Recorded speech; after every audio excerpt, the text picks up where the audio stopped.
Jane Eyre by Charlotte Brontë chapter, there was no possibility of taking a walk that day.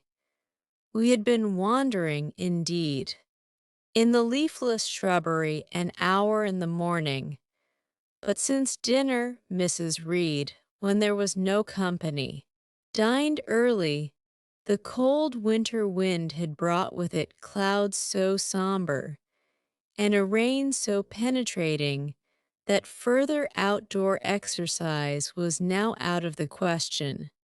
I was glad of it.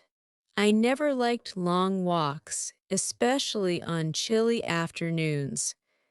Dreadful to me was the coming home in the raw twilight, with nipped fingers and toes, and a heart saddened by the chidings of Bessie, the nurse, and humbled by the consciousness of my physical inferiority to Eliza, John, and Georgiana Reed. The said Eliza, John, and Georgiana were now clustered round their mamma in the drawing-room. She lay reclined on a sofa by the fireside, and with her darlings about her, for the time neither quarreling nor crying, looked perfectly happy. Me she had dispensed from joining the group, saying she regretted to be under the necessity of keeping me at a distance, but that until she heard from Bessie, and could discover by her own observation that I was endeavoring in good earnest to acquire a more sociable and childlike disposition, a more attractive and sprightly manner, something lighter, franker, more natural. As it were, she really must exclude me from privileges intended only for contented, happy little children. What does Bessie say I have done? I asked. Jane. I don't like cavillers or questioners. Besides, there is something truly forbidding in a child taking up her elders in that manner. Be seated somewhere, and until you can speak pleasantly, remain silent. A small breakfast room adjoined the drawing room. I slipped in there. It contained a bookcase. I soon possessed myself of a volume, taking care that it should be one stored with pictures. I mounted into the window seat. Gathering up my feet, I sat cross-legged like a Turk, and, having drawn the red moreen curtain nearly close, I was shrined in double retirement. Folds of scarlet drapery shut in my view to the right hand. To the left were the clear panes of glass, protecting, but not separating me from the drear November day. At intervals, while turning over the leaves of my book, I studied the aspect of that winter afternoon. Afar, it offered a pale blank of mist and cloud, near a scene of wet lawn and storm-beat shrub, with ceaseless rain sweeping away wildly before a long and lamentable blast. I returned to my book, Bewick's History of British Birds. The letterpress thereof I cared little for, generally speaking, and yet there were certain introductory pages that, child as I was, I could not pass quite as a blank. They were those which treat of the haunts of seafowl, of the solitary rocks and promontories by them only inhabited, of the coast of Norway, studded with isles from its southern extremity, the Lindness or Naze, to the North Cape, where the northern ocean, in vast whirls, boils round the naked, melancholy isles of farthest Thule, and the Atlantic surge pours in among the stormy Hebrides. Nor could I pass unnoticed the suggestion of the bleak shores of Lapland, Siberia, Spitzbergen, Nova Zembla, Iceland, Greenland, with the vast sweep of the Arctic zone, and those forlorn regions of dreary space, that reservoir of frost and snow, were firm fields of ice, the accumulation of centuries of winters, glazed in alpine heights above heights, surround the pole and concentre the multiplied rigors of extreme cold. Of these death-white realms I formed an idea of my own, shadowy, like all the half-comprehended notions that float dim through children's brains, but strangely impressive. The words in these introductory pages connected themselves with the succeeding vignettes and gave significance to the rock standing up alone in a sea of billow and spray, to the broken boat stranded on a desolate coast, to the cold and ghastly moon glancing through bars of cloud at a wreck just sinking. I cannot tell what sentiment haunted the quite solitary churchyard, with its inscribed headstone, its gate, its two trees, its low horizon, girdled by a broken wall, and its newly risen crescent, attesting the hour of eventide. The two ships becalmed on a torpid sea, I believed to be marine phantoms. The fiend pinning down the thief's pack behind him, I passed over quickly. It was an object of terror. So was the black horned thing seated aloof on a rock, surveying a distant crowd surrounding a gallows. Each picture told a story, mysterious often to my undeveloped understanding and imperfect feelings, yet ever profoundly interesting. As interesting as the tales Bessie sometimes narrated on winter evenings, when she chanced to be in good humor, and when, having brought her ironing table to the nursery hearth, she allowed us to sit about it, and while she got up Mrs. Reed's lace frills, and crimped her nightcap borders, fed our eager attention with passages of love and adventure taken from old fairy tales and other ballads. Or as at a later period I discovered from the pages of Pamela and Henry, Earl of Morland, with Bewick on my knee. I was then happy, happy at least in my way. I feared nothing but interruption, and that came too soon. The breakfast-room door opened. "Bo, Madam Mope," cried the voice of John Reed. Then he paused. He found the room apparently empty. "Where the dickens is she?" he continued. "Lizzie, Georgie," calling to his sisters, "Joan is not here. Tell mamma she is run out into the rain, bad animal." It is well I drew the curtain, thought I, and I wished fervently he might not discover my hiding place, nor would John Reed have found it out himself. He was not quick either of vision or conception, but Eliza just put her head in at the door, and said at once, "She is in the window seat, to be sure, Jack," and I came out immediately, for I trembled at the idea of being dragged forth by the said Jack. "What do you want?" I asked, with awkward diffidence. "Say, what do you want, Master Reed?" was the answer. "I want you to come here." And seating himself in an armchair, he intimated by a gesture that I was to approach and stand before him. John Reed was a schoolboy of 14 years old. 4 years older than I, for I was but 10. Large and stout for his age, with a dingy and unwholesome skin, thick lineaments in a spacious visage, heavy limbs and large extremities.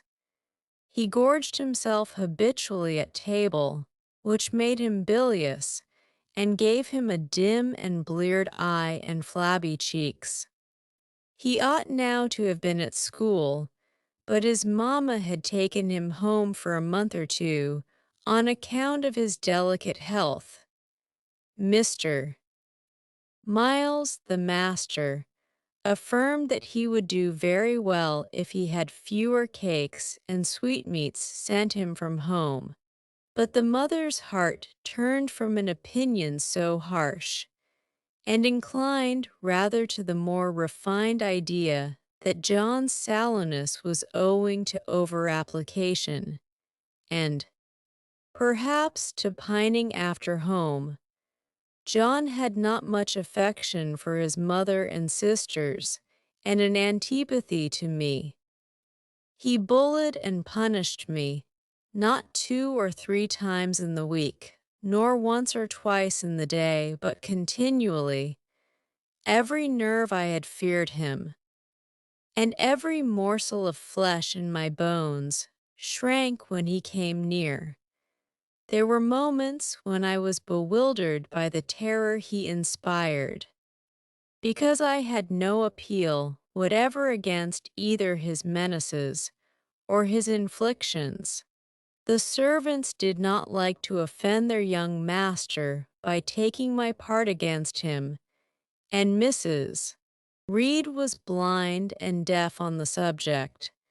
She never saw him strike or heard him abuse me, though he did both now and then in her very presence, more frequently, however, behind her back.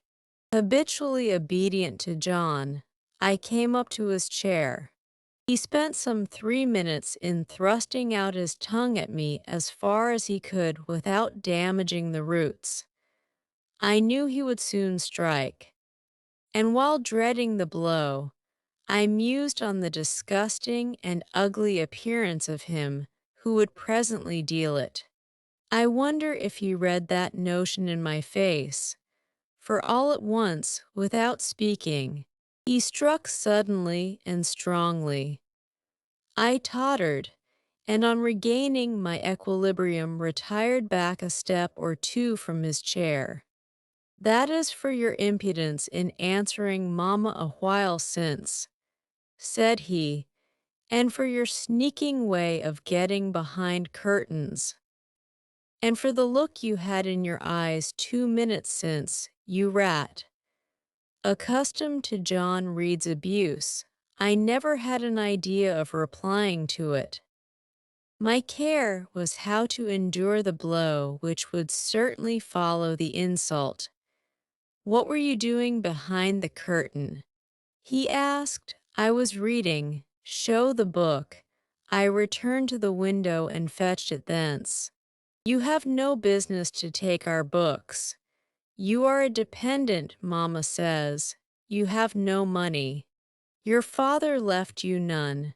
You ought to beg, and not to live here with gentlemen's children like us, and eat the same meals we do, and wear clothes at our mamma's expense.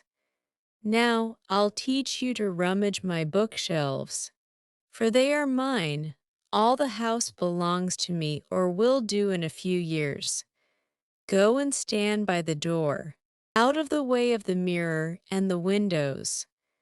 I did so, not at first aware what was his intention, but when I saw him lift and poise the book and stand in act to hurl it, I instinctively started aside with a cry of alarm. Not soon enough. However, the volume was flung, it hit me, and I fell, striking my head against the door and cutting it. The cut bled, the pain was sharp. My terror had passed its climax. Other feelings succeeded. "Wicked and cruel boy," I said. "You are like a murderer, you are like a slave driver, you are like the Roman emperors." I had read Goldsmith's History of Rome, and had formed my opinion of Nero, Caligula, etc. Also I had drawn parallels in silence.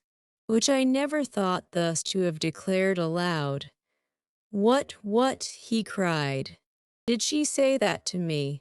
Did you hear her, Eliza and Georgiana? Won't I tell Mamma? But first he ran headlong at me.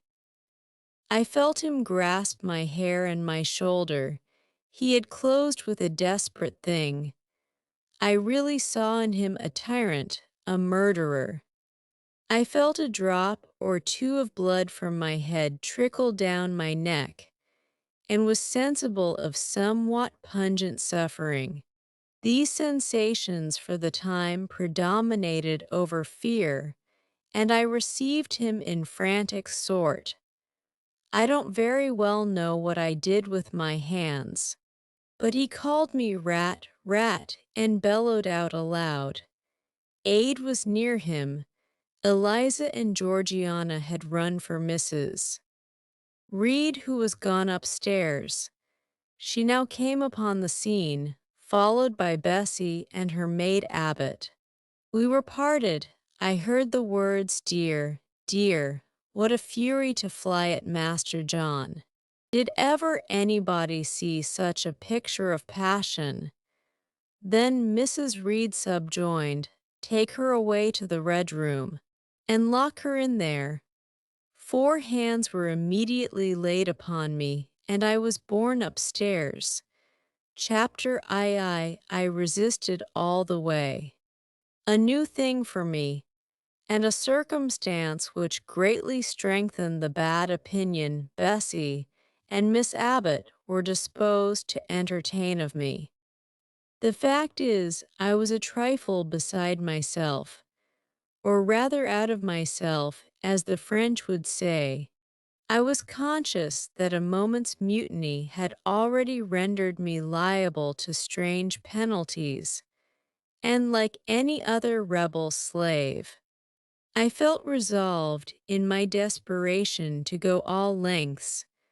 Hold her arms, Miss Abbot. She's like a mad cat. For shame, cried the lady's maid. What shocking conduct! Miss Eyre, to strike a young gentleman, your benefactress's son, your young master. Master. How is he my master? Am I a servant? No, you are less than a servant, for you do nothing for your keep. There, sit down, and think over your wickedness. They had got me by this time into the apartment indicated by Mrs. Reed, and had thrust me upon a stool. My impulse was to rise from it like a spring. Their 2 pair of hands arrested me instantly. If you don't sit still, you must be tied down, said Bessie. Miss Abbot, lend me your garters. She would break mine directly. Miss Abbot turned to divest a stout leg of the necessary ligature. This preparation for bonds, and the additional ignominy it inferred, took a little of the excitement out of me. Don't take them off, I cried. I will not stir, in guarantee whereof. I attached myself to my seat by my hands. Mind you don't, said Bessie, and when she had ascertained that I was really subsiding, she loosened her hold of me. Then she and Miss Abbot stood with folded arms, looking darkly and doubtfully on my face, as incredulous of my sanity. She never did so before, at last said Bessie, turning to the Abigail, but it was always in her, was the reply. I've told Mrs. often my opinion about the child, and Mrs. agreed with me. She's an underhand little thing. I never saw a girl of her age with so much cover. Bessie answered not. But ere long, addressing me, she said you ought to be aware, miss, that you are under obligations to Mrs. Reed. She keeps you. If she were to turn you off, you would have to go to the poorhouse. I had nothing to say to these words. They were not new to me. My very first recollections of existence included hints of the same kind. This reproach of my dependence had become a vague sing-song in my ear, very painful and crushing, but only half intelligible. Miss Abbott joined in, and you ought not to think yourself on an equality with the Mrs. Reed and Master Reed, because Mrs. kindly allows you to be brought up with them. They will have a great deal of money, and you will have none. It is your place to be humble, and to try to make yourself agreeable to them. What we tell you is for your good, added Bessie, in no harsh voice. You should try to be useful and pleasant. Then, perhaps, you would have a home here. But if you become passionate and rude, Mrs. will send you away, I am sure. Besides, said Miss Abbott, God will punish her. He might strike her dead in the midst of her tantrums, and then where would she go? Come, Bessie, we will leave her. I wouldn't have her heart for anything. Say your prayers, Miss Eyre, when you are by yourself, for if you don't repent, something bad might be permitted to come down the chimney and fetch you away. They went, shutting the door, and locking it behind them. The Red Room was a square chamber, very seldom slept in, I might say never indeed. Unless when a chance influx of visitors at Gateshead Hall rendered it necessary to turn to account all the accommodation it contained. Yet it was one of the largest and stateliest chambers in the mansion.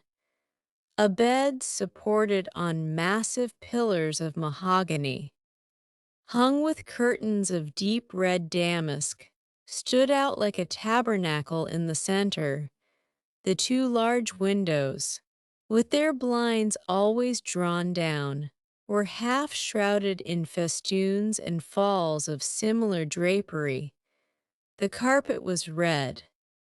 The table at the foot of the bed was covered with a crimson cloth. The walls were a soft fawn color with a blush of pink in it. The wardrobe, the toilet table, the chairs were of darkly polished old mahogany. Out of these deep surrounding shades rose high and glared white the piled-up mattresses and pillows of the bed, spread with a snowy Marseille counterpane. Scarcely less prominent was an ample cushioned easy chair near the head of the bed, also white, with a footstool before it, and looking, as I thought, like a pale throne. This room was chill because it seldom had a fire. It was silent because remote from the nursery and kitchen, solemn because it was known to be so seldom entered. The housemaid alone came here on Saturdays to wipe from the mirrors and the furniture a week's quiet dust, and Mrs. Reed herself, at far intervals, visited it to review the contents of a certain secret drawer in the wardrobe, where were stored divers parchments, her jewel casket, and a miniature of her deceased husband. And in those last words lies the secret of the Red Room, the spell which kept it so lonely in spite of its grandeur. Mr. Reed had been dead 9 years. It was in this chamber he breathed his last. Here he lay in state. Hence his coffin was borne by the undertaker's men, and since that day, a sense of dreary consecration had guarded it from frequent intrusion. My seat, to which Bessie and the bitter Miss Abbott had left me riveted, was a low ottoman near the marble chimney-piece.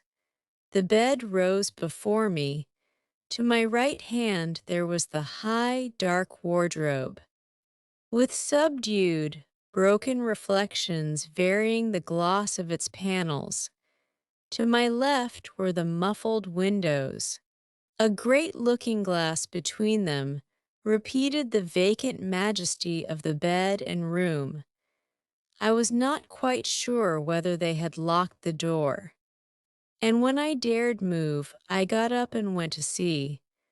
Alas, yes, no jail was ever more secure. Returning, I had to cross before the looking-glass. My fascinated glance involuntarily explored the depth it revealed. All looked colder and darker in that visionary hollow than in reality, and the strange little figure there gazing at me, with a white face and arms specking the gloom, and glittering eyes of fear moving where all else was still, had the effect of a real spirit. I thought it like one of the tiny phantoms, half fairy, half imp. Bessie's evening stories represented as coming out of lone, ferny dells in moors, and appearing before the eyes of belated travelers. I returned to my stool. Superstition was with me at that moment, but it was not yet her hour for complete victory. My blood was still warm. The mood of the revolted slave was still bracing me with its bitter vigor. I had to stem a rapid rush of retrospective thought before I quailed to the dismal present.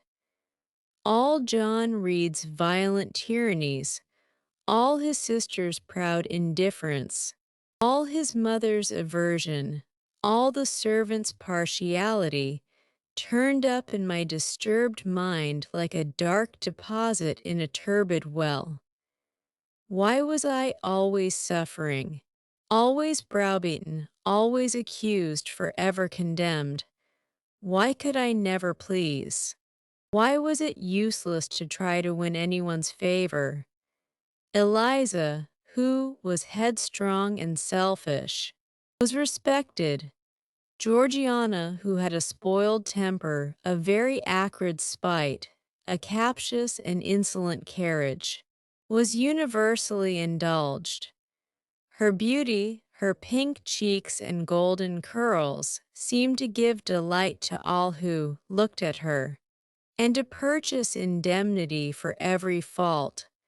John no one thwarted, much less punished. Though he twisted the necks of the pigeons, killed the little pea-chicks, set the dogs at the sheep, stripped the hothouse vines of their fruit, and broke the buds off the choicest plants in the conservatory, he called his mother old girl. Too, sometimes reviled her for her dark skin, similar to his own, bluntly disregarded her wishes, not unfrequently tore and spoiled her silk attire, and he was still her own darling. I dared commit no fault. I strove to fulfill every duty. And I was termed naughty and tiresome, sullen and sneaking, from morning to noon and from noon to night. My head still ached and bled with the blow and fall I had received. No one had reproved John for wantonly striking me, and because I had turned against him to avert farther irrational violence, I was loaded with general opprobrium. Unjust, unjust, said my reason, forced by the agonizing stimulus into precocious though transitory power, and resolve, equally wrought up, instigated some strange expedient to achieve escape from insupportable oppression as running away, or, if that could not be effected, never eating or drinking more and letting myself die. What a consternation of soul was mine that dreary afternoon! how all my brain was in tumult and all my heart in insurrection. Yet in what darkness, what dense ignorance was the mental battle fought? I could not answer the ceaseless inward question why I thus suffered. Now, at the distance of I will not say how many years, I see it clearly. I was a discord in Gateshead Hall. I was like nobody there. I had nothing in harmony with Mrs. Reed or her children, or her chosen vassalage. If they did not love me, in fact, as little did I love them.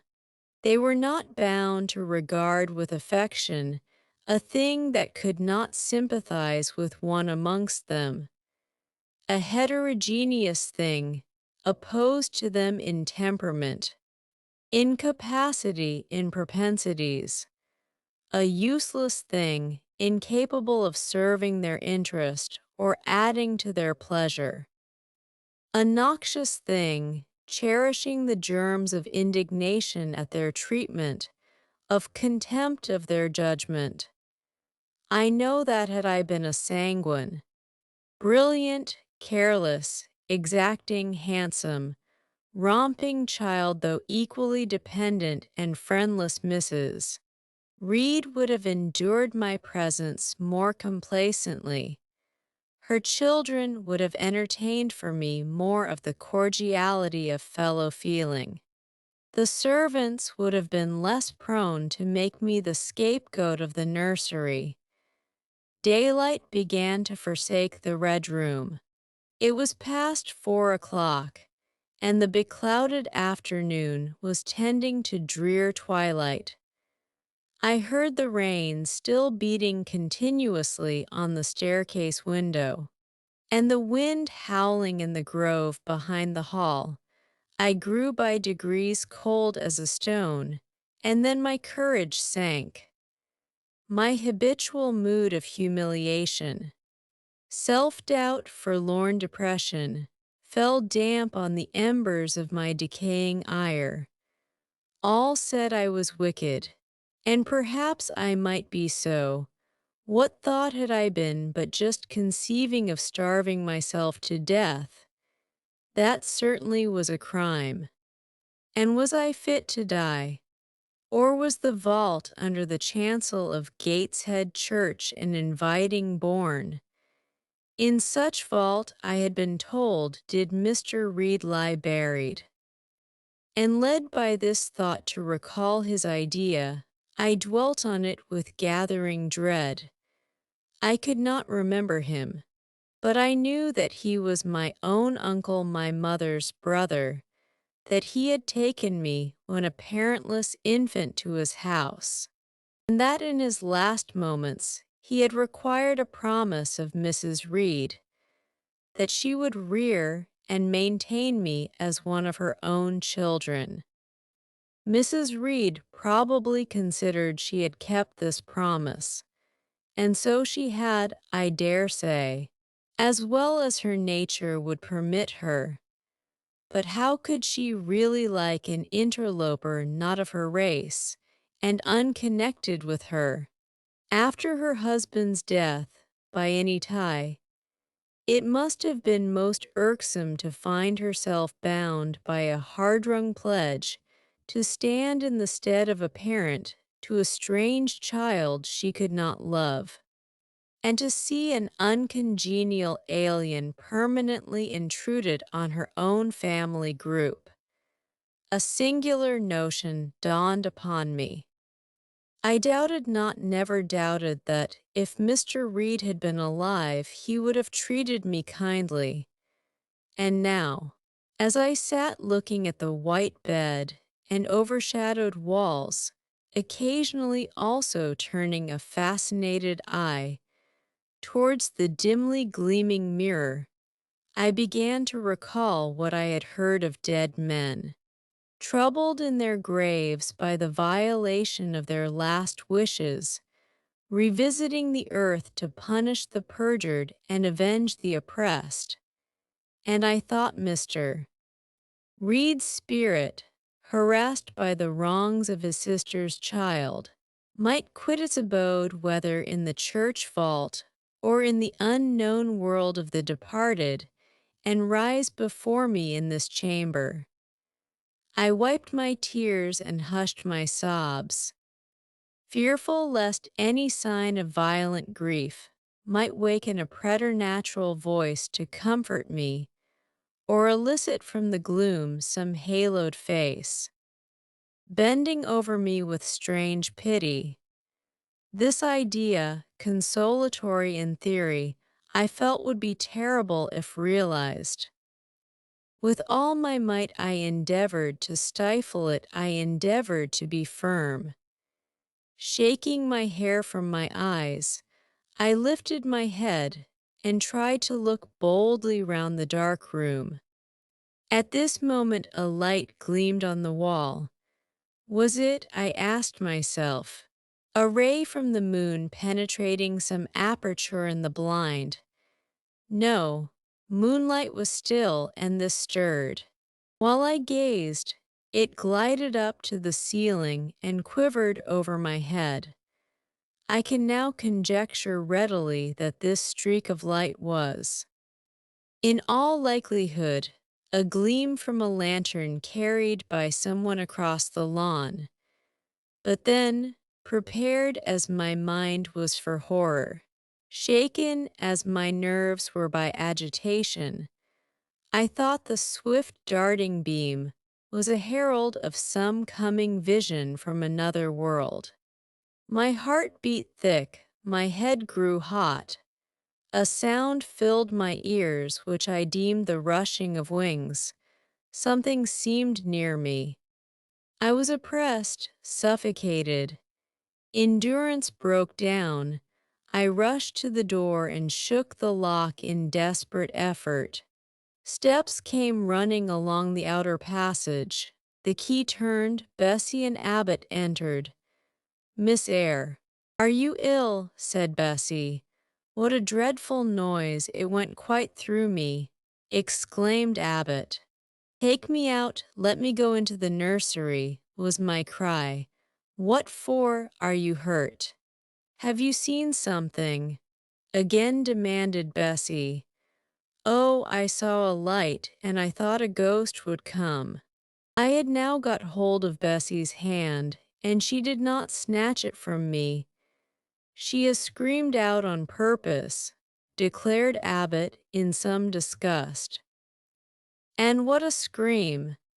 If she had been in great pain one would have excused it, but she only wanted to bring us all here. I know her naughty tricks. "What is all this?" demanded another voice peremptorily, and Mrs. Reed came along the corridor, her cap flying wide, her gown rustling stormily. Abbott and Bessie. I believe I gave orders that Jane Eyre should be left in the red room till I came to her myself. "Miss Jane screamed so loud, ma'am," pleaded Bessie. "Let her go," was the only answer.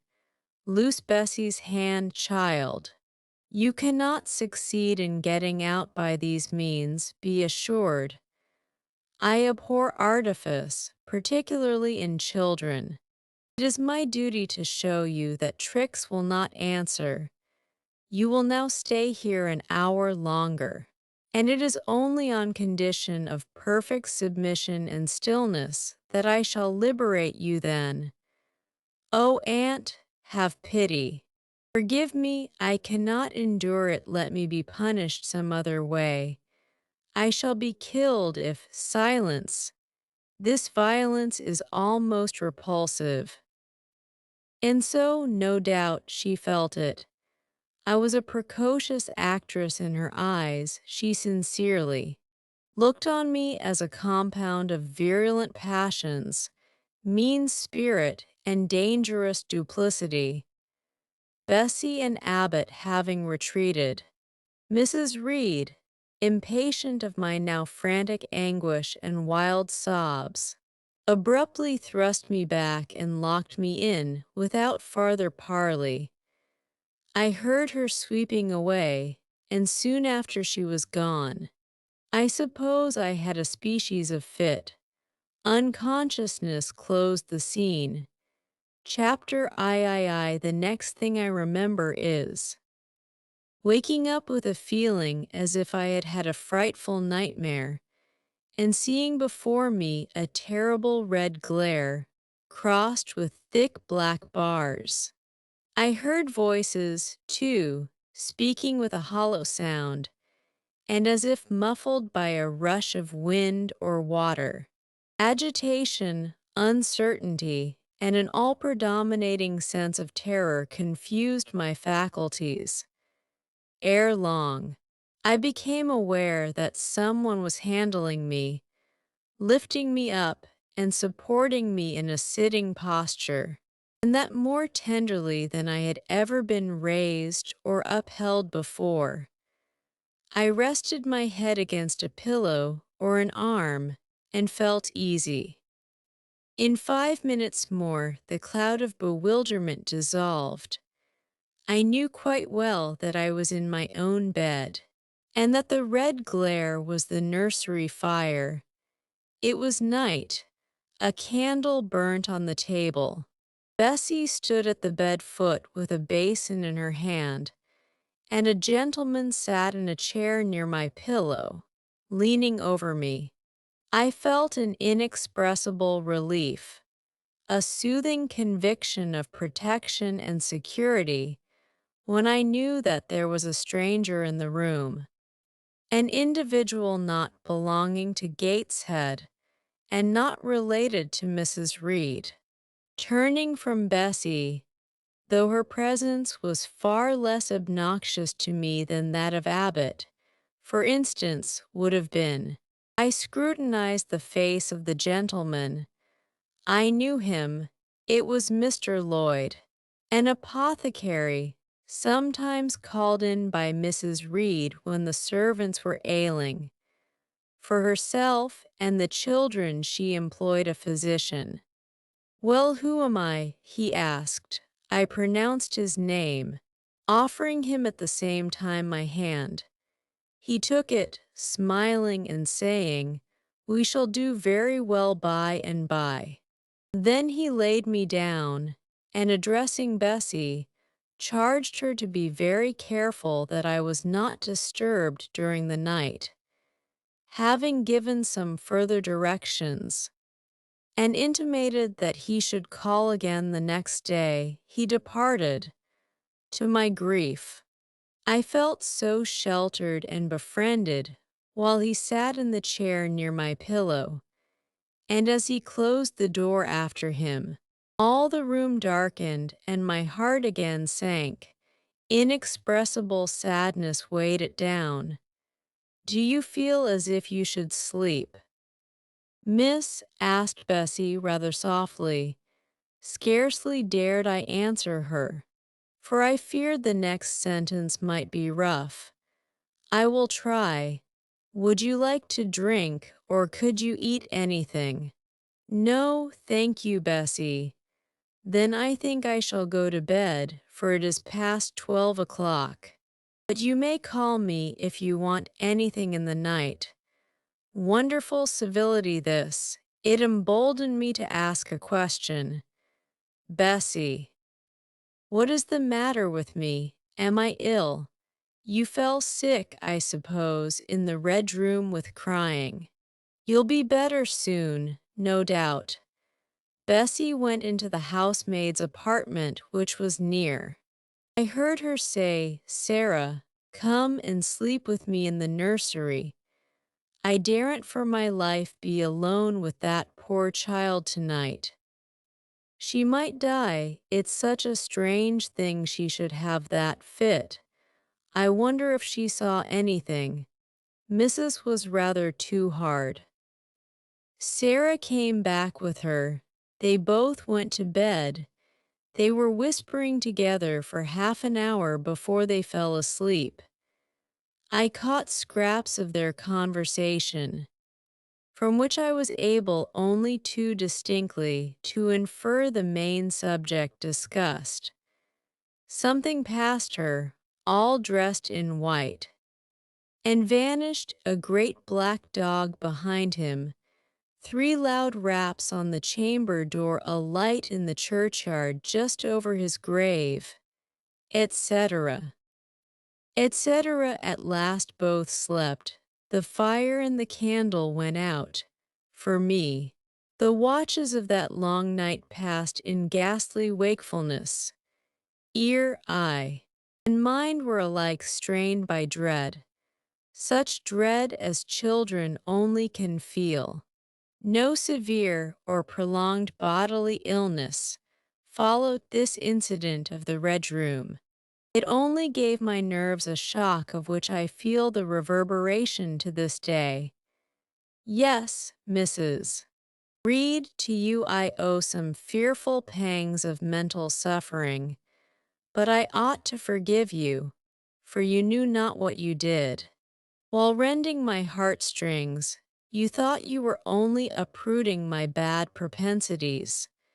Next day by noon, I was up and dressed, and sat wrapped in a shawl by the nursery hearth.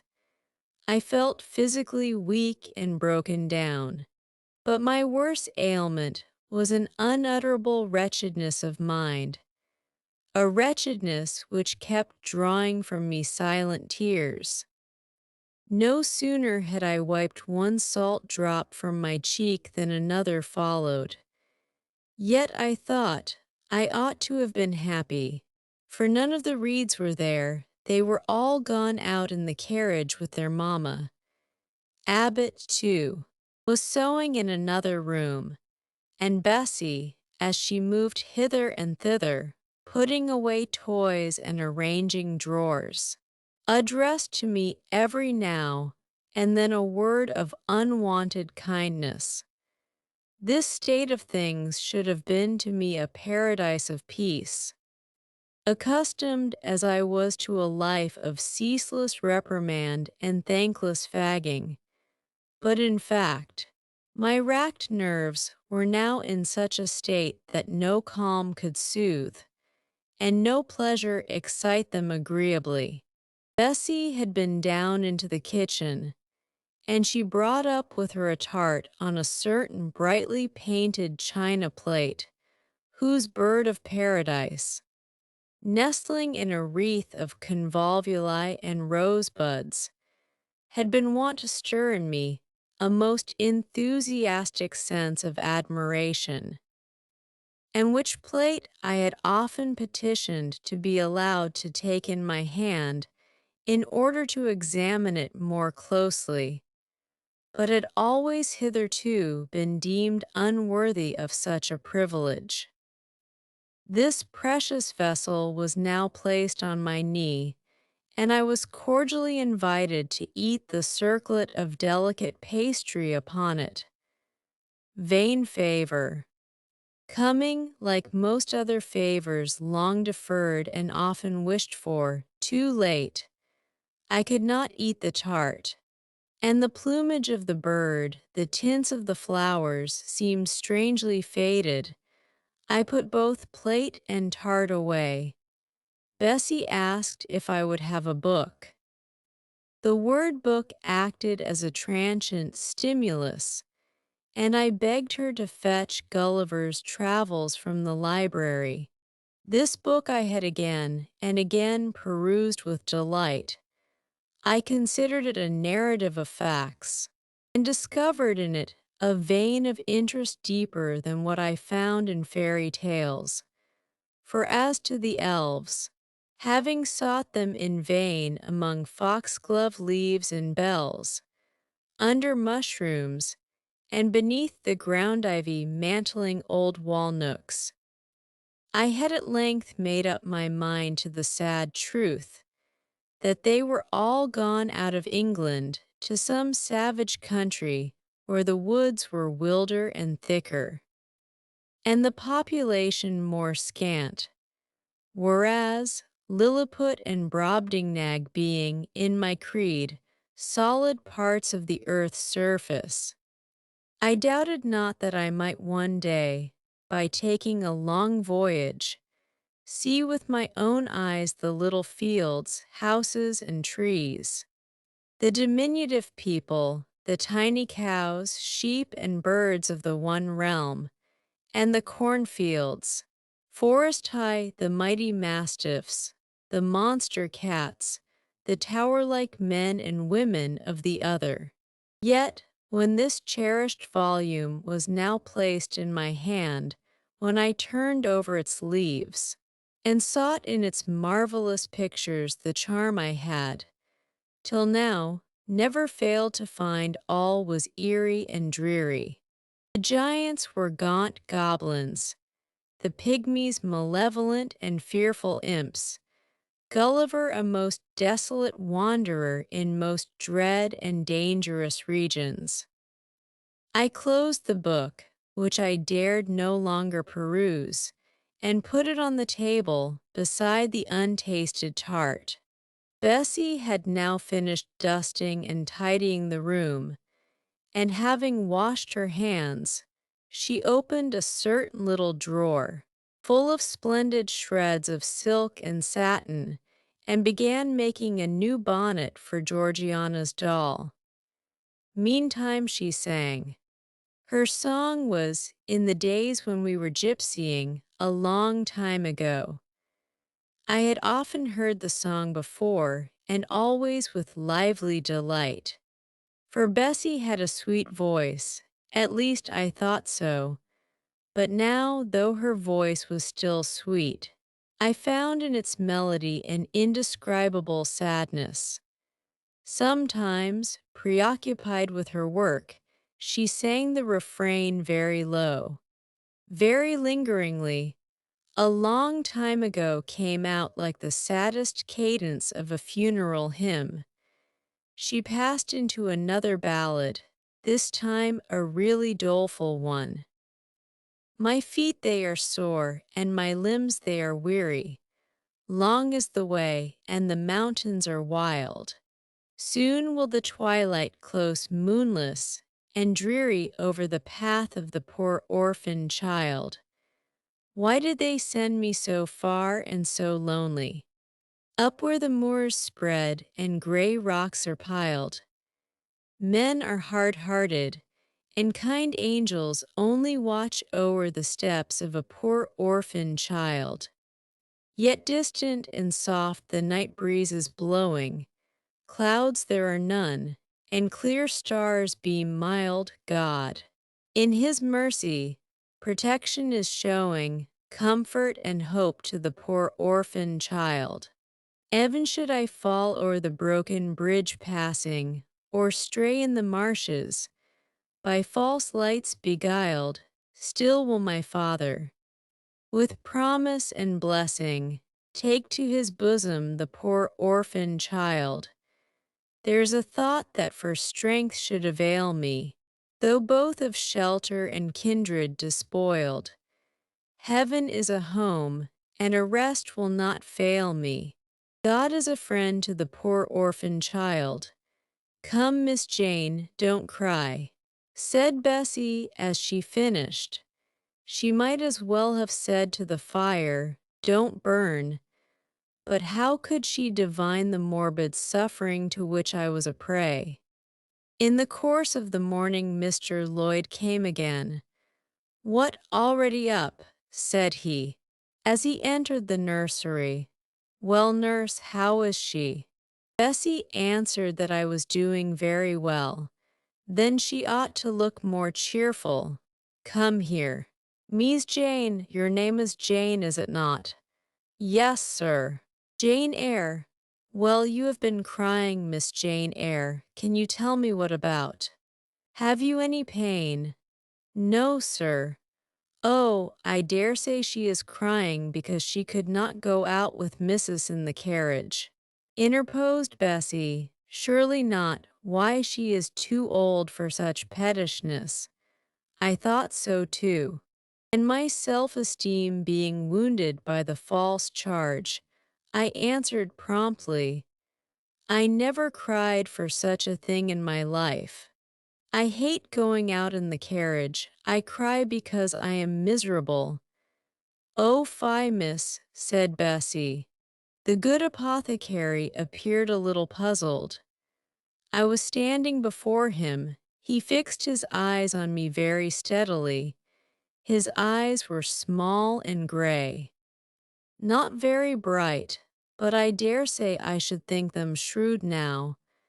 He had a hard-featured, yet good-natured looking face. Having considered me at leisure, he said, "What made you ill yesterday?" "She had a fall," said Bessie, again putting in her word. "Fall? Why, that is like a baby again. Can't she manage to walk at her age? She must be 8 or 9 years old." "I was knocked down," was the blunt explanation, jerked out of me by another pang of mortified pride. But that did not make me ill. I added, while Mr. Lloyd helped himself to a pinch of snuff. As he was returning the box to his waistcoat pocket, a loud bell rang for the servants' dinner. He knew what it was. "That's for you, nurse," said he. "You can go down.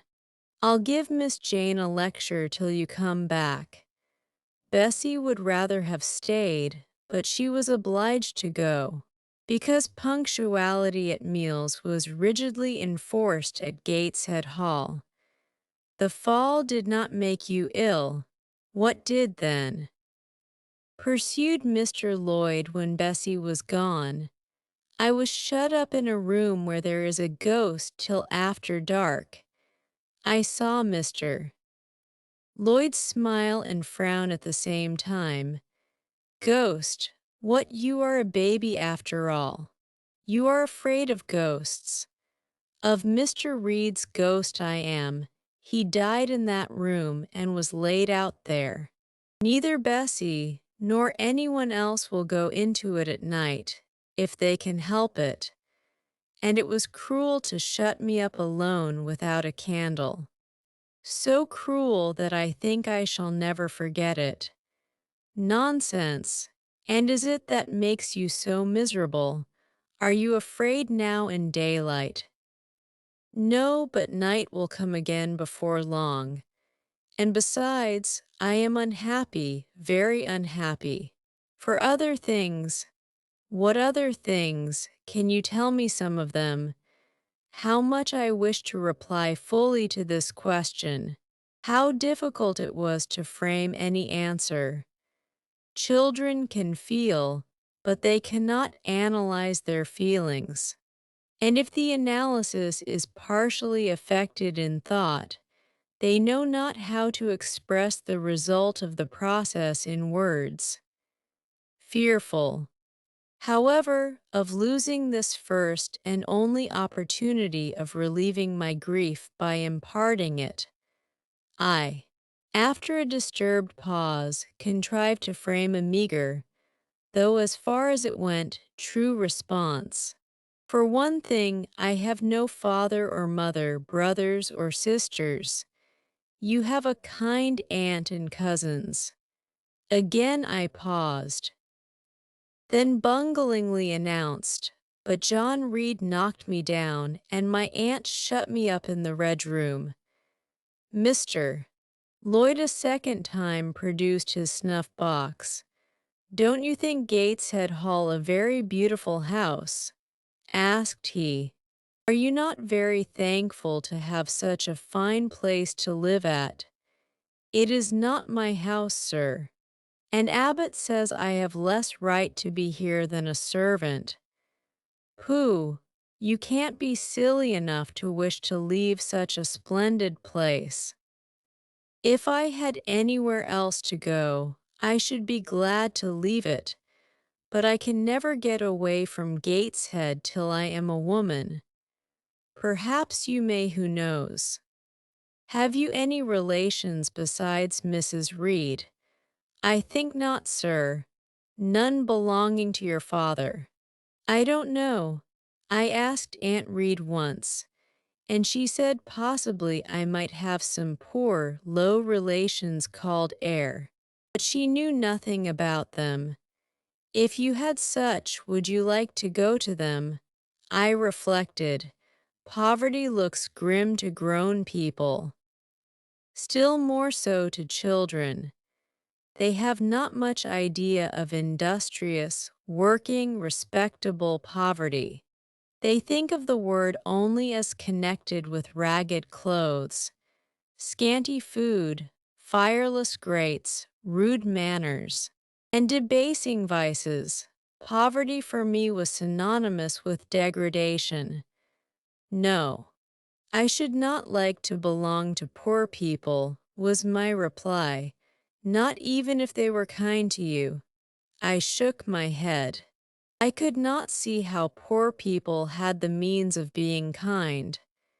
And then to learn to speak like them, to adopt their manners, to be uneducated, to grow up like one of the poor women I saw sometimes nursing their children or washing their clothes at the cottage doors of the village of Gateshead. No, I was not heroic enough to purchase liberty at the price of caste. But are your relatives so very poor? Are they working people? I cannot tell. Aunt Reed says if I have any, they must be a beggarly set. I should not like to go a-begging. Would you like to go to school? Again I reflected. I scarcely knew what school was. Bessie sometimes spoke of it as a place where young ladies sat in the stocks, wore backboards, and were expected to be exceedingly genteel and precise. John Reed hated his school and abused his master. But John Reed's tastes were no rule for mine, and if Bessie's accounts of school discipline, gathered from the young ladies of a family where she had lived before coming to Gateshead, were somewhat appalling, her details of certain accomplishments attained by these same young ladies were, I thought, equally attractive. She boasted of beautiful paintings of landscapes and flowers by them executed, of songs they could sing and pieces they could play, of purses they could net, of French books they could translate, till my spirit was moved to emulation as I listened. Besides, school would be a complete change. It implied a long journey, an entire separation from Gateshead, an entrance into a new life. I should indeed like to go to school, was the audible conclusion of my musings. Well, well, who knows what may happen, said Mr. Lloyd as he got up. The child ought to have change of air and scene. He added, speaking to himself, nerves not in a good state. Bessie now returned. At the same moment the carriage was heard rolling up the gravel walk. "Is that your mistress, nurse?" asked Mr. Lloyd. "I should like to speak to her before I go." Bessie invited him to walk into the breakfast room, and led the way out.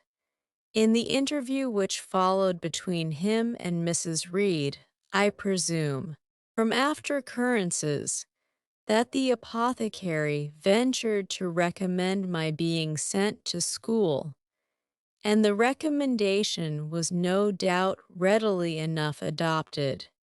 For as Abbott said, in discussing the subject with Bessie when both sat sewing in the nursery one night, after I was in bed, and as they thought asleep, Mrs. was, she dared say, glad enough to get rid of such a tiresome, ill-conditioned child, who always looked as if she were watching everybody and scheming plots underhand. Abbott, I think, gave me credit for being a sort of infantine Guy Fawkes. On that same occasion I learned, for the first time, from Miss Abbott's communications to Bessie, that my father had been a poor clergyman, that my mother had married him against the wishes of her friends, who considered the match beneath her, that my grandfather Reed was so irritated at her disobedience, he cut her off without a shilling, that after my mother and father had been married a year, the latter caught the typhus fever while visiting among the poor of a large manufacturing town where his curacy was situated, and where that disease was then prevalent, that my mother took the infection from him, and both died within a month of each other. Bessie, when she heard this narrative, sighed and said, "Poor Miss Jane is to be pitied too, Abbot." "Yes," responded Abbot, "if she were a nice, pretty child, one might compassionate her forlornness, but one really cannot care for such a little toad as that." "Not a great deal, to be sure," agreed Bessie. "At any rate, a beauty like Miss Georgiana would be more moving in the same condition." "Yes, I dote on Miss Georgiana," cried the fervent Abbot. "Little darling, with her long curls and her blue eyes, and such a sweet color as she has, just as if she were painted. Bessie, I could fancy a Welsh rabbit for supper. So could I with a roast onion. Come, we'll go down." They went. Chapter IV from my discourse with Mr. Lloyd, and from the above reported conference between Bessie and Abbot, I gathered enough of hope to suffice as a motive for wishing to get well. A change seemed near. I desired and waited it in silence. It tarried, however, days and weeks passed. I had regained my normal state of health, but no new allusion was made to the subject over which I brooded. Mrs. Reed surveyed me at times with a severe eye, but seldom addressed me. Since my illness, she had drawn a more marked line of separation than ever between me and her own children, appointing me a small closet to sleep in by myself, condemning me to take my meals alone, and pass all my time in the nursery, while my cousins were constantly in the drawing-room. Not a hint, however, did she drop about sending me to school.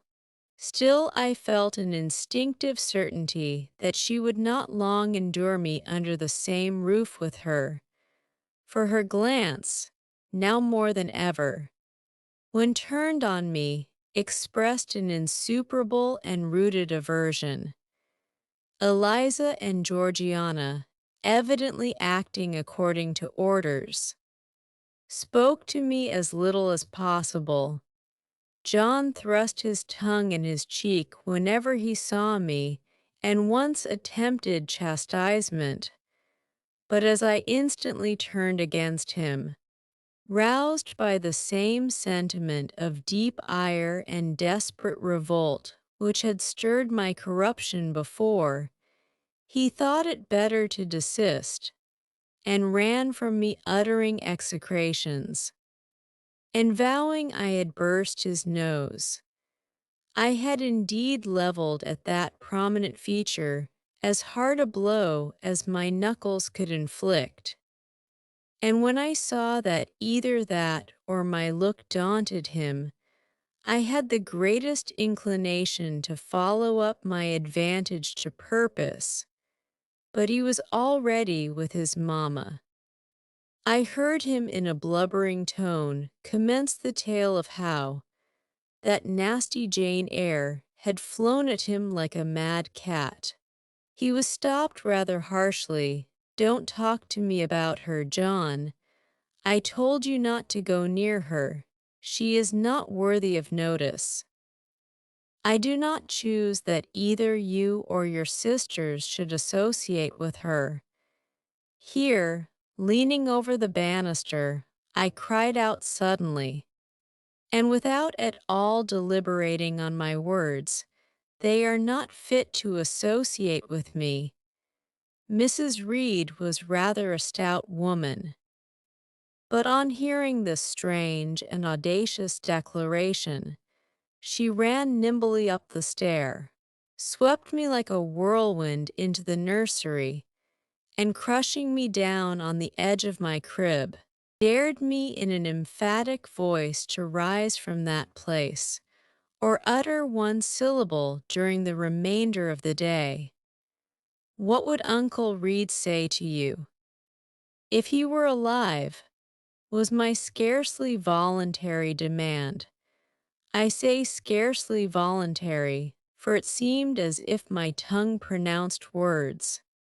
Without my will consenting to their utterance, something spoke out of me over which I had no control. What? Said Mrs. Reed under her breath. Her usually cold, composed gray eye became troubled with a look like fear. She took her hand from my arm and gazed at me as if she really did not know whether I were child or fiend. I was now in for it. My Uncle Reed is in heaven, and can see all you do and think, and so can Papa and Mamma. They know how you shut me up all day long, and how you wish me dead. Mrs. Reed soon rallied her spirits. She shook me most soundly, she boxed both my ears, and then left me without a word. Bessie supplied the hiatus by a homily of an hour's length, in which she proved beyond a doubt that I was the most wicked and abandoned child ever reared under a roof. I half believed her, for I felt indeed only bad feelings surging in my breast. November, December, and half of January passed away. Christmas and the New Year had been celebrated at Gateshead with the usual festive cheer. Presents had been interchanged, dinners and evening parties given. From every enjoyment I was, of course, excluded. My share of the gaiety consisted in witnessing the daily appareling of Eliza and Georgiana, and seeing them descend to the drawing-room, dressed out in thin muslin frocks and scarlet sashes, with hair elaborately ringleted, and afterwards, in listening to the sound of the piano or the harp played below, to the passing to and fro of the butler and footman, to the jingling of glass and china as refreshments were handed, to the broken hum of conversation as the drawing-room door opened and closed. When tired of this occupation, I would retire from the stairhead to the solitary and silent nursery. There, though somewhat sad, I was not miserable. To speak truth, I had not the least wish to go into company, for in company I was very rarely noticed, and if Bessie had but been kind and companionable, I should have deemed it a treat to spend the evenings quietly with her, instead of passing them under the formidable eye of Mrs. Reed, in a room full of ladies and gentlemen. But Bessie, as soon as she had dressed her young ladies, used to take herself off to the lively regions of the kitchen and housekeeper's room, generally bearing the candle along with her.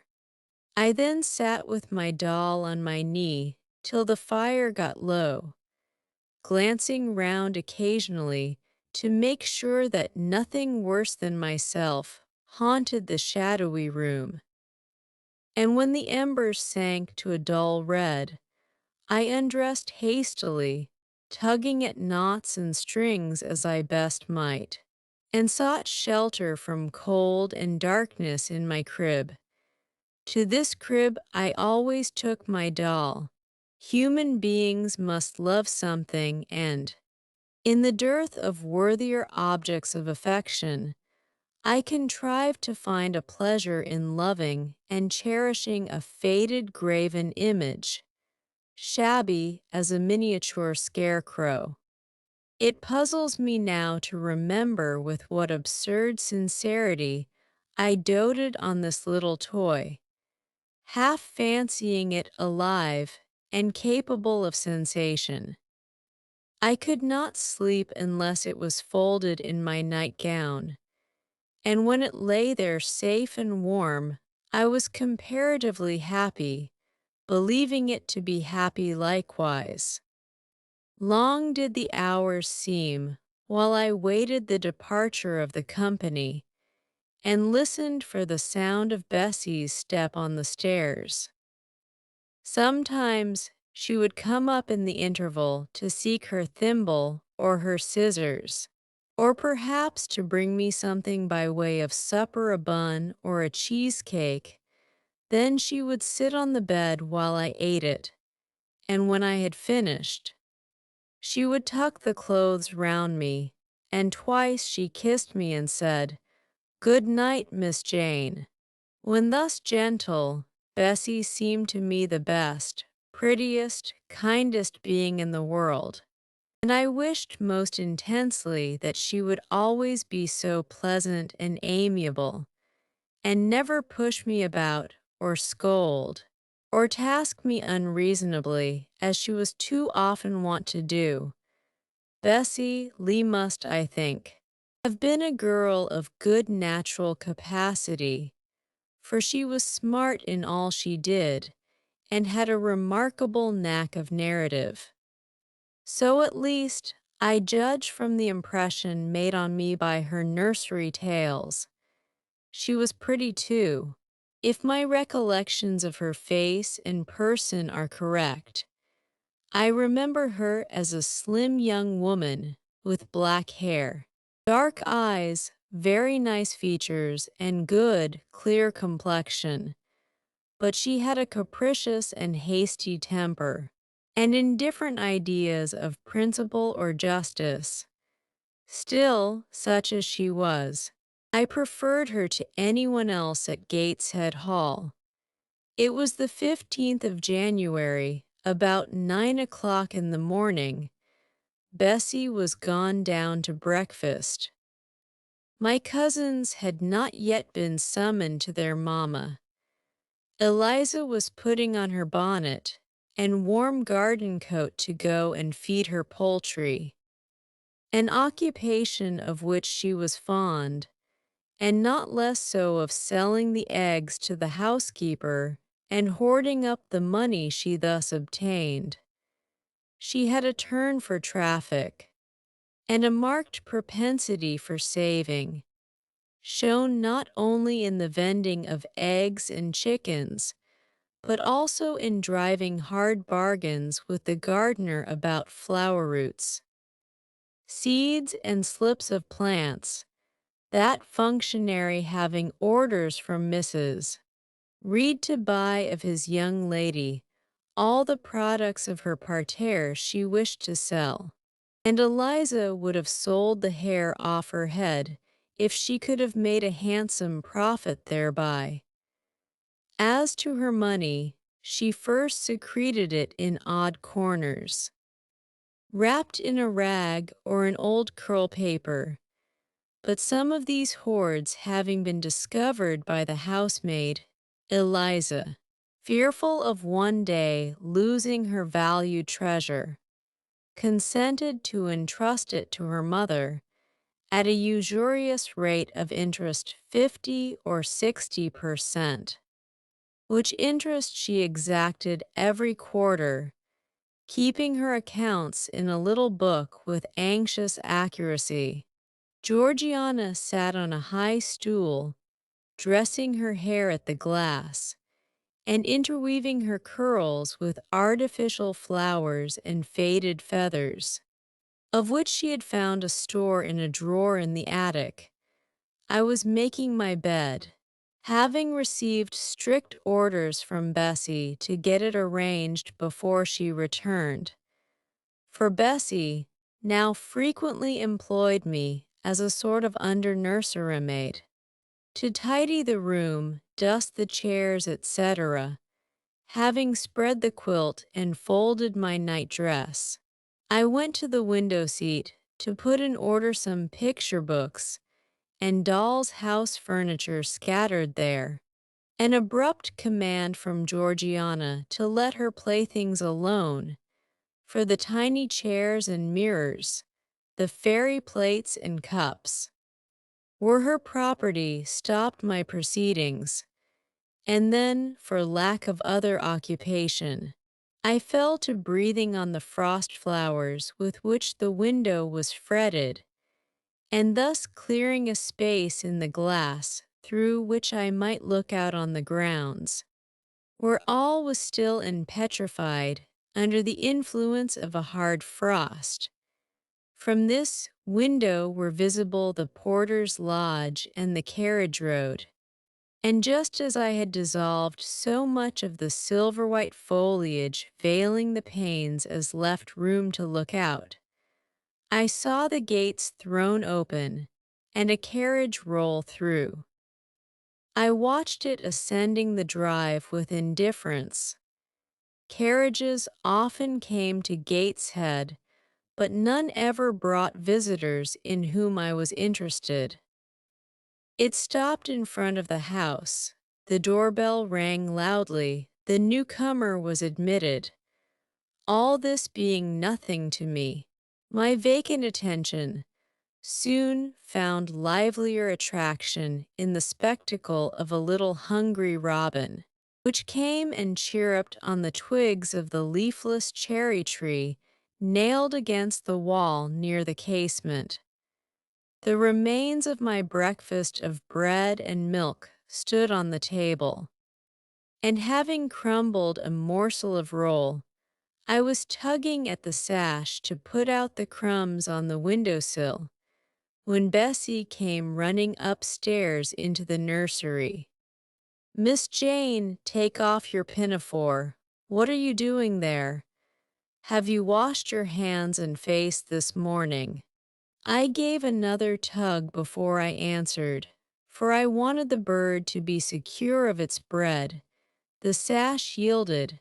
I scattered the crumbs, some on the stone sill, some on the cherry tree bough.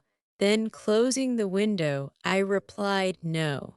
Bessie, I have only just finished dusting. Troublesome, careless child, and what are you doing now? You look quite red, as if you have been about some mischief. What were you opening the window for?" I was spared the trouble of answering, for Bessie seemed in too great a hurry to listen to explanations. She hauled me to the washstand, inflicted a merciless, but happily brief scrub on my face and hands with soap, water, and a coarse towel, disciplined my head with a bristly brush, denuded me of my pinafore, and then hurrying me to the top of the stairs, bid me go down directly, as I was wanted in the breakfast room. I would have asked who wanted me. I would have demanded if Mrs. Reed was there, but Bessie was already gone and had closed the nursery door upon me. I slowly descended. For nearly 3 months, I had never been called to Mrs. Reed's presence, restricted so long to the nursery, the breakfast. Dining and drawing rooms were become for me awful regions, on which it dismayed me to intrude. I now stood in the empty hall. Before me was the breakfast-room door, and I stopped, intimidated and trembling. What a miserable little poltroon had fear, engendered of unjust punishment, made of me in those days. I feared to return to the nursery, and feared to go forward to the parlor, 10 minutes I stood in agitated hesitation. The vehement ringing of the breakfast room bell decided me I must enter. Who could want me? I asked inwardly, as with both hands I turned the stiff door handle, which, for a second or two, resisted my efforts. What should I see besides Aunt Reed in the apartment? A man or a woman? The handle turned, the door unclosed, and passing through and curtsying low, I looked up at a black pillar. Such, at least, appeared to me at first sight, the straight, narrow, sable-clad shape standing erect on the rug. The grim face at the top was like a carved mask, placed above the shaft by way of capital. Mrs. Reed occupied her usual seat by the fireside. She made a signal to me to approach. I did so, and she introduced me to the stony stranger with the words, "This is the little girl respecting whom I applied to you." He, for it was a man, turned his head slowly towards where I stood, and having examined me with the two inquisitive-looking gray eyes, which twinkled under a pair of bushy brows, said solemnly, and in a bass voice, "Her size is small. What is her age?" 10 years. So much was the doubtful answer, and he prolonged his scrutiny for some minutes. Presently he addressed me, "Your name, little girl?" "Jane Eyre, sir." In uttering these words I looked up. He seemed to me a tall gentleman, but then I was very little. His features were large, and they and all the lines of his frame were equally harsh and prim. "Well, Jane Eyre, and are you a good child?" Impossible to reply to this in the affirmative. My little world held a contrary opinion. I was silent. Mrs. Reed answered for me by an expressive shake of the head, adding soon, "Perhaps the less said on that subject the better, Mr. Brocklehurst. Sorry indeed to hear it. She and I must have some talk." And bending from the perpendicular, he installed his person in the armchair opposite Mrs. Reed's. "Come here," he said. I stepped across the rug. He placed me square and straight before him. What a face he had, now that it was almost on a level with mine. What a great nose, and what a mouth. And what large prominent teeth. "No sight so sad as that of a naughty child," he began, "especially a naughty little girl. Do you know where the wicked go after death?" "They go to hell," was my ready and orthodox answer. "And what is hell? Can you tell me that?" "A pit full of fire. And should you like to fall into that pit, and to be burning there forever?" "No, sir. What must you do to avoid it?" I deliberated a moment. My answer, when it did come, was objectionable. "I must keep in good health and not die." "How can you keep in good health?" "Children younger than you die daily."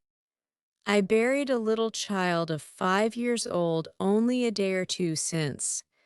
A good little child, whose soul is now in heaven. It is to be feared the same could not be said of you were you to be called hence. Not being in a condition to remove his doubt, I only cast my eyes down on the two large feet planted on the rug, and sighed, wishing myself far enough away.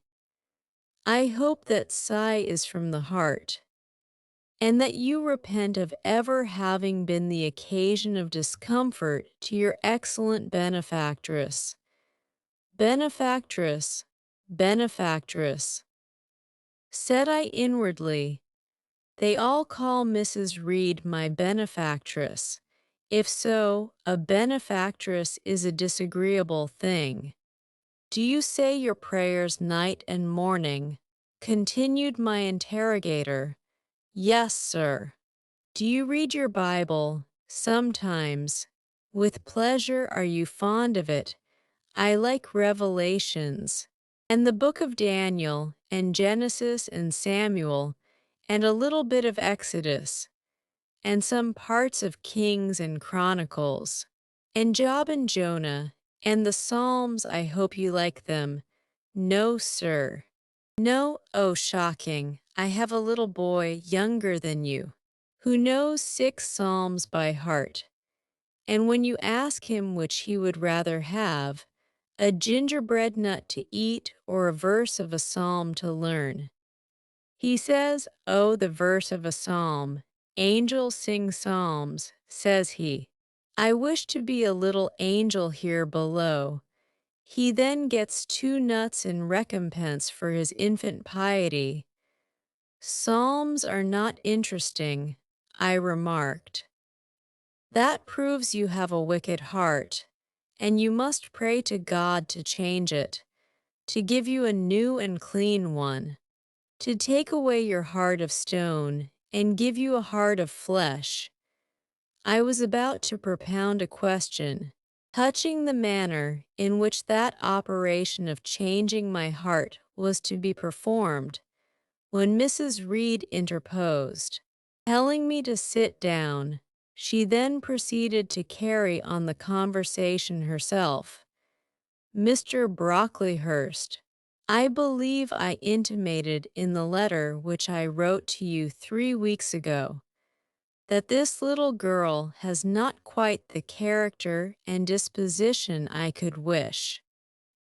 Should you admit her into Loud School, I should be glad if the superintendent and teachers were requested to keep a strict eye on her, and above all to guard against her worst fault, a tendency to deceit.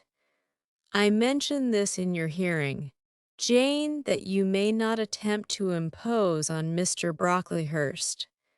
Well might I dread, well might I dislike Mrs. Reed, for it was her nature to wound me cruelly.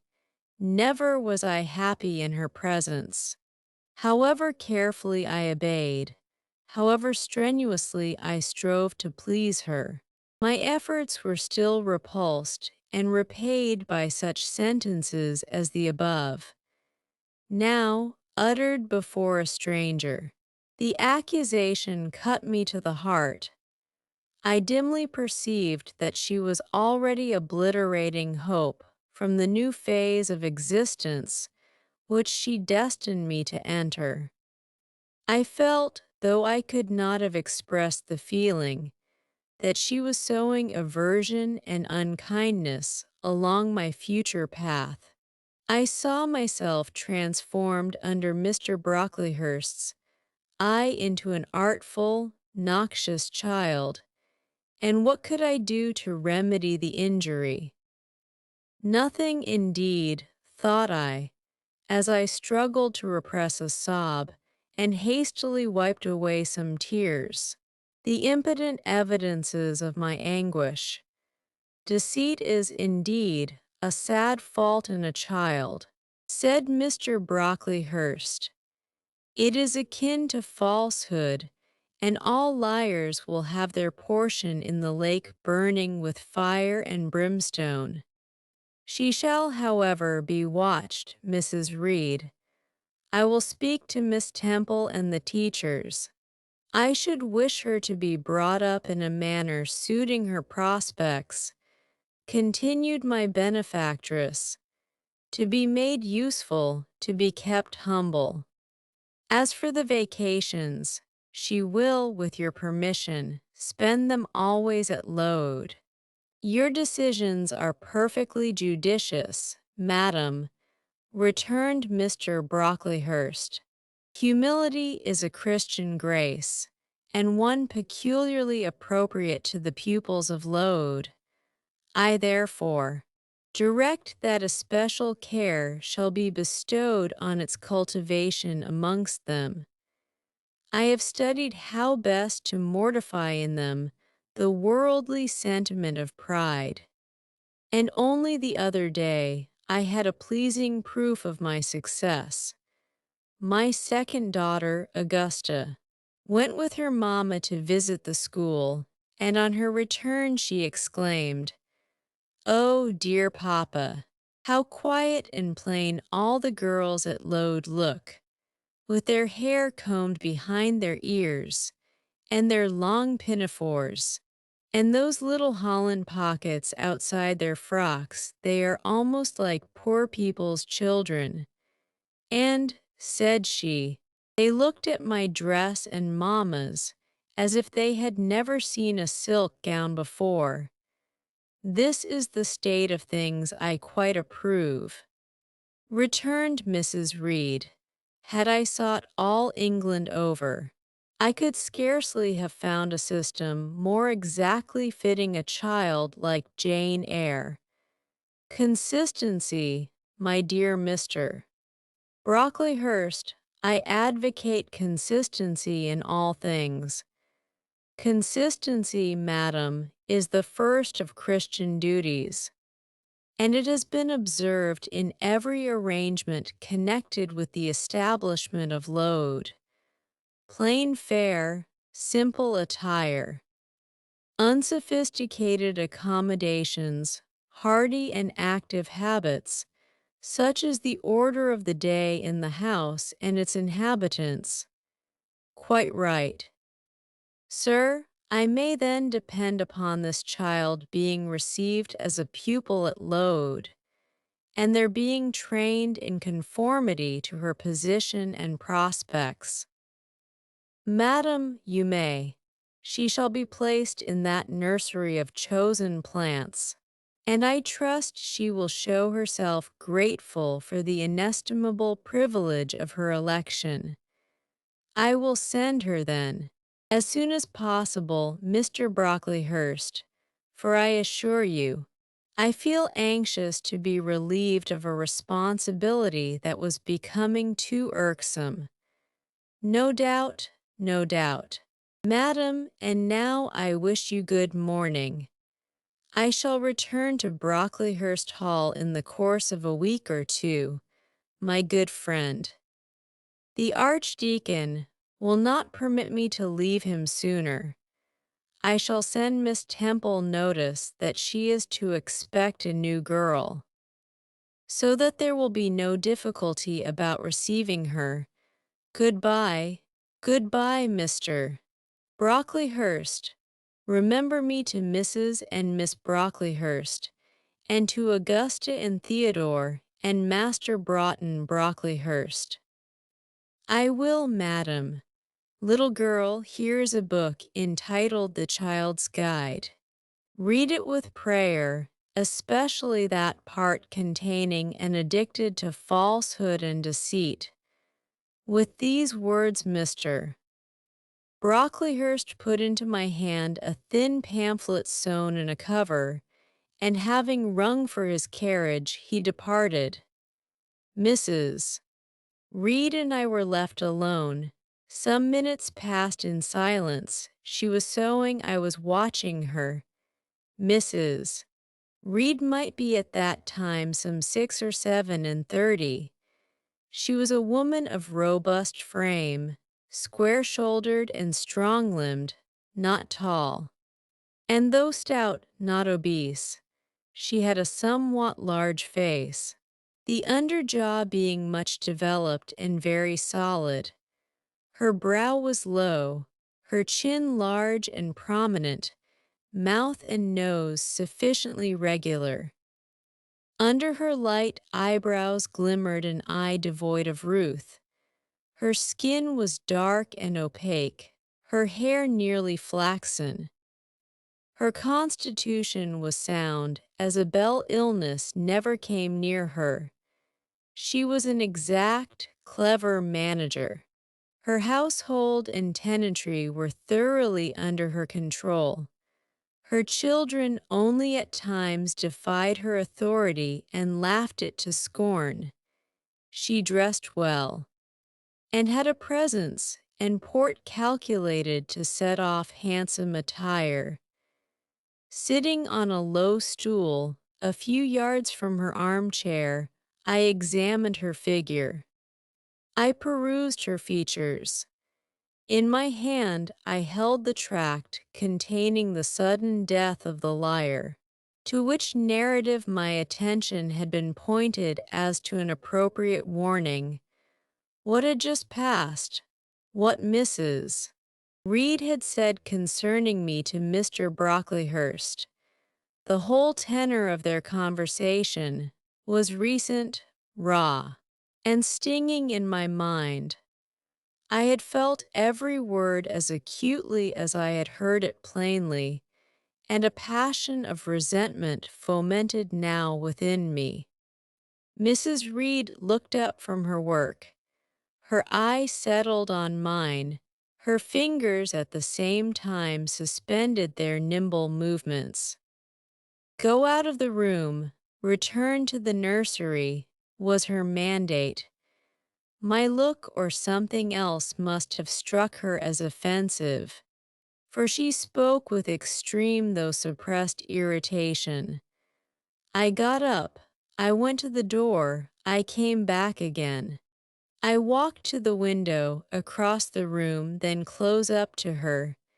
Speak I must. I had been trodden on severely, and must turn, but how? What strength had I to dart retaliation at my antagonist? I gathered my energies and launched them in this blunt sentence. I am not deceitful. If I were, I should say I loved you. But I declare I do not love you. I dislike you the worst of anybody in the world except John Reed.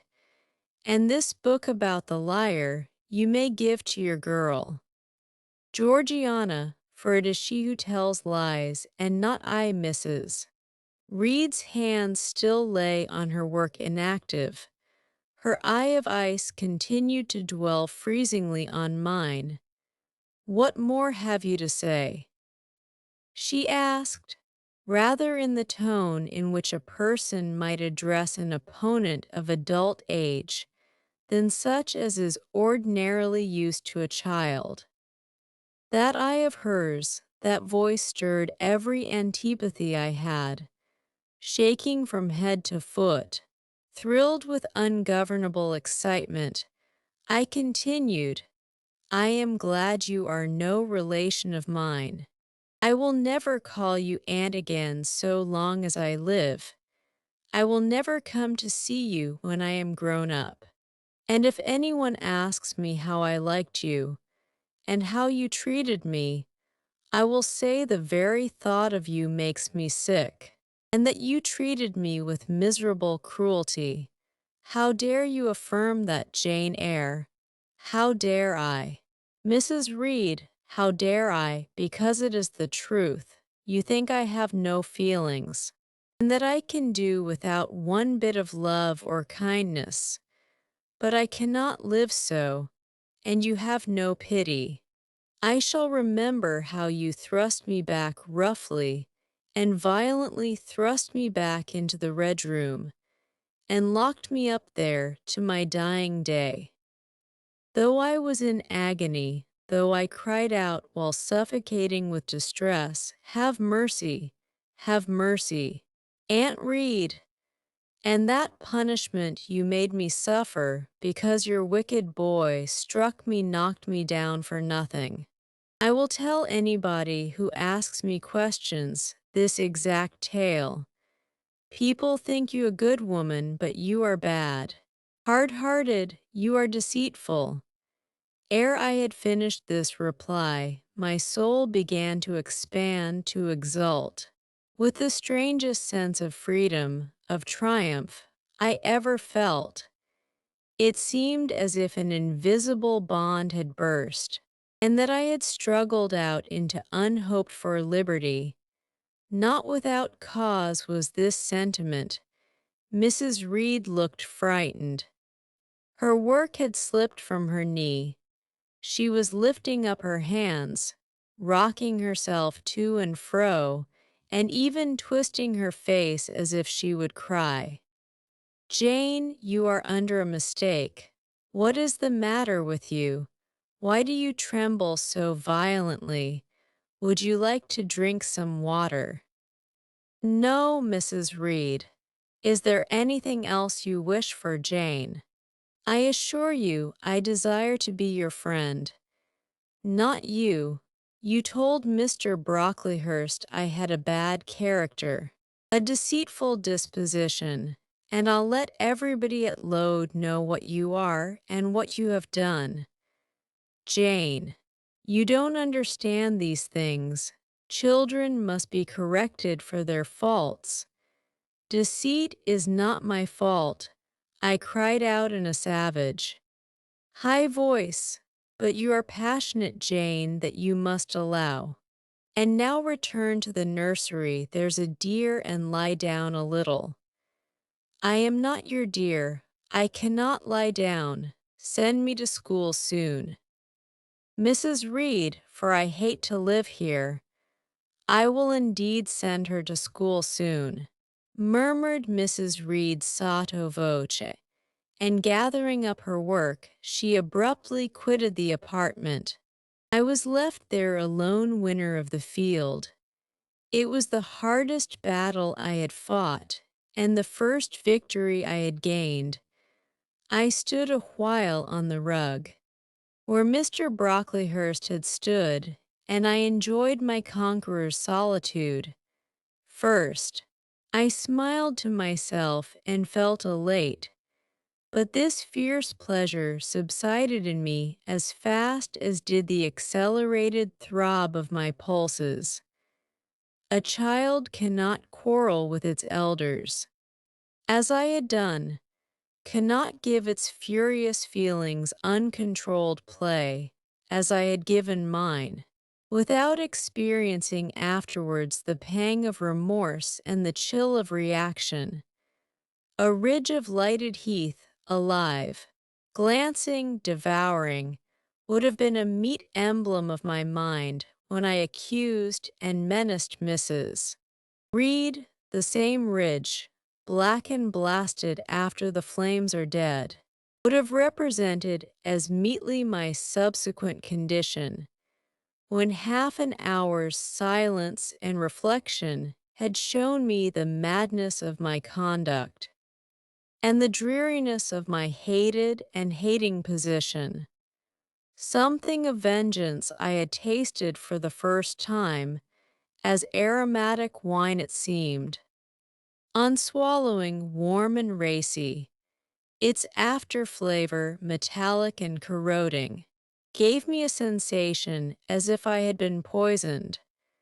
Willingly would I now have gone and asked Mrs. Reed's pardon, but I knew, partly from experience and partly from instinct, that was the way to make her repulse me with double scorn, thereby re-exciting every turbulent impulse of my nature.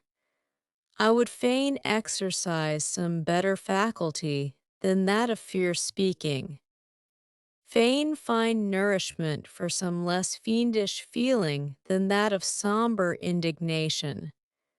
I took a book, some Arabian tales. I sat down and endeavored to read. I could make no sense of the subject. My own thoughts swam always between me and the page I had usually found fascinating. I opened the glass door in the breakfast room. The shrubbery was quite still. The black frost reigned, unbroken by sun or breeze. Through the grounds, I covered my head and arms with the skirt of my frock, and went out to walk in a part of the plantation which was quite sequestered. But I found no pleasure in the silent trees, the falling fir cones, the congealed relics of autumn, russet leaves, swept by past winds in heaps, and now stiffened together.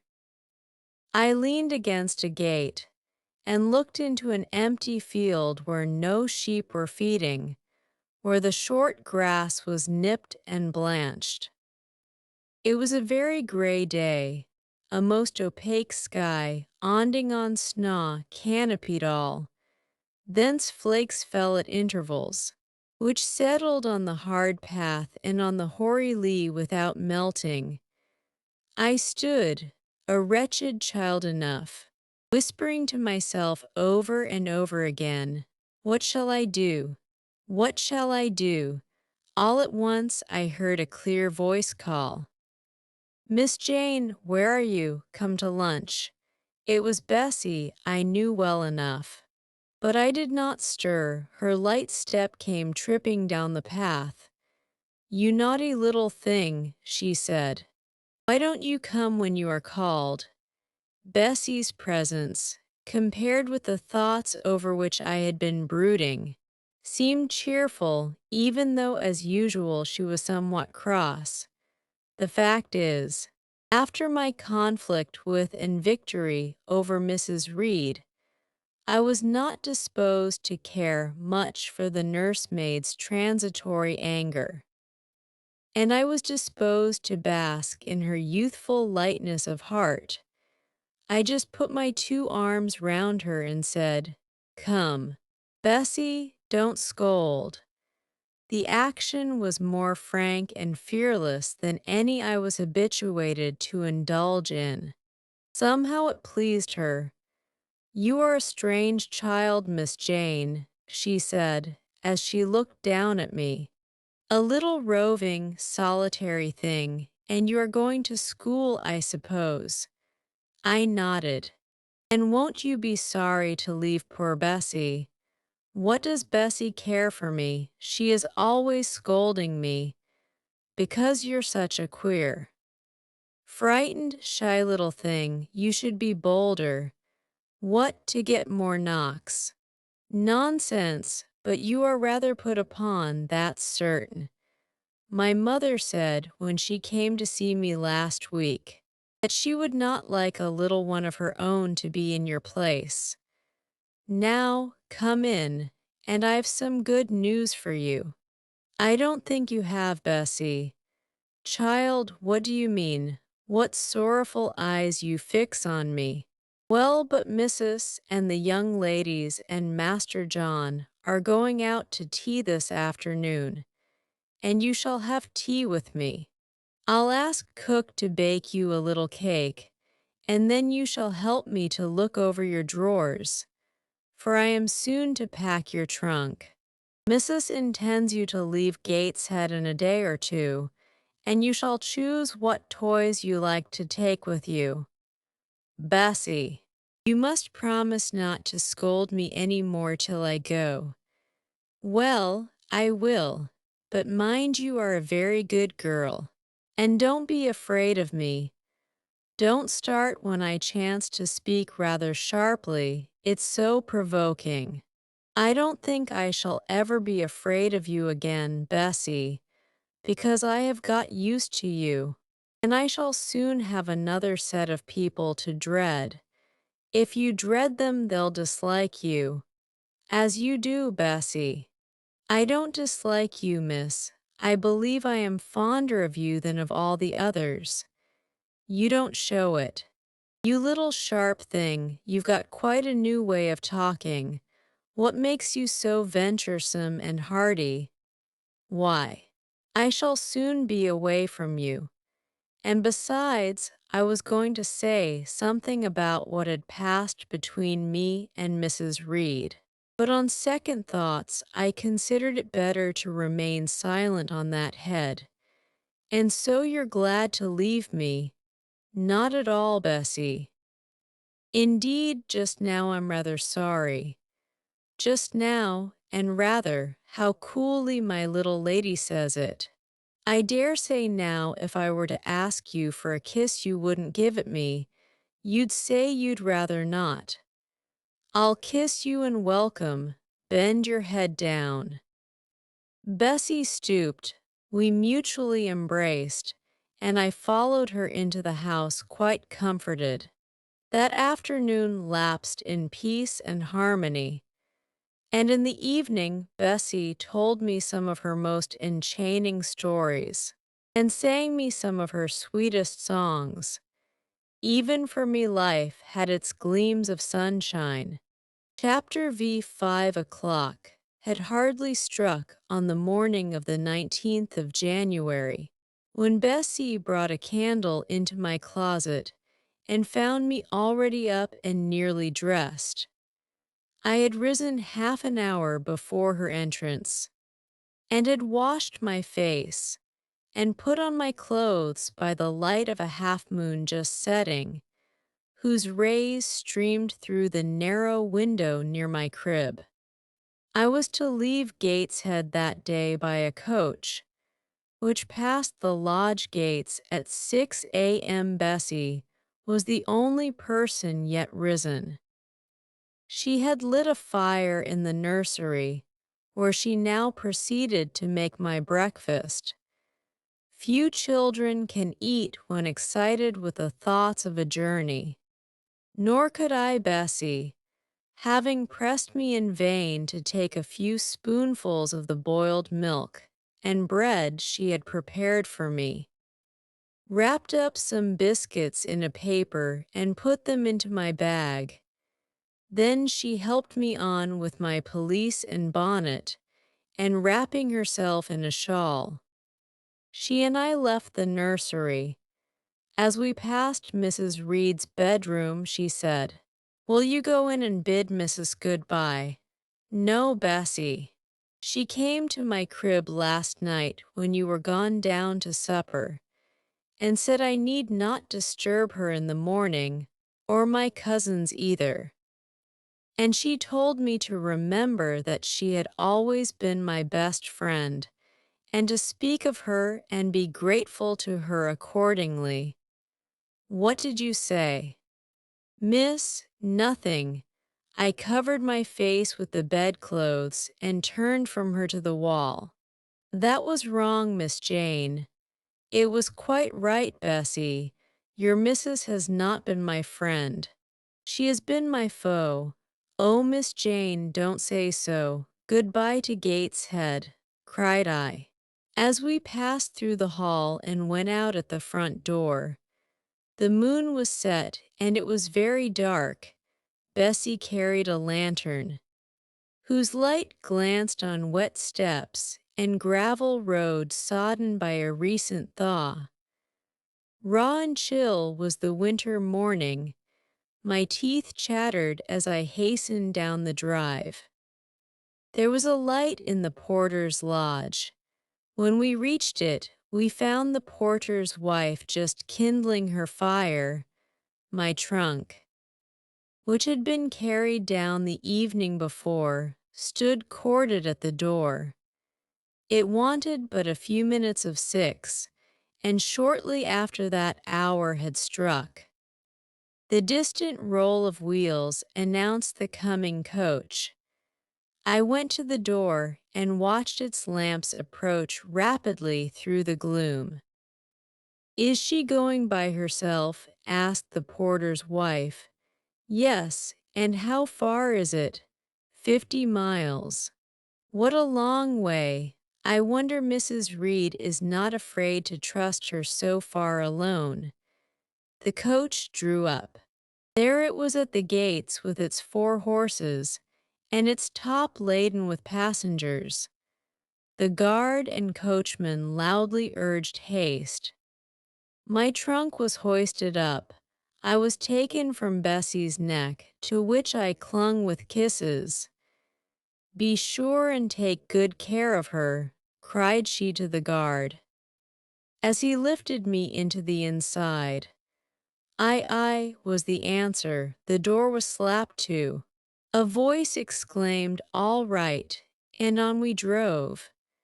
Thus was I severed from Bessie and Gateshead, thus whirled away to unknown, and as I then deemed, remote and mysterious regions. I remember but little of the journey. I only know that the day seemed to me of a preternatural length, and that we appeared to travel over hundreds of miles of road. We passed through several towns, and in one, a very large one, the coach stopped. The horses were taken out, and the passengers alighted to dine. I was carried into an inn, where the guard wanted me to have some dinner, but as I had no appetite, he left me in an immense room with a fireplace at each end, a chandelier pendant from the ceiling, and a little red gallery high up against the wall filled with musical instruments. Here I walked about for a long time, feeling very strange, and mortally apprehensive of someone coming in and kidnapping me, for I believed in kidnappers, their exploits having frequently figured in Bessie's Fireside Chronicles. At last the guard returned. Once more I was stowed away in the coach. My protector mounted his own seat. Sound of the afternoon came on wet and somewhat misty. As it waned into dusk, I began to feel that we were getting very far indeed from Gateshead. We ceased to pass through towns. The country changed. Great gray hills heaved up round the horizon. As twilight deepened, we descended a valley, dark with wood, and long after night had overclouded the prospect, I heard a wild wind rushing amongst trees. Lulled by the sound, I at last dropped asleep. I had not long slumbered when the sudden cessation of motion awoke me. The coach door was open, and a person like a servant was standing at it. I saw her face and dress by the light of the lamps. "Is there a little girl called Jane Eyre here?" she asked. I answered yes, and was then lifted out. My trunk was handed down, and the coach instantly drove away. I was stiff with long sitting, and bewildered with the noise and motion of the coach. Gathering my faculties, I looked about me. Rain, wind, and darkness filled the air. Nevertheless, I dimly discerned a wall before me and a door open in it. Through this door I passed with my new guide. She shut and locked it behind her. There was now visible a house or houses, for the building spread far with many windows, and lights burning in some. We went up a broad pebbly path, splashing wet, and were admitted at a door. Then the servant led me through a passage into a room with a fire, where she left me alone. I stood and warmed my numbed fingers over the blaze. Then I looked round. There was no candle, but the uncertain light from the hearth showed, by intervals, papered walls, carpet, curtains, shining mahogany furniture. It was a parlor, not so spacious or splendid as the drawing-room at Gateshead, but comfortable enough. I was puzzling to make out the subject of a picture on the wall when the door opened, and an individual carrying a light entered. Another followed close behind. The first was a tall lady with dark hair, dark eyes, and a pale and large forehead. Her figure was partly enveloped in a shawl. Her countenance was grave, her bearing erect. "The child is very young to be sent alone," said she, putting her candle down on the table. She considered me attentively for a minute or two, then further added, she had better be put to bed soon. "She looks tired." "Are you tired?" she asked, placing her hand on my shoulder. "A little, ma'am." And hungry too, no doubt. Let her have some supper before she goes to bed, Miss Miller. Is this the first time you have left your parents to come to school, my little girl? I explained to her that I had no parents.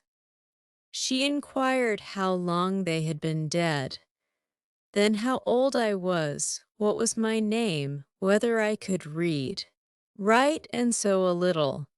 Then she touched my cheek gently with her forefinger, and saying, she hoped I should be a good child, dismissed me along with Miss Miller. The lady I had left might be about 29. The one who went with me appeared some years younger. The first impressed me by her voice, look, and air. Miss Miller was more ordinary, ruddy in complexion, though of a careworn countenance, hurried in gait and action, like one who had always a multiplicity of tasks on hand. She looked, indeed, what I afterwards found she really was, an under-teacher. Led by her, I passed from compartment to compartment, from passage to passage, of a large and irregular building, till, emerging from the total and somewhat dreary silence pervading that portion of the house we had traversed, we came upon the hum of many voices, and presently entered a wide, long room with great deal tables, two at each end, on each of which burned a pair of candles, and seated all round on benches, a congregation of girls of every age, from 9 or 10 to 20. Seen by the dim light of the dips, their number to me appeared countless, though not in reality exceeding 80. They were uniformly dressed in brown stuff frocks of quaint fashion and long holland pinafores. It was the hour of study. They were engaged in conning over their tomorrow's task, and the hum I had heard was the combined result of their whispered repetitions. Miss Miller signed to me to sit on a bench near the door. Then, walking up to the top of the long room, she cried out, monitors. Collect the lesson books and put them away. 4 tall girls arose from different tables, and going round, gathered the books and removed them. Miss Miller again gave the word of command, monitors, fetch the supper trays. The tall girls went out and returned presently, each bearing a tray with portions of something, I knew not what, arranged thereon, and a pitcher of water and mug in the middle of each tray. The portions were handed round. Those who liked took a draught of the water, the mug being common to all. When it came to my turn, I drank, for I was thirsty, but did not touch the food, excitement and fatigue rendering me incapable of eating. I now saw, however, that it was a thin oaten cake shared into fragments. The meal over, prayers were read by Miss Miller, and the classes filed off, 2 and 2, upstairs. Overpowered by this time with weariness, I scarcely noticed what sort of a place the bedroom was, except that, like the schoolroom, I saw it was very long. Tonight I was to be Miss Miller's bedfellow. She helped me to undress. When laid down, I glanced at the long rows of beds, each of which was quickly filled with 2 occupants. In 10 minutes the single light was extinguished, and amidst silence and complete darkness I fell asleep. The night passed rapidly. I was too tired even to dream. I only once awoke to hear the wind rave in furious gusts, and the rain fall in torrents, and to be sensible that Miss Miller had taken her place by my side. When I again unclosed my eyes, a loud bell was ringing. The girls were up and dressing. Day had not yet begun to dawn, and a rushlight or two burned in the room. I too rose reluctantly. It was bitter cold, and I dressed as well as I could for shivering, and washed when there was a basin at liberty, which did not occur soon, as there was but one basin to 6 girls, on the stands down the middle of the room. Again the bell rang, all formed in file, 2 and 2, and in that order descended the stairs and entered the cold and dimly lit schoolroom. Here prayers were read by Miss Miller. Afterwards she called out form classes. A great tumult succeeded for some minutes, during which Miss Miller repeatedly exclaimed, "Silence and order." When it subsided, I saw them all drawn up in 4 semicircles, before 4 chairs placed at the 4 tables. All held books in their hands, and a great book like a Bible lay on each table before the vacant seat. A pause of some seconds succeeded, filled up by the low, vague hum of numbers. Miss Miller walked from class to class, hushing this indefinite sound. A distant bell tinkled. Immediately 3 ladies entered the room. Each walked to a table and took her seat. Miss Miller assumed the 4th vacant chair, which was that nearest the door, and around which the smallest of the children were assembled. To this inferior class I was called and placed at the bottom of it. Business now began. The day's collect was repeated. Then certain texts of Scripture were said, and to these succeeded a protracted reading of chapters in the Bible, which lasted an hour. By the time that exercise was terminated, day had fully dawned.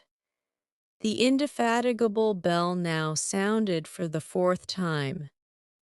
The classes were marshaled and marched into another room to breakfast. How glad I was to behold a prospect of getting something to eat. I was now nearly sick from inanition, having taken so little the day before. The refectory was a great, low-ceiled, gloomy room. On 2 long tables smoked basins of something hot, which, however, to my dismay, sent forth an odor far from inviting. I saw a universal manifestation of discontent when the fumes of the repast met the nostrils of those destined to swallow it. From the van of the procession, the tall girls of the 1st class, rose the whispered words disgusting, "The porridge is burned again." "Silence!" ejaculated a voice, not that of Miss Miller, but one of the upper teachers, a little and dark personage, smartly dressed, but of somewhat morose aspect, who installed herself at the top of one table, while a more buxom lady presided at the other. I looked in vain for her I had first seen the night before. She was not visible. Miss Miller occupied the foot of the table where I sat, and a strange, foreign-looking, elderly lady, the French teacher, as I afterwards found, took the corresponding seat at the other board. A long grace was said and a hymn sung. Then a servant brought in some tea for the teachers, and the meal began. Ravenous and now very faint, I devoured a spoonful or 2 of my portion without thinking of its taste, but the first edge of hunger blunted. I perceived I had got in hand a nauseous mess. Burnt porridge is almost as bad as rotten potatoes. Famine itself soon sickens over it. The spoons were moved slowly. I saw each girl taste her food and try to swallow it, but in most cases the effort was soon relinquished. Breakfast was over, and none had breakfasted. Thanks being returned for what we had not got, and a second hymn chanted. The refectory was evacuated for the schoolroom. I was one of the last to go out, and in passing the tables, I saw one teacher take a basin of the porridge and taste it. She looked at the others. All their countenances expressed displeasure, and one of them, the stout one, whispered abominable stuff. How shameful! A quarter of an hour passed before lessons again began, during which the schoolroom was in a glorious tumult. For that space of time, it seemed to be permitted to talk loud and more freely, and they used their privilege. The whole conversation ran on the breakfast, which one and all abused roundly. Poor things, it was the sole consolation they had. Miss Miller was now the only teacher in the room. A group of great girls standing about her spoke, with serious and sullen gestures. I heard the name of Mr. Brocklehurst pronounced by some lips, at which Miss Miller shook her head disapprovingly, but she made no great effort to check the general wrath. Doubtless she shared in it. A clock in the schoolroom struck 9. Miss Miller left her circle, and standing in the middle of the room, cried, "Silence! To your seats!" Discipline prevailed. In 5 minutes the confused throng was resolved into order, and comparative silence quelled the Babel clamor of tongues. The upper teachers now punctually resumed their posts, but still all seemed to wait. Ranged on benches down the sides of the room, the 80 girls sat motionless and erect. A quaint assemblage they appeared, all with plain locks combed from their faces, not a curl visible, in brown dresses, made high and surrounded by a narrow tucker about the throat, with little pockets of holland, shaped something like a Highlander's purse, tied in front of their frocks, and destined to serve the purpose of a work-bag. All, too, wearing woolen stockings and country-made shoes, fastened with brass buckles. Above 20 of those clad in this costume were full-grown girls, or rather young women. It suited them ill and gave an air of oddity even to the prettiest. I was still looking at them, and also at intervals examining the teachers, none of whom precisely pleased me, for the stout one was a little coarse, the dark one not a little fierce, the foreigner harsh and grotesque, and Miss Miller, poor thing, looked purple, weather-beaten, and overworked when, as my eye wandered from face to face, the whole school rose simultaneously, as if moved by a common spring. What was the matter? I had heard no order given. I was puzzled. Ere I had gathered my wits, the classes were again seated. But as all eyes were now turned to one point, mine followed the general direction, and encountered the personage who had received me last night. She stood at the bottom of the long room on the hearth, for there was a fire at each end. She surveyed the 2 rows of girls silently and gravely. Miss Miller, approaching, seemed to ask her a question, and having received her answer, went back to her place, and said aloud, "Monitor of the first class, fetch the globes." While the direction was being executed, the lady consulted moved slowly up the room. "I suppose I have a considerable organ of veneration, for I retain yet the sense of admiring awe with which my eyes traced her steps. Seen now in broad daylight, she looked tall, fair, and shapely.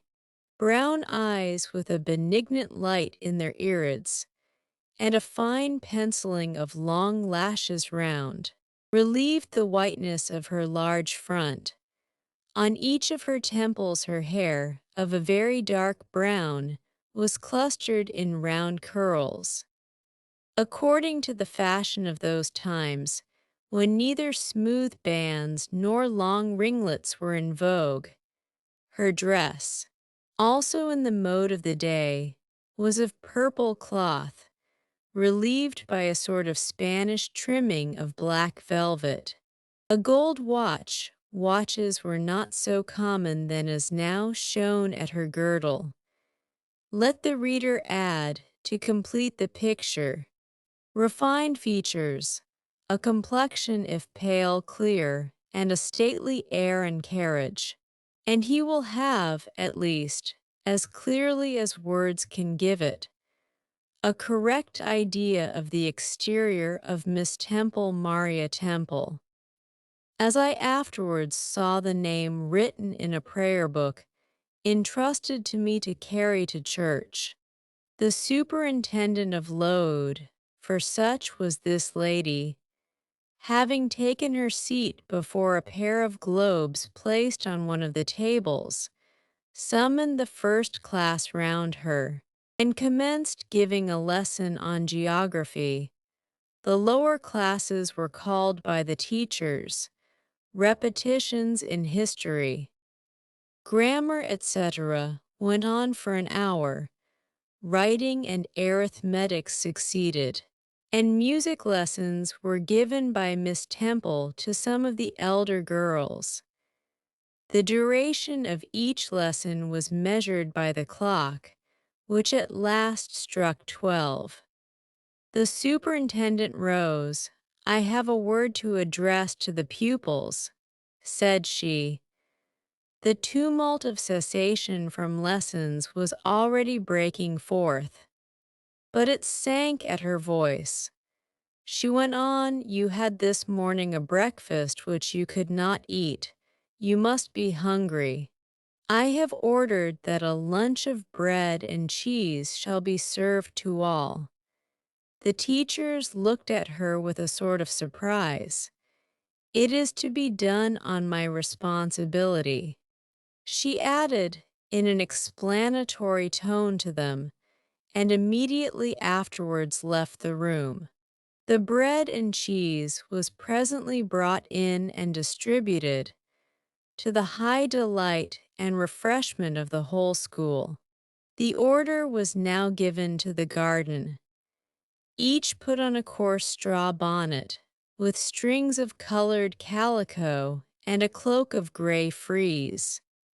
I was similarly equipped, and following the stream, I made my way into the open air.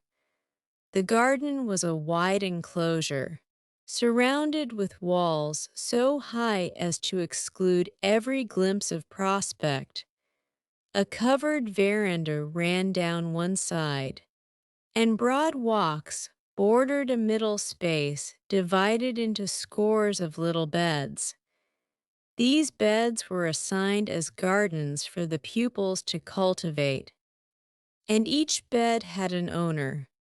When full of flowers, they would doubtless look pretty, but now, at the latter end of January, all was wintry blight and brown decay.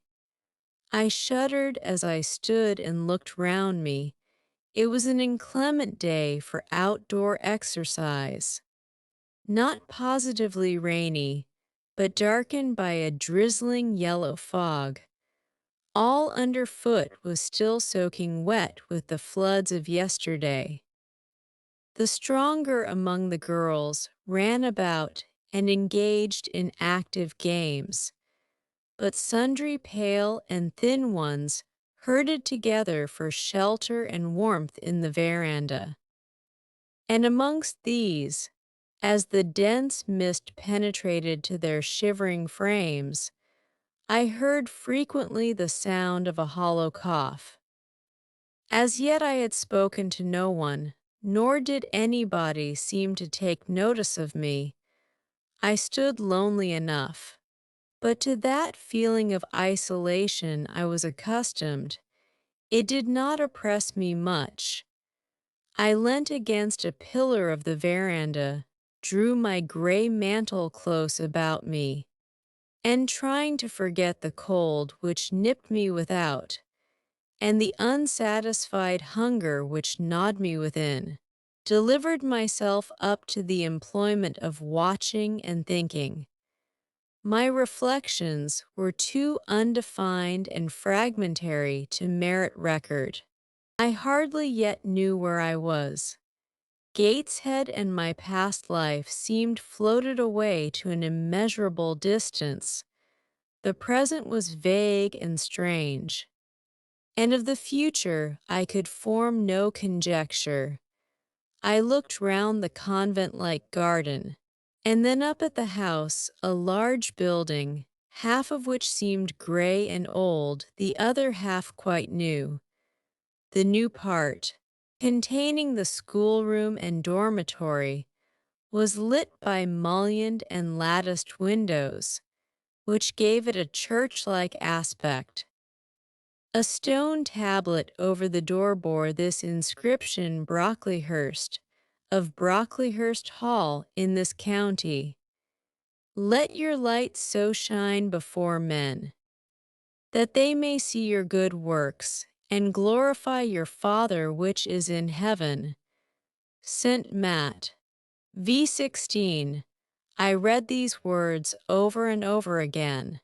I felt that an explanation belonged to them, and was unable fully to penetrate their import.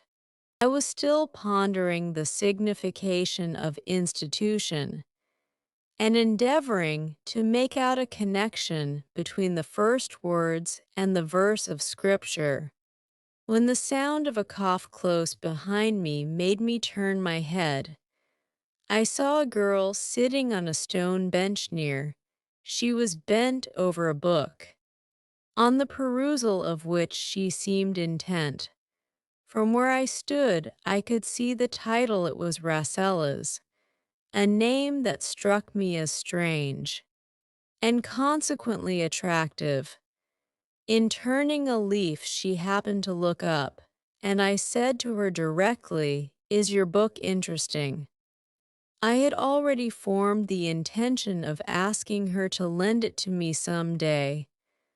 "I like it," she answered, after a pause of a second or two, during which she examined me. "What is it about?" I continued. I hardly know where I found the hardihood thus to open a conversation with a stranger. The step was contrary to my nature and habits, but I think her occupation touched a chord of sympathy somewhere, for I too liked reading, though of a frivolous and childish kind. I could not digest or comprehend the serious or substantial.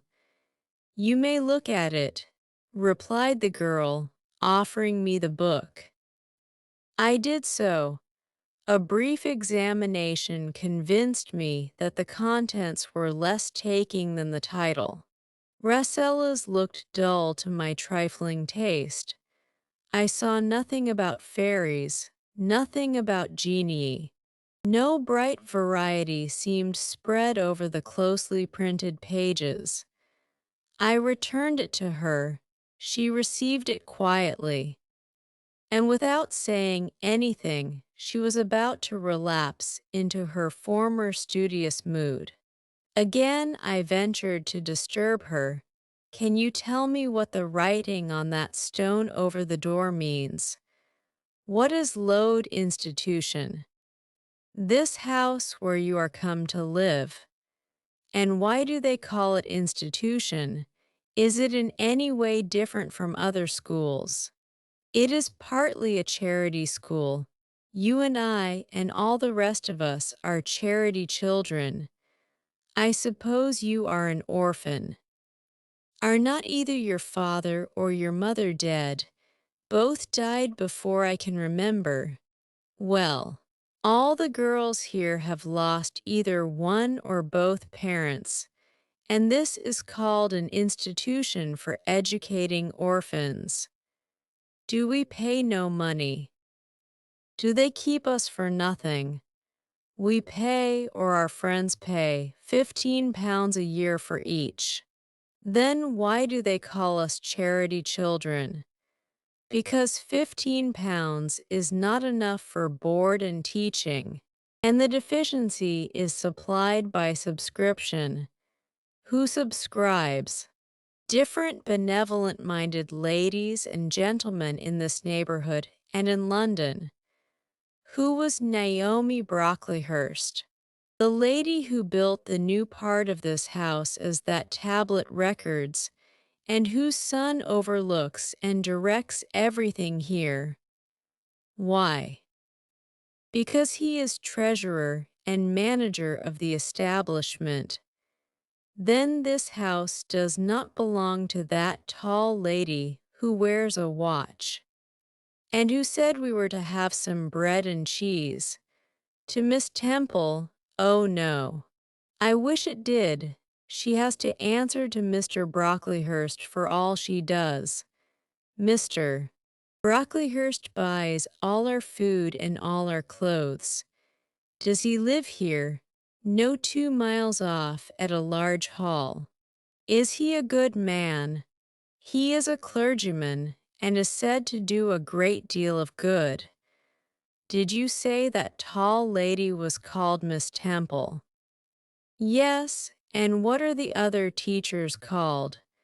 The one with red cheeks is called Miss Smith. She attends to the work, and cuts out for we make our own clothes, our frocks and pelisses, and everything. The little one with black hair is Miss Scatcherd. She teaches history and grammar. And here's the second-class repetitions. And the one who wears a shawl and has a pocket handkerchief tied to her side with a yellow riband is Madame Pierrot. She comes from Lille in France and teaches French.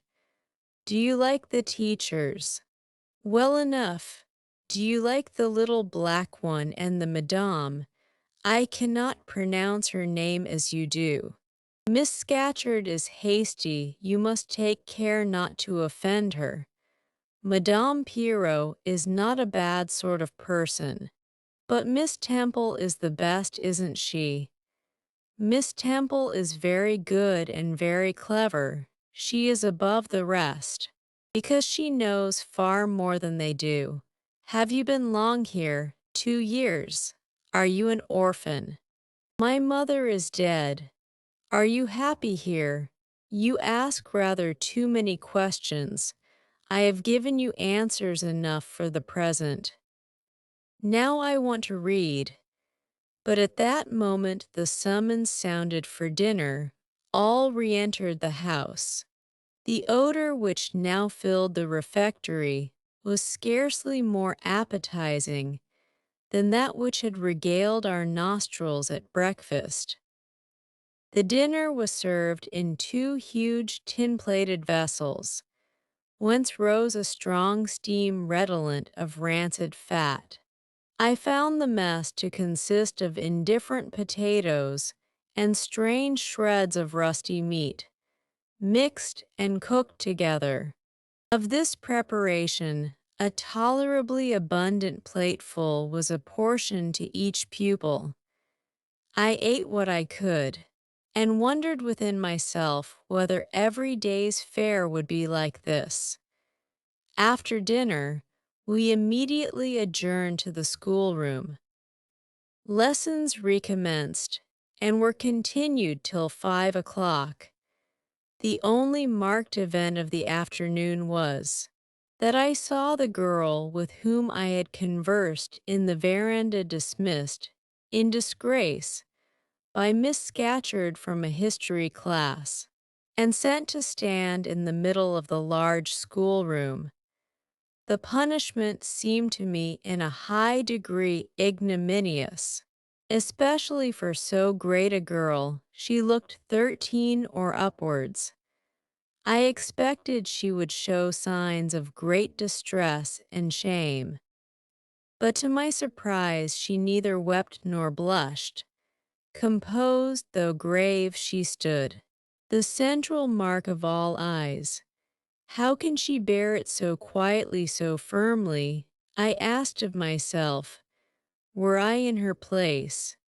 It seems to me I should wish the earth to open and swallow me up. She looks as if she were thinking of something beyond her punishment, beyond her situation, of something not round her nor before her. I have heard of daydreams. Is she in a daydream now? Her eyes are fixed on the floor, but I am sure they do not see it. Her sight seems turned in, gone down into her heart. She is looking at what she can remember. I believe not at what is really present. I wonder what sort of a girl she is, whether good or naughty. Soon after 5 p.m. we had another meal, consisting of a small mug of coffee and half a slice of brown bread. I devoured my bread and drank my coffee with relish, but I should have been glad of as much more. I was still hungry. Half an hour's recreation succeeded. Then study, then the glass of water and the piece of oat cake, prayers and bed. Such was my first day at Aloud. Chapter VI the next day commenced as before, getting up and dressing by rushlight. But this morning we were obliged to dispense with the ceremony of washing. The water in the pitchers was frozen. A change had taken place in the weather the preceding evening, and a keen northeast wind, whistling through the crevices of our bedroom windows all night long, had made us shiver in our beds and turned the contents of the ewers to ice. Before the long hour and a half of prayers and Bible reading was over, I felt ready to perish with cold. Breakfast time came at last, and this morning the porridge was not burnt. The quality was eatable, the quantity small. How small my portion seemed! I wished it had been doubled. In the course of the day I was enrolled a member of the 4th class, and regular tasks and occupations were assigned me. Hitherto, I had only been a spectator of the proceedings at Aloud. I was now to become an actor therein. At first, being little accustomed to learn by heart, the lessons appeared to me both long and difficult. The frequent change from task to task, too, bewildered me, and I was glad when, about 3 o'clock in the afternoon, Miss Smith put into my hands a border of muslin 2 yards long, together with needle, thimble, etc., and sent me to sit in a quiet corner of the schoolroom, with directions to hem the same. At that hour most of the others were sewing likewise, but one class still stood round Miss Scatcherd's chair reading, and as all was quiet, the subject of their lessons could be heard, together with the manner in which each girl acquitted herself, and the animadversions or commendations of Miss Scatcherd on the performance. It was English history. Among the readers, I observed my acquaintance of the veranda. At the commencement of the lesson, her place had been at the top of the class. But for some error of pronunciation or some inattention to stops, she was suddenly sent to the very bottom. Even in that obscure position, Miss Scatcherd continued to make her an object of constant notice. She was continually addressing to her such phrases as the following: Burns, such it seems was her name. The girls here were all called by their surnames, as boys are elsewhere. Burns, you are standing on the side of your shoe. Turn your toes out immediately. Burns, you poke your chin most unpleasantly. Draw it in. Burns, I insist on your holding your head up. I will not have you before me in that attitude, etc., etc., a chapter having been read through twice. The books were closed, and the girls examined. The lesson had comprised part of the reign of Charles I, and there were sundry questions about tonnage and poundage and ship money, which most of them appeared unable to answer. Still, every little difficulty was solved instantly when it reached Burns. Her memory seemed to have retained the substance of the whole lesson, and she was ready with answers on every point. I kept expecting that Miss Scatcherd would praise her attention, but, instead of that, she suddenly cried out, "You dirty, disagreeable girl! You have never cleaned your nails this morning." Burns made no answer. I wondered at her silence. Why, thought I, does she not explain that she could neither clean her nails nor wash her face, as the water was frozen? My attention was now called off by Miss Smith desiring me to hold a skein of thread. While she was winding it, she talked to me from time to time, asking whether I had ever been at school before, whether I could mark, stitch, knit, etc., till she dismissed me. I could not pursue my observations on Miss Scatcherd's movements. When I returned to my seat, that lady was just delivering an order of which I did not catch the import. But Burns immediately left the class, and going into the small inner room where the books were kept, returned in half a minute, carrying in her hand a bundle of twigs tied together at one end.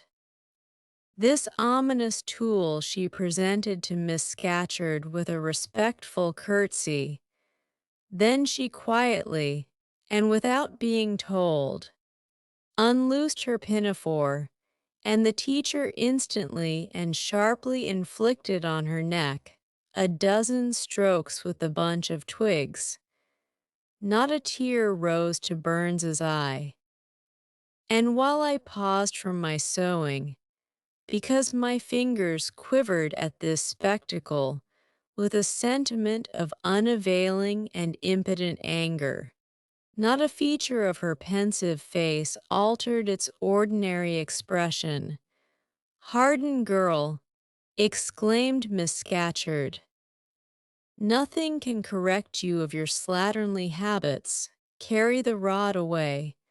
Burns obeyed. I looked at her narrowly as she emerged from the book closet. She was just putting back her handkerchief into her pocket, and the trace of a tear glistened on her thin cheek. The play hour in the evening I thought the pleasantest fraction of the day at Loud. The bit of bread, the draught of coffee swallowed at 5 o'clock had revived vitality, if it had not satisfied hunger. The long restraint of the day was slackened. The schoolroom felt warmer than in the morning, its fires being allowed to burn a little more brightly, to supply in some measure the place of candles not yet introduced. The ruddy gloaming, the licensed uproar, the confusion of many voices gave one a welcome sense of liberty. On the evening of the day on which I had seen Miss Scatcherd flog her pupil, Burns, I wandered as usual among the forms and tables and laughing groups without a companion, yet not feeling lonely. When I passed the windows, I now and then lifted a blind and looked out. It snowed fast. A drift was already forming against the lower panes.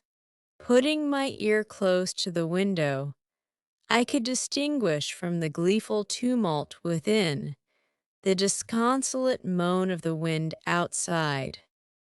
Probably, if I had lately left a good home and kind parents, this would have been the hour when I should most keenly have regretted the separation. That wind would then have saddened my heart. This obscure chaos would have disturbed my peace. As it was, I derived from both a strange excitement, and reckless and feverish, I wished the wind to howl more wildly, the gloom to deepen to darkness, and the confusion to rise to clamor. Jumping over forms, and creeping under tables, I made my way to one of the fireplaces. There, kneeling by the high wire fender, I found Burns, absorbed, silent, abstracted from all round her by the companionship of a book, which she read by the dim glare of the embers. "Is it still Rassella's?" I asked, coming behind her. "Yes," she said, "and I have just finished it." And in 5 minutes more she shut it up. I was glad of this. Now, thought I can perhaps get her to talk. I sat down by her on the floor. "What is your name besides Burns?" "Helen. Do you come a long way from here?" "I come from a place farther north, quite on the borders of Scotland." "Will you ever go back?" "I hope so, but nobody can be sure of the future." "You must wish to leave Loud." "No." "Why should I?" "I was sent to Loud to get an education, and it would be of no use going away until I have attained that object." "But that teacher, Miss Scatcherd, is so cruel to you." "Cruel? Not at all. She is severe, she dislikes my faults. And if I were in your place I should dislike her, I should resist her. If she struck me with that rod, I should get it from her hand, I should break it under her nose. Probably you would do nothing of the sort.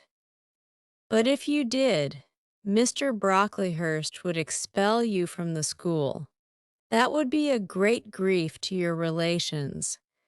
It is far better to endure patiently a smart which nobody feels but yourself, than to commit a hasty action whose evil consequences will extend to all connected with you. And besides, the Bible bids us return good for evil. But then it seems disgraceful to be flogged, and to be sent to stand in the middle of a room full of people, and you are such a great girl. I am far younger than you, and I could not bear it. Yet it would be your duty to bear it, if you could not avoid it. It is weak and silly to say you cannot bear what it is your fate to be required to bear. I heard her with wonder. I could not comprehend this doctrine of endurance, and still less could I understand or sympathize with the forbearance she expressed for her chastiser. Still, I felt that Helen Burns considered things by a light invisible to my eyes. I suspected she might be right and I wrong, but I would not ponder the matter deeply. Like Felix, I put it off to a more convenient season. You say you have faults, Helen. What are they? To me, you seem very good. Then learn from me, not to judge by appearances. I am, as Miss Scatcherd said slatternly, I seldom put, and never keep, things in order. I am careless. I forget rules. I read when I should learn my lessons. I have no method. And sometimes I say, like you, I cannot bear to be subjected to systematic arrangements. This is all very provoking to Miss Scatcherd, who is naturally neat, punctual, and particular. And cross and cruel, I added, but Helen Burns would not admit my addition. She kept silence. Is Miss Temple as severe to you as Miss Scatcherd? At the utterance of Miss Temple's name, a soft smile flitted over her grave face. Miss Temple is full of goodness.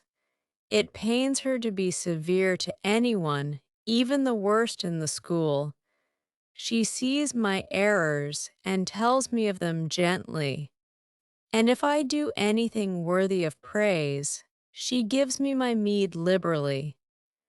One strong proof of my wretchedly defective nature is that even her expostulations, so mild, so rational, have no influence to cure me of my faults, and even her praise, though I value it most highly, cannot stimulate me to continued care and foresight. That is curious, said I. It is so easy to be careful. For you I have no doubt it is. I observed you in your class this morning and saw you were closely attentive. Your thoughts never seemed to wander while Miss Miller explained the lesson and questioned you. Now, mine continually rove away. When I should be listening to Miss Scatcherd and collecting all she says with assiduity, often I lose the very sound of her voice. I fall into a sort of dream. Sometimes I think I am in Northumberland, and that the noises I hear round me are the bubbling of a little brook which runs through Deepton, near our house. Then, when it comes to my turn to reply, I have to be awakened, and having heard nothing of what was read for listening to the visionary brook, I have no answer ready. Yet how well you replied this afternoon. It was mere chance. The subject on which we had been reading had interested me. This afternoon, instead of dreaming of Deepton, I was wondering how a man who wished to do right could act so unjustly and unwisely as Charles the First sometimes did. And I thought what a pity it was that, with his integrity and conscientiousness, he could see no farther than the prerogatives of the crown. If he had but been able to look to a distance and see how what they call the spirit of the age was tending. Still, I like Charles, I respect him, I pity him, poor murdered king.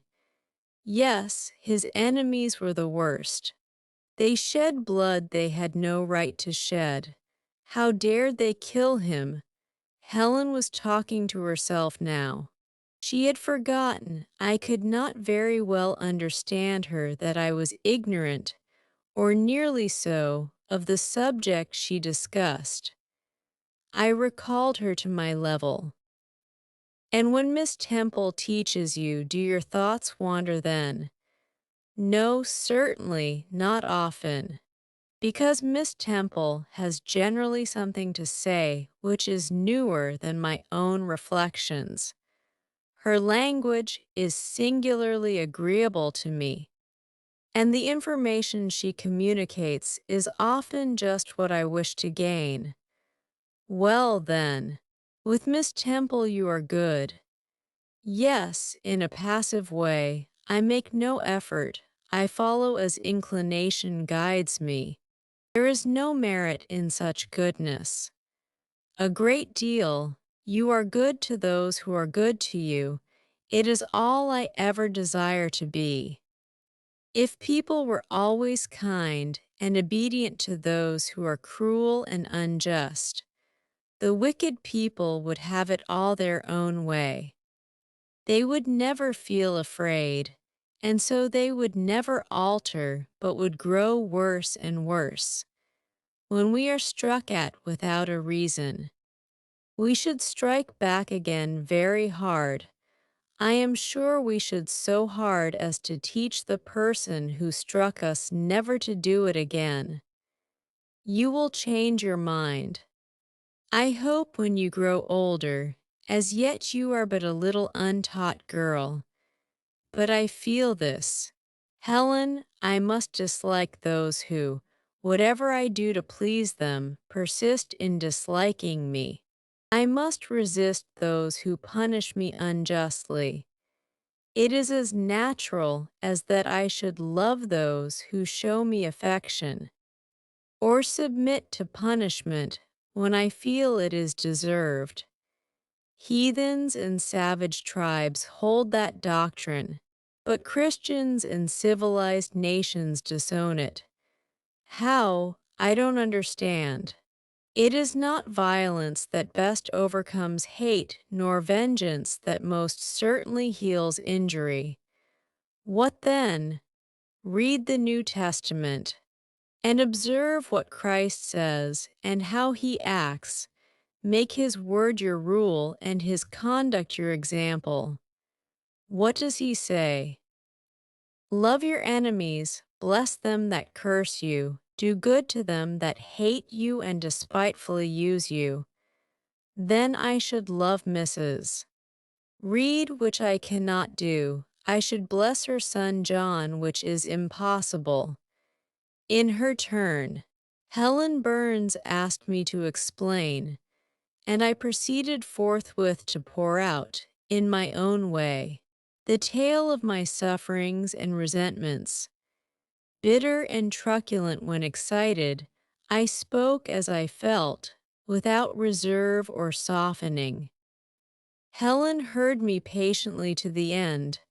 I expected she would then make a remark, but she said nothing. Well, I asked impatiently, is not Mrs. Reed a hard-hearted, bad woman? She has been unkind to you.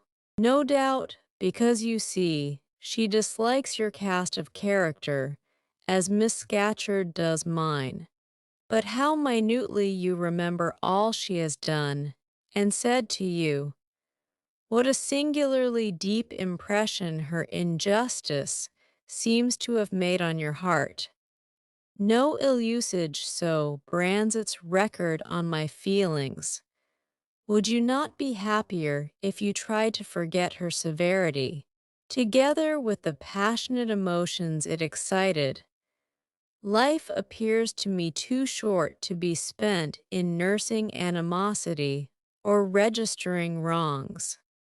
We are and must be, one and all, burdened with faults in this world, but the time will soon come when, I trust, we shall put them off in putting off our corruptible bodies, when debasement and sin will fall from us with this cumbrous frame of flesh, and only the spark of the Spirit will remain, the impalpable principle of light and thought, pure as when it left the Creator to inspire the creature. Whence it came it will return, perhaps again, to be communicated to some being higher than man, perhaps to pass through gradations of glory, from the pale human soul to brighten to the seraph. Surely it will never, on the contrary, be suffered to degenerate from man to fiend. No, I cannot believe that. I hold another creed, which no one ever taught me and which I seldom mention, but in which I delight, and to which I cling, for it extends hope to all. It makes eternity a rest, a mighty home, not a terror and an abyss. Besides, with this creed, I can so clearly distinguish between the criminal and his crime. I can so sincerely forgive the first while I abhor the last. With this creed, revenge never worries my heart. Degradation never too deeply disgusts me. Injustice never crushes me too low. I live in calm, looking to the end. Helen's head, always drooping, sank a little lower as she finished this sentence. I saw by her look she wished no longer to talk to me, but rather to converse with her own thoughts. She was not allowed much time for meditation. A monitor, a great rough girl, presently came up, exclaiming in a strong Cumberland accent, "Helen Burns, if you don't go and put your drawer in order, and fold up your work this minute, I'll tell Miss Scatcherd to come and look at it." Helen sighed as her reverie fled, and getting up, obeyed the monitor without reply as without delay. Chapter VIIMY first quarter at Loud seemed an age, and not the golden age either. It comprised an irksome struggle, with difficulties in habituating myself to new rules and unwanted tasks. The fear of failure in these points harassed me worse than the physical hardships of my lot, though these were no trifles. During January, February, and part of March, the deep snows, and after their melting, the almost impassable roads, prevented our stirring beyond the garden walls, except to go to church. But within these limits, we had to pass an hour every day in the open air. Our clothing was insufficient to protect us from the severe cold. We had no boots. The snow got into our shoes and melted there. Our ungloved hands became numbed and covered with chilblains, as were our feet. I remember well the distracting irritation I endured from this cause every evening, when my feet inflamed, and the torture of thrusting the swelled, raw and stiff, toes into my shoes in the morning. Then the scanty supply of food was distressing. With the keen appetites of growing children, we had scarcely sufficient to keep alive a delicate invalid. From this deficiency of nourishment resulted an abuse, which pressed hardly on the younger pupils. Whenever the famished great girls had an opportunity, they would coax or menace the little ones out of their portion. Many a time I have shared between two claimants the precious morsel of brown bread distributed at tea time, and after relinquishing to a third half the contents of my mug of coffee, I have swallowed the remainder with an accompaniment of secret tears, forced from me by the exigency of hunger. Sundays were dreary days in that wintry season. We had to walk 2 miles to Brocklebridge Church, where our patron officiated. We set out cold. We arrived at church colder. During the morning service, we became almost paralyzed. It was too far to return to dinner, and an allowance of cold meat and bread, in the same penurious proportion observed in our ordinary meals, was served round between the services. At the close of the afternoon service, we returned by an exposed and hilly road where the bitter winter wind, blowing over a range of snowy summits to the north, almost flayed the skin from our faces. I can remember Miss Temple walking lightly and rapidly along our drooping line, her plaid cloak, which the frosty wind fluttered, gathered close about her, and encouraging us by precept and example to keep up our spirits and march forward. As she said, like stalwart soldiers, the other teachers, poor things, were generally themselves too much dejected to attempt the task of cheering others. How we longed for the light and heat of a blazing fire when we got back. But to the little ones at least, this was denied. Each hearth in the schoolroom was immediately surrounded by a double row of great girls, and behind them the younger children crouched in groups, wrapping their starved arms in their pinafores. A little solace came at tea time in the shape of a double ration of bread, a whole, instead of a half, slice with the delicious addition of a thin scrape of butter. It was the hebdomadal treat to which we all looked forward from Sabbath to Sabbath. I generally contrived to reserve a moiety of this bounteous repast for myself, but the remainder I was invariably obliged to part with. The Sunday evening was spent in repeating, by heart, the church catechism and the 5th, 6th, and 7th chapters of St. Matthew, and in listening to a long sermon read by Miss Miller, whose irrepressible yawns attested her weariness. A frequent interlude of these performances was the enactment of the part of Eutychus by some half-dozen of little girls, who, overpowered with sleep, would fall down, if not out of the third loft, yet off the fourth form, and be taken up half dead. The remedy was to thrust them forward into the center of the schoolroom, and oblige them to stand there till the sermon was finished. Sometimes their feet failed them, and they sank together in a heap. They were then propped up with the monitor's high stools. I have not yet alluded to the visits of Mr. Brocklehurst, and indeed that gentleman was from home during the greater part of the first month after my arrival, perhaps prolonging his stay with his friend the Archdeacon. His absence was a relief to me. I need not say that I had my own reasons for dreading his coming, but come he did at last. One afternoon, I had then been 3 weeks at Loud, as I was sitting with a slate in my hand, puzzling over a sum in long division. My eyes, raised in abstraction to the window, caught sight of a figure just passing.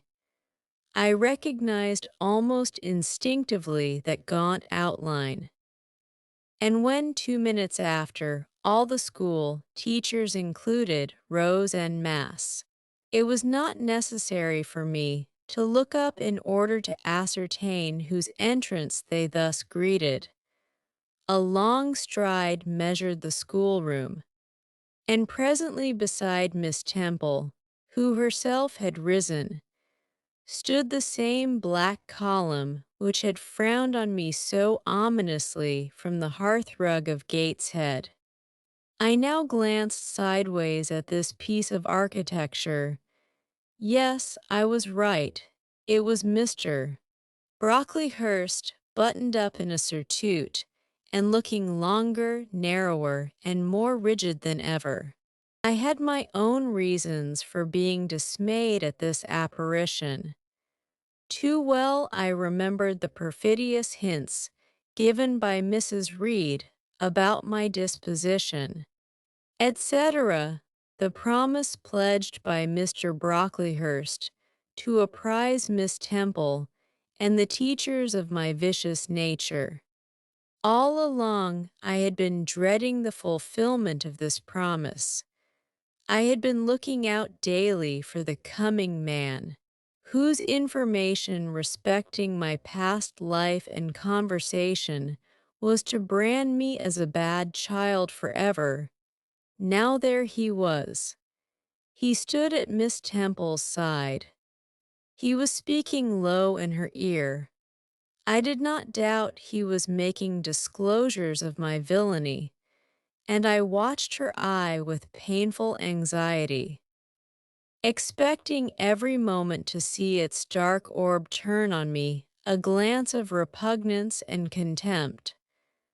I listened too, and as I happened to be seated quite at the top of the room, I caught most of what he said. Its import relieved me from immediate apprehension. I suppose, Miss Temple, the thread I bought at Loughton will do. It struck me that it would be just of the quality for the calico chemises, and I sorted the needles to match. You may tell Miss Smith that I forgot to make a memorandum of the darning needles, but she shall have some papers sent in next week, and she is not, on any account, to give out more than one at a time to each pupil. If they have more, they are apt to be careless and lose them. And oh, ma'am, I wish the woolen stockings were better looked to. When I was here last, I went into the kitchen garden and examined the clothes drying on the line. There was a quantity of black hose in a very bad state of repair. From the size of the holes in them, I was sure they had not been well mended from time to time. He paused. Your directions shall be attended to. Sir, said Miss Temple, and ma'am, he continued, the laundress tells me some of the girls have 2 clean tuckers in the week. It is too much. The rules limit them to 1. I think I can explain that circumstance, sir. Agnes and Catherine Johnstone were invited to take tea with some friends at Loughton last Thursday, and I gave them leave to put on clean tuckers for the occasion. Mr. Brocklehurst nodded. Well, for once it may pass, but please not to let the circumstance occur too often. And there is another thing which surprised me. I find in settling accounts with the housekeeper that a lunch, consisting of bread and cheese, has twice been served out to the girls during the past fortnight. How is this? I looked over the regulations, and I find no such meal as lunch mentioned. Who introduced this innovation, and by what authority? I must be responsible for the circumstance, sir, replied Miss Temple. The breakfast was so ill prepared that the pupils could not possibly eat it, and I dared not allow them to remain fasting till dinner time. Madam, allow me an instant. You are aware that my plan in bringing up these girls is not to accustom them to habits of luxury and indulgence, but to render them hardy, patient, self-denying. Should any little accidental disappointment of the appetite occur, such as the spoiling of a meal, the under or the over-dressing of a dish, the incident ought not to be neutralized by replacing with something more delicate the comfort lost, thus pampering the body and obviating the aim of this institution.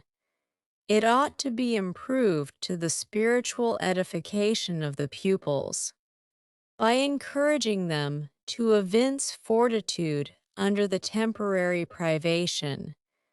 A brief address on those occasions would not be mistimed, wherein a judicious instructor would take the opportunity of referring to the sufferings of the primitive Christians, to the torments of martyrs, to the exhortations of our blessed Lord Himself, calling upon His disciples to take up their cross and follow Him, to His warnings that man shall not live by bread alone, but by every word that proceedeth out of the mouth of God, to His divine consolations. If ye suffer hunger or thirst for my sake, happy are ye, O madam, when you put bread and cheese, instead of burnt porridge, into these children's mouths. You may indeed feed their vile bodies, but you little think how you starve their immortal souls. Mr. Brocklehurst again paused, perhaps overcome by his feelings. Miss Temple had looked down when he first began to speak to her, but she now gazed straight before her, and her face, naturally pale as marble, appeared to be assuming also the coldness and fixity of that material, especially her mouth, closed as if it would have required a sculptor's chisel to open it, and her brow settled gradually into petrified severity. Meantime, Mr. Brocklehurst, standing on the hearth with his hands behind his back, majestically surveyed the whole school. Suddenly his eye gave a blink, as if it had met something that either dazzled or shocked its pupil. Turning, he said in more rapid accents than he had hitherto used, "Miss Temple. Miss Temple, what is that girl with curled hair?" "Red hair, ma'am. Curled all over." And extending his cane, he pointed to the awful object, his hand shaking as he did so. "It is Julia Severn," replied Miss Temple very quietly. "Julia Severn, ma'am, and why has she, or any other, curled hair? Why, in defiance of every precept and principle of this house, does she conform to the world so openly here in an evangelical, charitable establishment as to wear her hair one mass of curls? Julia's hair curls naturally," returned Miss Temple still more quietly. "Naturally, yes, but we are not to conform to nature. I wish these girls to be the children of grace. And why that abundance? I have again and again intimated that I desire the hair to be arranged closely, modestly, plainly. Miss Temple, that girl's hair must be cut off entirely. I will send a barber tomorrow. And I see others who have far too much of the excrescence. That tall girl, tell her to turn round. Tell all the first form to rise up and direct their faces to the wall." Miss Temple passed her handkerchief over her lips, as if to smooth away the involuntary smile that curled them. She gave the order, however, and when the first class could take in what was required of them, they obeyed. Leaning a little back on my bench, I could see the looks and grimaces with which they commented on this maneuver. It was a pity Mr. Brocklehurst could not see them too. He would perhaps have felt that, whatever he might do with the outside of the cup and platter, the inside was further beyond his interference than he imagined. He scrutinized the reverse of these living metals some 5 minutes, then pronounced sentence. These words fell like the knell of doom. All those top knots must be cut off. Miss Temple seemed to remonstrate. Madam, he pursued, I have a master to serve, whose kingdom is not of this world. My mission is to mortify in these girls the lusts of the flesh, to teach them to clothe themselves with shamefacedness and sobriety, not with braided hair and costly apparel. And each of the young persons before us has a string of hair twisted in plaits which vanity itself might have woven. These, I repeat, must be cut off. Think of the time wasted. Of Mr. Brocklehurst was here interrupted. 3 other visitors. Ladies now entered the room. They ought to have come a little sooner to have heard his lecture on dress, for they were splendidly attired in velvet, silk, and furs.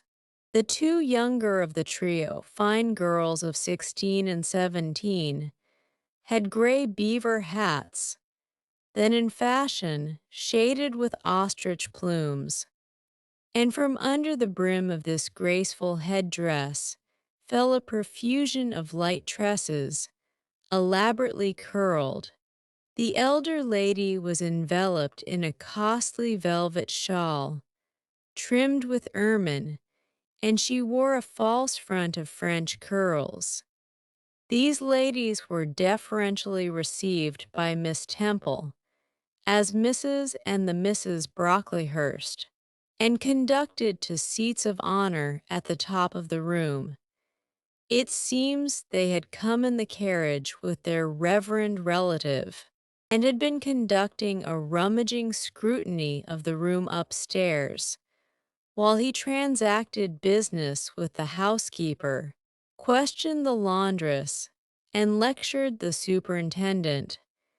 They now proceeded to address divers remarks and reproofs to Miss Smith, who was charged with the care of the linen and the inspection of the dormitories. But I had no time to listen to what they said. Other matters called off and enchained my attention. Hitherto, while gathering up the discourse of Mr. Brocklehurst and Miss Temple, I had not at the same time neglected precautions to secure my personal safety, which I thought would be effected if I could only elude observation. To this end, I had sat well back on the form, and while seeming to be busy with my sum, had held my slate in such a manner as to conceal my face. I might have escaped notice, had not my treacherous slate somehow happened to slip from my hand, and falling with an obtrusive crash, directly drawn every eye upon me. I knew it was all over now, and as I stooped to pick up the 2 fragments of slate, I rallied my forces for the worst. It came, a careless girl, said Mr. Brocklehurst, and immediately after it is the new pupil. I perceive, and before I could draw breath, I must not forget I have a word to say respecting her. Then aloud. How loud it seemed to me. Let the child who broke her slate come forward. Of my own accord I could not have stirred. I was paralyzed, but the 2 great girls who sat on each side of me set me on my legs and pushed me towards the dread judge. And then Miss Temple gently assisted me to his very feet, and I caught her whispered counsel, "Don't be afraid, Jane. I saw it was an accident. You shall not be punished." The kind whisper went to my heart like a dagger. Another minute, and she will despise me for a hypocrite, thought I, and an impulse of fury against Reed, Brocklehurst, and co bounded in my pulses at the conviction I was no Helen Burns. "Fetch that stool," said Mr. Brocklehurst, pointing to a very high one from which a monitor had just risen. It was brought. "Place the child upon it." And I was placed there, by whom I don't know. I was in no condition to note particulars. I was only aware that they had hoisted me up to the height of Mr. Brocklehurst's nose, that he was within a yard of me, and that a spread of shot orange and purple silk pelisses and a cloud of silvery plumage extended and waved below me. Mr. Brocklehurst hemmed. "Ladies," said he, turning to his family, Miss Temple, "teachers and children, you all see this girl." Of course they did, for I felt their eyes directed like burning glasses against my scorched skin. "You see she is yet young. You observe she possesses the ordinary form of childhood. God has graciously given her the shape that He has given to all of us. No signal deformity points her out as a marked character. Who would think that the evil one had already found a servant and agent in her? Yet such, I grieve to say, is the case. A pause in which I began to steady the palsy of my nerves, and to feel that the Rubicon was passed, and that the trial, no longer to be shirked, must be firmly sustained. "My dear children," pursued the black marble clergyman with pathos, "this is a sad, a melancholy occasion, for it becomes my duty to warn you that this girl, who might be one of God's own lambs, is a little castaway, not a member of the true flock, but evidently an interloper and an alien. You must be on your guard against her. You must shun her example. If necessary, avoid her company, exclude her from your sports, and shut her out from your converse. Teachers, you must watch her. Keep your eyes on her movements. Weigh well her words, scrutinize her actions. Punish her body to save her soul, if indeed such salvation be possible. For my tongue falters while I tell it. This girl, this child, the native of a Christian land, worse than many a little heathen, who says its prayers to Brahma and kneels before Juggernaut, this girl is a liar." Now came a pause of 10 minutes, during which I, by this time in perfect possession of my wits, observed all the female Brocklehursts produce their pocket handkerchiefs and apply them to their optics, while the elderly lady swayed herself to and fro, and the two younger ones whispered, "How shocking!" Mr. Brocklehurst resumed, "This I learned from her benefactress, from the pious and charitable lady who adopted her in her orphan state, reared her as her own daughter, and whose kindness, whose generosity the unhappy girl repaid by an ingratitude so bad, so dreadful, that at last her excellent patroness was obliged to separate her from her own young ones, fearful lest her vicious example should contaminate their purity. She has sent her here to be healed, even as the Jews of old sent their disease to the troubled pool of Bethesda. And, teachers, superintendent, I beg of you not to allow the waters to stagnate round her." With this sublime conclusion, Mr. Brocklehurst adjusted the top button of his surtout, muttered something to his family, who rose, bowed to Miss Temple, and then all the great people sailed in state from the room. Turning at the door, my judge said, "Let her stand half an hour longer on that stool, and let no one speak to her during the remainder of the day." There was I. Then, mounted aloft, I who had said I could not bear the shame of standing on my natural feet in the middle of the room, was now exposed to general view on a pedestal of infamy. What my sensations were, no language can describe, but just as they all rose, stifling my breath and constricting my throat, a girl came up and passed me. In passing, she lifted her eyes. What a strange light inspired them!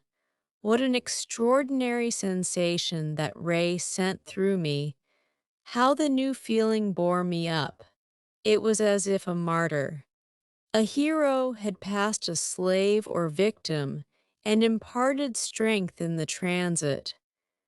I mastered the rising hysteria, lifted up my head, and took a firm stand on the stool. Helen Burns asked some slight questions about her work of Miss Smith, was chidden for the triviality of the inquiry, returned to her place, and smiled at me as she again went by. What a smile! I remember it now, and I know that it was the effluence of fine intellect, of true courage. It lit up her marked lineaments, her thin face, her sunken gray eye, like a reflection from the aspect of an angel. Yet at that moment, Helen Burns wore on her arm the untidy badge.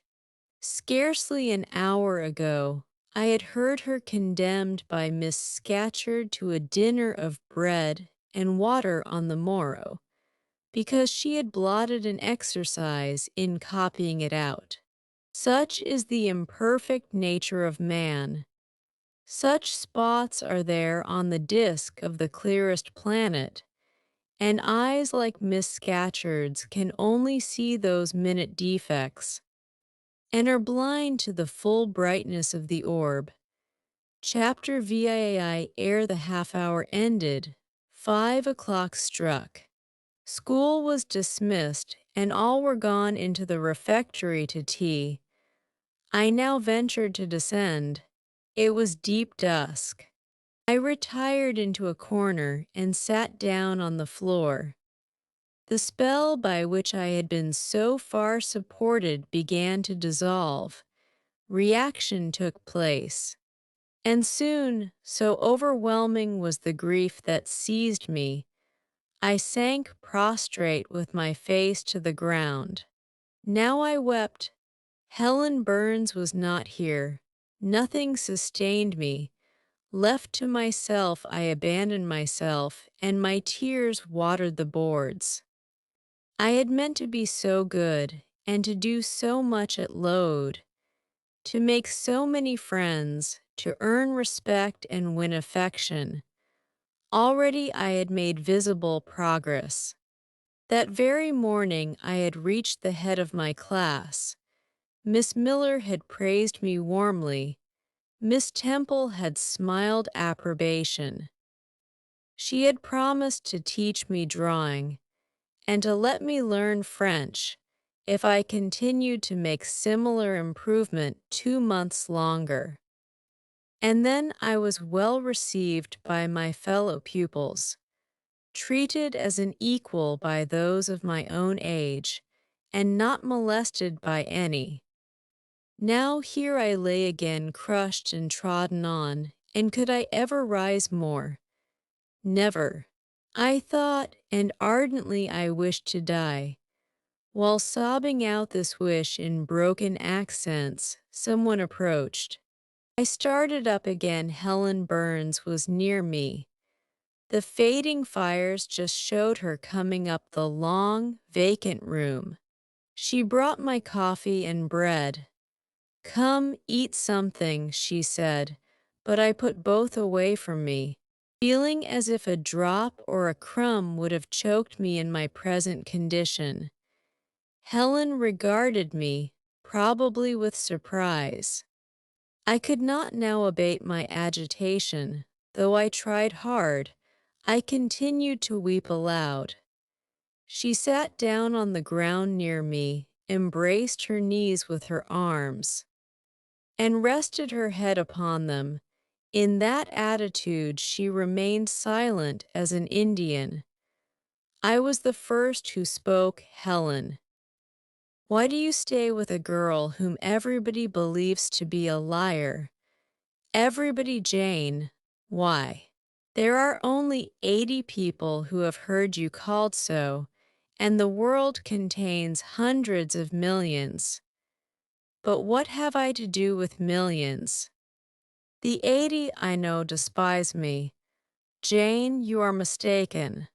Probably not one in the school either despises or dislikes you. Many, I am sure, pity you much. How can they pity me after what Mr. Brocklehurst has said? Mr. Brocklehurst is not a god, nor is he even a great and admired man. He is little liked here. He never took steps to make himself liked. Had he treated you as an especial favorite, you would have found enemies, declared or covert, all around you. As it is, the greater number would offer you sympathy if they dared.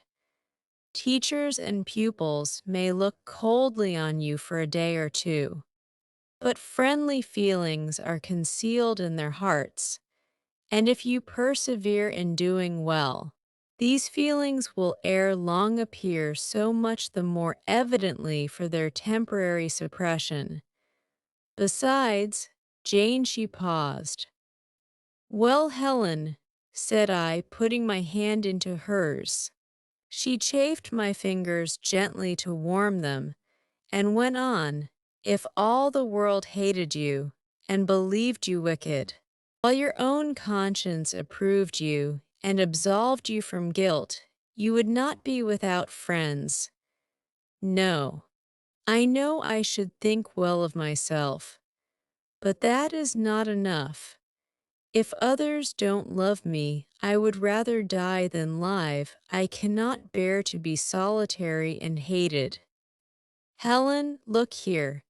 To gain some real affection from you, or Miss Temple, or any other whom I truly love, I would willingly submit to have the bone of my arm broken, or to let a bull toss me, or to stand behind a kicking horse, and let it dash its hoof at my chest. Hush, Jane, you think too much of the love of human beings.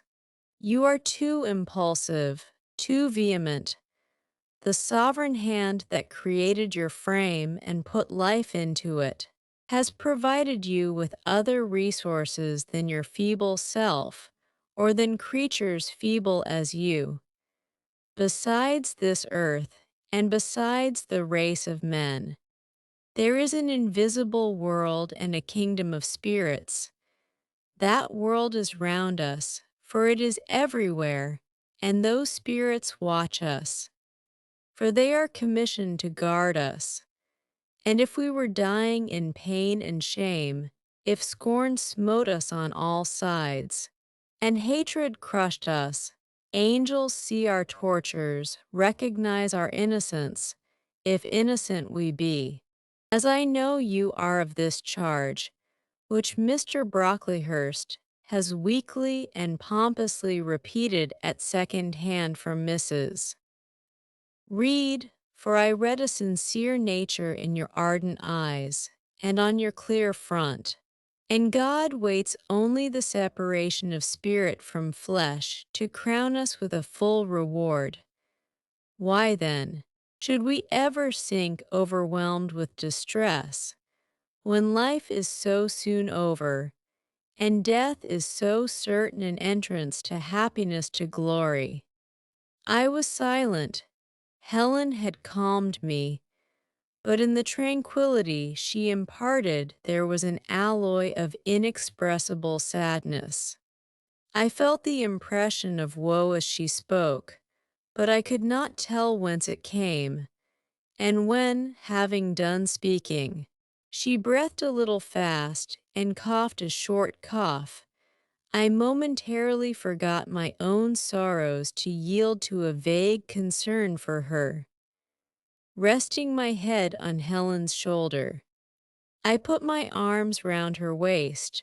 She drew me to her, and we reposed in silence. We had not sat long thus when another person came in. Some heavy clouds, swept from the sky by a rising wind, had left the moon bare, and her light, streaming in through a window near, shone full both on us and on the approaching figure, which we at once recognized as Miss Temple. "I came on purpose to find you.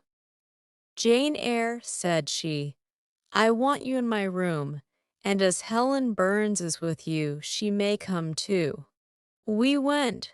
Following the superintendent's guidance, we had to thread some intricate passages and mount a staircase before we reached her apartment. It contained a good fire and looked cheerful. Miss Temple told Helen Burns to be seated in a low armchair on one side of the hearth, and herself taking another, she called me to her side. "Is it all over?" she asked, looking down at my face. "Have you cried your grief away? I am afraid I never shall do that."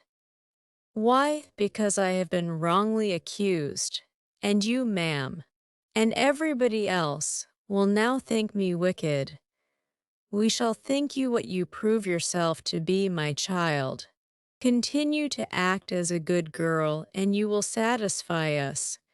Shall I, Miss Temple?" "You will," said she, passing her arm round me. "And now tell me who is the lady whom Mr.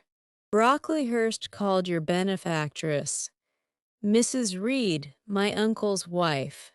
My uncle is dead, and he left me to her care." "Did she not, then, adopt you of her own accord?" "No, ma'am, she was sorry to have to do it. But my uncle, as I have often heard the servants say, got her to promise before he died that she would always keep me. Well now, Jane, you know, or at least I will tell you, that when a criminal is accused, he is always allowed to speak in his own defense. You have been charged with falsehood. Defend yourself to me as well as you can. Say whatever your memory suggests as true, but add nothing and exaggerate nothing." I resolved, in the depth of my heart, that I would be most moderate, most correct, and, having reflected a few minutes in order to arrange coherently what I had to say, I told her all the story of my sad childhood. Exhausted by emotion, my language was more subdued than it generally was when it developed that sad theme, and mindful of Helen's warnings against the indulgence of resentment, I infused into the narrative far less of gall and wormwood than ordinary. Thus restrained and simplified, it sounded more credible. I felt as I went on that Miss Temple fully believed me. In the course of the tale, I had mentioned Mr. Lloyd as having come to see me after the fit, for I never forgot the, to me, frightful episode of the Red Room, in detailing which, my excitement was sure, in some degree, to break bounds, for nothing could soften in my recollection the spasm of agony which clutched my heart when Mrs. Reed spurned my wild supplication for pardon, and locked me a second time in the dark and haunted chamber. I had finished. Miss Temple regarded me a few minutes in silence. She then said, "I know something of Mr. Lloyd. I shall write to him. If his reply agrees with your statement, you shall be publicly cleared from every imputation. To me, Jane, you are clear now." She kissed me, and still keeping me at her side, where I was well contented to stand, for I derived a child's pleasure from the contemplation of her face. Her dress, her one or two ornaments, her white forehead, her clustered and shining curls, and beaming dark eyes. She proceeded to address Helen Burns. "How are you tonight, Helen? Have you coughed much today?" "Not quite so much, I think, ma'am. And the pain in your chest? It is a little better." Miss Temple got up, took her hand and examined her pulse. Then she returned to her own seat. As she resumed it, I heard her sigh low. She was pensive a few minutes, then rousing herself, she said cheerfully, "But you two are my visitors tonight. I must treat you as such." She rang her bell. "Barbara," she said to the servant who answered it, "I have not yet had tea. Bring the tray and place cups for these two young ladies." And a tray was soon brought. How pretty! To my eyes did the china cups and bright teapot look, placed on the little round table near the fire. How fragrant was the steam of the beverage, and the scent of the toast, of which, however, I, to my dismay, for I was beginning to be hungry, discerned only a very small portion. Miss Temple discerned it too. "Barbara," said she, "can you not bring a little more bread and butter? There is not enough for three." Barbara went out. She returned soon. "Madam, Mrs. Harden says she has sent up the usual quantity."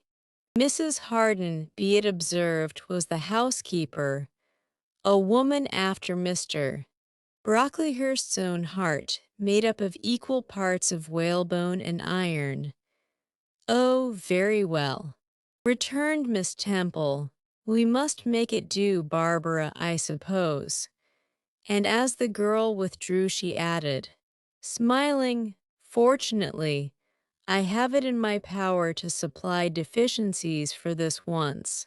Having invited Helen and me to approach the table, and placed before each of us a cup of tea with one delicious but thin morsel of toast, she got up, unlocked a drawer, and taking from it a parcel wrapped in paper, disclosed presently to our eyes a good-sized seed cake. "I meant to give each of you some of this to take with you," said she, "but as there is so little toast, you must have it now." And she proceeded to cut slices with a generous hand. We feasted that evening as on nectar and ambrosia, and not the least delight of the entertainment was the smile of gratification with which our hostess regarded us. As we satisfied our famished appetites on the delicate fare she liberally supplied, tea over and the tray removed, she again summoned us to the fire. We sat one on each side of her, and now a conversation followed between her and Helen, which it was indeed a privilege to be admitted to hear. Miss Temple had always something of serenity in her air, of state in her mien, of refined propriety in her language, which precluded deviation into the ardent, the excited, the eager, something which chastened the pleasure of those who looked on her and listened to her by a controlling sense of awe, And such was my feeling now. But as to Helen Burns, I was struck with wonder. The refreshing meal, the brilliant fire, the presence and kindness of her beloved instructress, or perhaps more than all these, something in her own unique mind had roused her powers within her.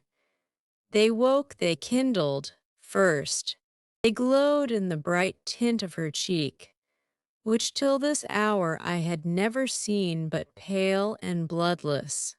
Then they shone in the liquid luster of her eyes, which had suddenly acquired a beauty more singular than that of Miss Temple's, a beauty neither of fine color nor long eyelash, nor penciled brow, but of meaning, of movement, of radiance. Then her soul sat on her lips, and language flowed. From what source I cannot tell. Has a girl of 14 a heart large enough, vigorous enough, to hold the swelling spring of pure, full, fervid eloquence? Such was the characteristic of Helen's discourse on that, to me, memorable evening. Her spirit seemed hastening to live within a very brief span, as much as many live during a protracted existence.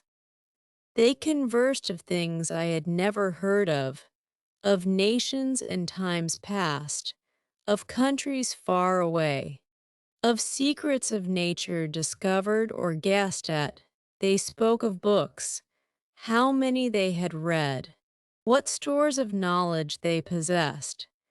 Then they seemed so familiar with French names and French authors.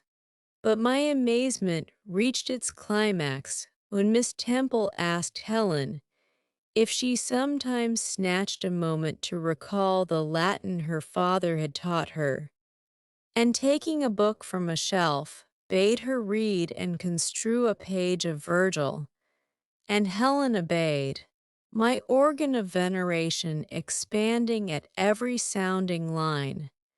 She had scarcely finished ere the bell announced bedtime. No delay could be admitted. Miss Temple embraced us both, saying, as she drew us to her heart, "God bless you, my children." Helen she held a little longer than me. She let her go more reluctantly. It was Helen her eye followed to the door. It was for her she a second time breathed a sad sigh. For her she wiped a tear from her cheek. On reaching the bedroom, we heard the voice of Miss Scatcherd. She was examining drawers. She had just pulled out Helen Burns's, and when we entered, Helen was greeted with a sharp reprimand, and told that tomorrow she should have half a dozen of untidily folded articles pinned to her shoulder. My things were indeed in shameful disorder. Murmured Helen to me in a low voice. I intended to have arranged them, but I forgot. Next morning, Miss Scatcherd wrote in conspicuous characters on a piece of pasteboard the word slattern, and bound it like a phylactery round Helen's large, mild, intelligent, and benign-looking forehead. She wore it till evening patient, unresentful, regarding it as a deserved punishment. The moment Miss Scatcherd withdrew after afternoon school, I ran to Helen, tore it off, and thrust it into the fire.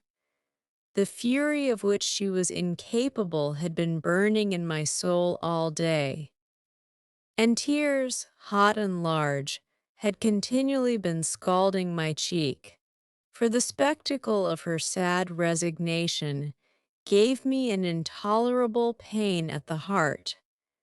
About a week subsequently to the incidents above narrated, Miss Temple, who had written to Mr. Lloyd, received his answer. It appeared that what he said went to corroborate my account. Miss Temple, having assembled the whole school, announced that inquiry had been made into the charges alleged against Jane Eyre, and that she was most happy to be able to pronounce her completely cleared from every imputation. The teachers then shook hands with me and kissed me, and a murmur of pleasure ran through the ranks of my companions. Thus relieved of a grievous load, I from that hour set to work afresh, resolved to pioneer my way through every difficulty. I toiled hard, and my success was proportionate to my efforts. My memory, not naturally tenacious, improved with practice. Exercise sharpened my wits. In a few weeks, I was promoted to a higher class. In less than 2 months, I was allowed to commence French and drawing. I learned the first two tenses of the verb être and sketched my first cottage, whose walls, by the by, outrivaled in slope those of the Leaning Tower of Pisa on the same day. That night, on going to bed, I forgot to prepare in imagination the Barmecide's supper of hot roast potatoes, or white bread and new milk, with which I was wont to amuse my inward cravings.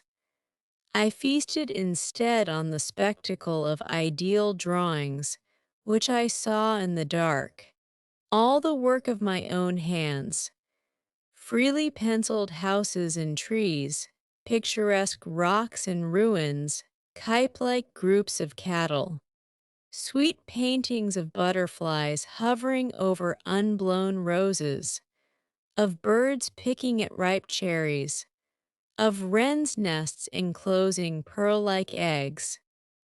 Wreathed about with young ivy sprays, I examined too and thought the possibility of my ever being able to translate currently a certain little French story which Madame Pierrot had that day shown me. Nor was that problem solved to my satisfaction ere I fell sweetly asleep. Well has Solomon said, better is a dinner of herbs where love is, than a stalled ox and hatred therewith.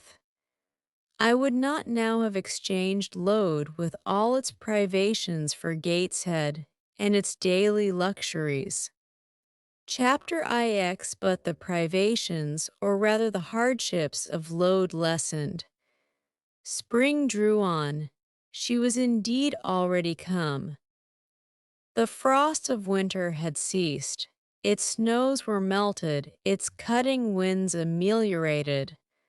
My wretched feet, flayed and swollen to lameness by the sharp air of January, began to heal and subside under the gentler breathings of April. The nights and mornings, no longer by their Canadian temperature, froze the very blood in our veins.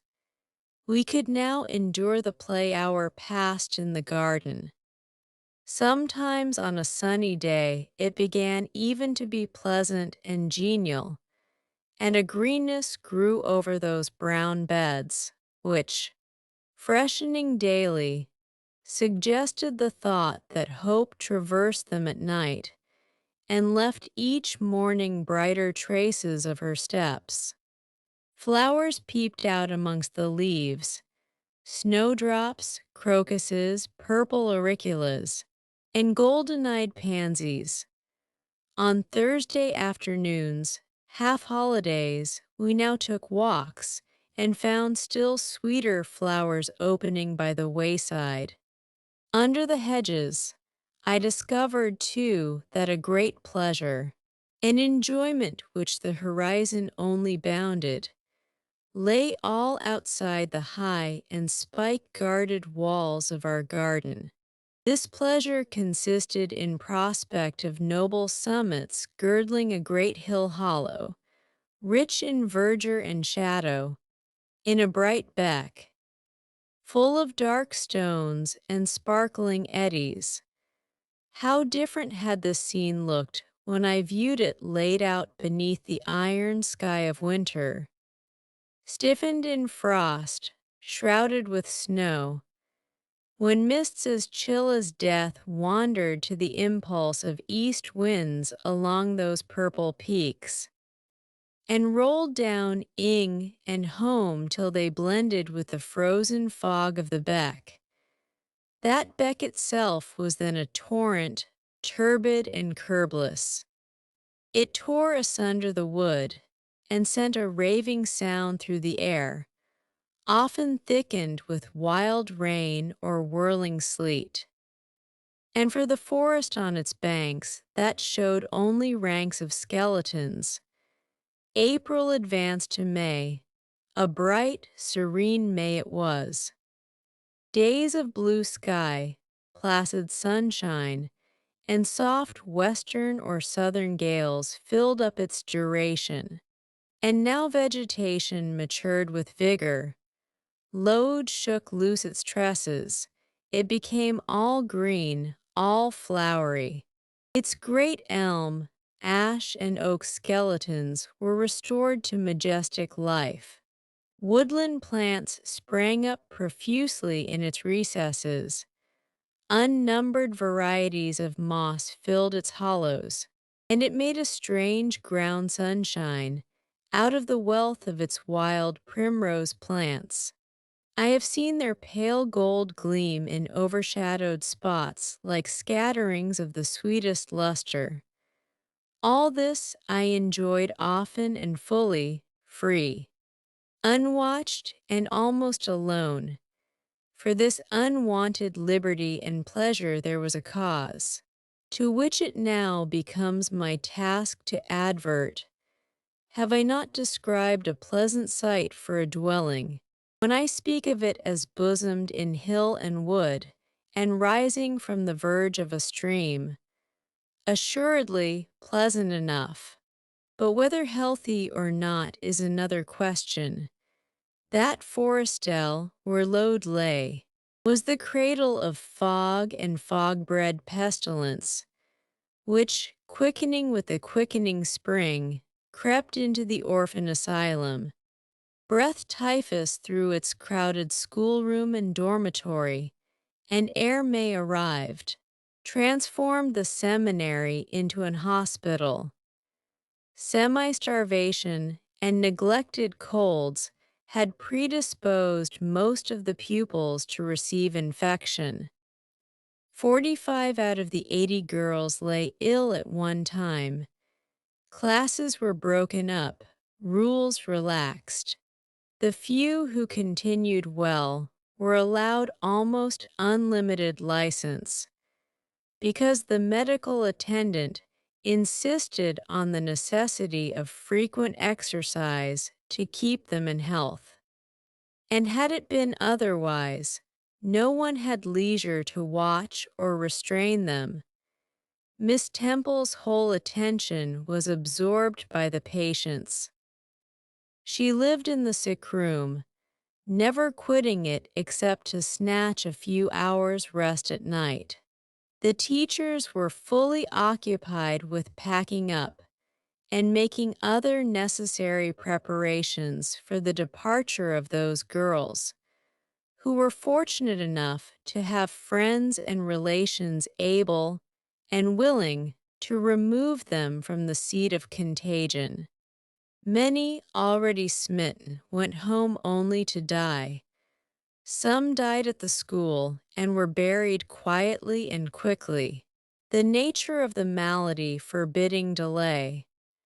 While disease had thus become an inhabitant of Aloud, and death its frequent visitor, while there was gloom and fear within its walls, while its rooms and passages steamed with hospital smells, the drug and the pastille striving vainly to overcome the effluvia of mortality. That bright May shone unclouded over the bold hills and beautiful woodland out of doors.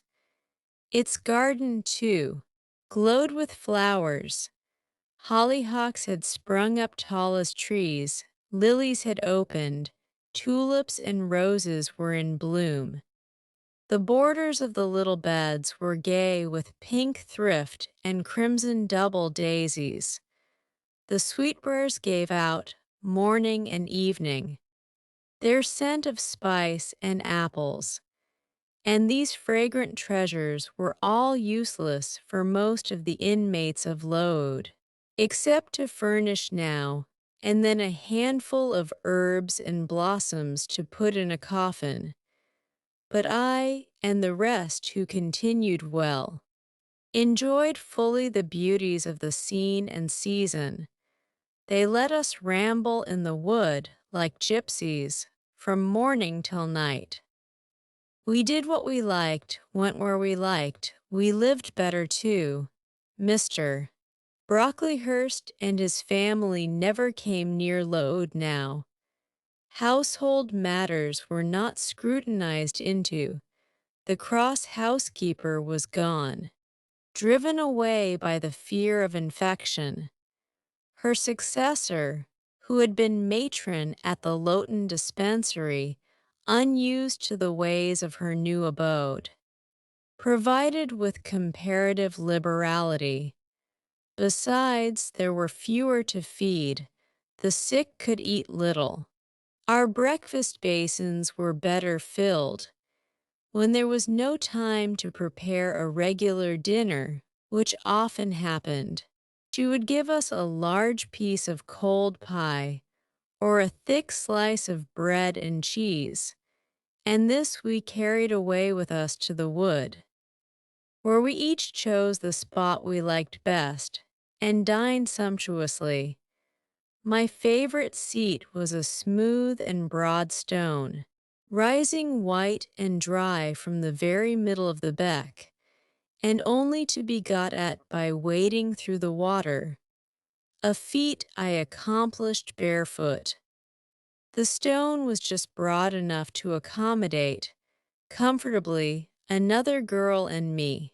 At that time my chosen comrade, one Mary Ann Wilson, a shrewd, observant personage, whose society I took pleasure in, partly because she was witty and original, and partly because she had a manner which set me at my ease.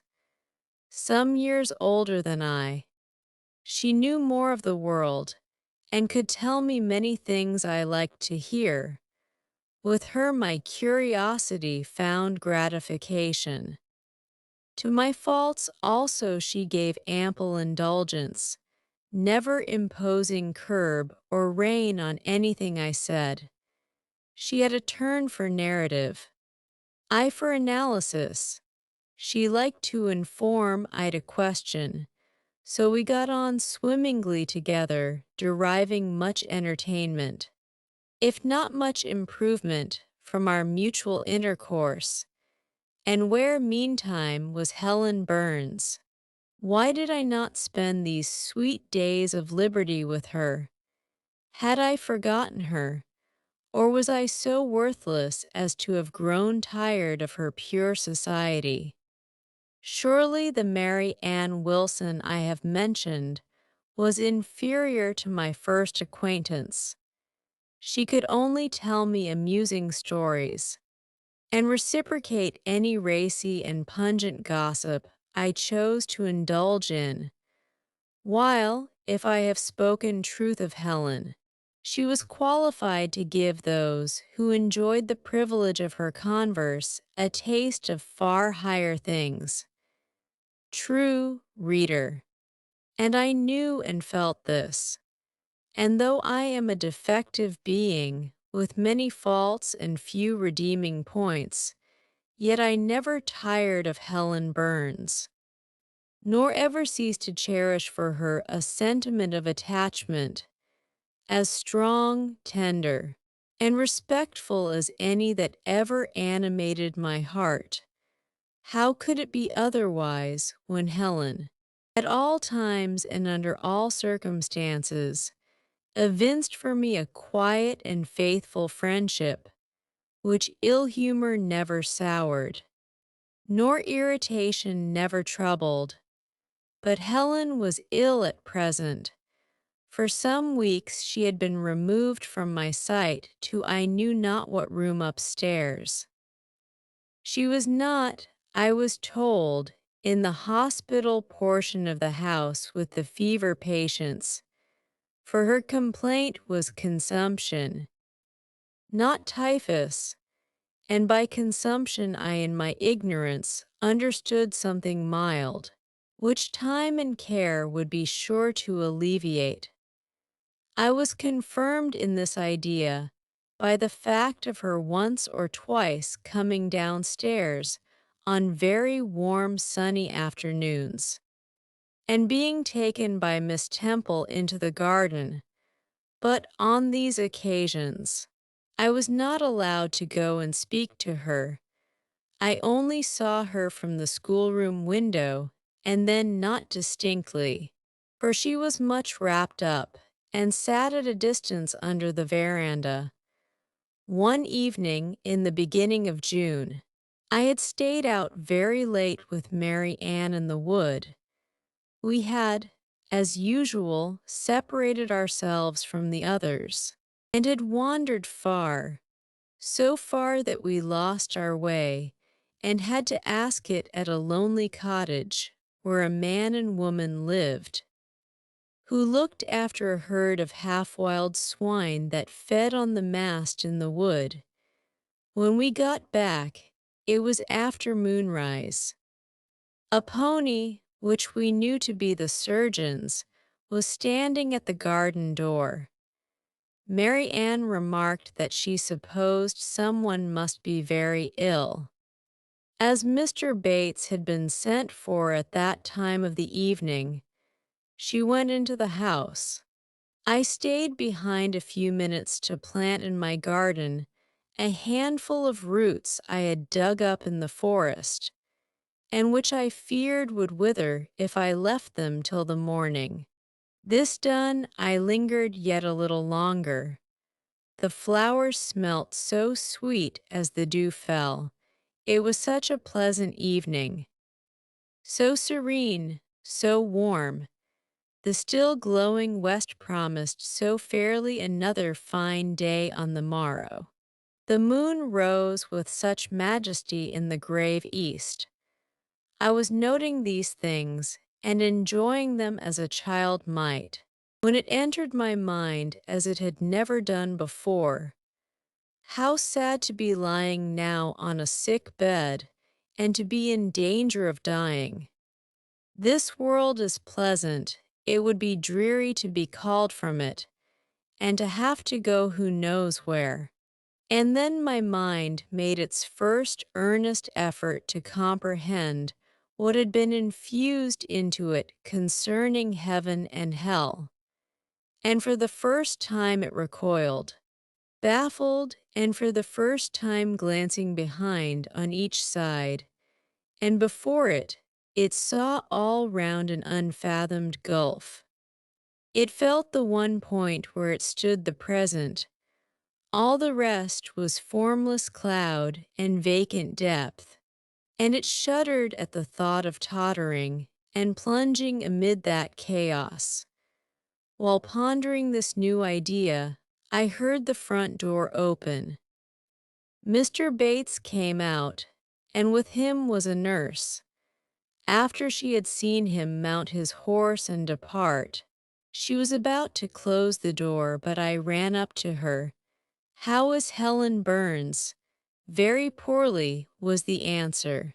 "Is it her Mr. Bates has been to see?" "Yes." "And what does he say about her?" "He says she'll not be here long." This phrase, uttered in my hearing yesterday, would have only conveyed the notion that she was about to be removed to Northumberland, to her own home. I should not have suspected that it meant she was dying, but I knew instantly now. It opened clear on my comprehension that Helen Burns was numbering her last days in this world, and that she was going to be taken to the region of spirits. If such region there were, I experienced a shock of horror, then a strong thrill of grief, then a desire and necessity to see her, and I asked in what room she lay. "She is in Miss Temple's room," said the nurse. "May I go up and speak to her?" "Oh no, child. It is not likely, and now it is time for you to come in. You'll catch the fever if you stop out when the dew is falling." The nurse closed the front door. I went in by the side entrance which led to the schoolroom. I was just in time. It was 9 o'clock, and Miss Miller was calling the pupils to go to bed. It might be 2 hours later, probably near 11, when I, not having been able to fall asleep, and deeming, from the perfect silence of the dormitory, that my companions were all wrapped in profound repose, rose softly, put on my frock over my night-dress, and without shoes, crept from the apartment, and set off in quest of Miss Temple's room. It was quite at the other end of the house, but I knew my way, and the light of the unclouded summer moon, entering here and there at passage windows, enabled me to find it without difficulty.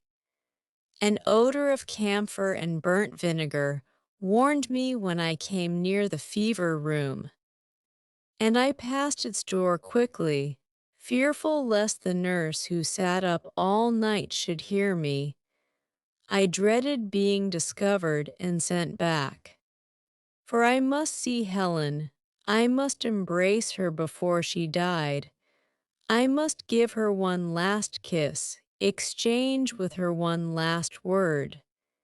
Having descended a staircase, traversed a portion of the house below, and succeeded in opening and shutting, without noise, 2 doors, I reached another flight of steps. These I mounted, and then just opposite to me was Miss Temple's room. A light shone through the keyhole, and from under the door, a profound stillness pervaded the vicinity. Coming near, I found the door slightly ajar, probably to admit some fresh air into the close abode of sickness. Indisposed to hesitate, and full of impatient impulses, soul and senses quivering with keen throes, I put it back and looked in. My eye sought Helen, and feared to find death. Close by Miss Temple's bed, and half covered with its white curtains, there stood a little crib. I saw the outline of a form under the clothes, but the face was hid by the hangings. The nurse I had spoken to in the garden sat in an easy chair asleep. An unsnuffed candle burnt dimly on the table. Miss Temple was not to be seen.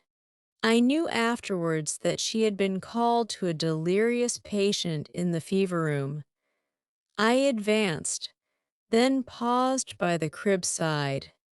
My hand was on the curtain, but I preferred speaking before I withdrew it. I still recoiled at the dread of seeing a corpse. "Helen," I whispered softly, "are you awake?" She stirred herself, put back the curtain, and I saw her face, pale, wasted, but quite composed. She looked so little changed that my fear was instantly dissipated. "Can it be you, Jane?" she asked, in her own gentle voice. "Oh," I thought, "she is not going to die, they are mistaken." She could not speak and look so calmly if she were. I got onto her crib and kissed her. Her forehead was cold, and her cheek both cold and thin.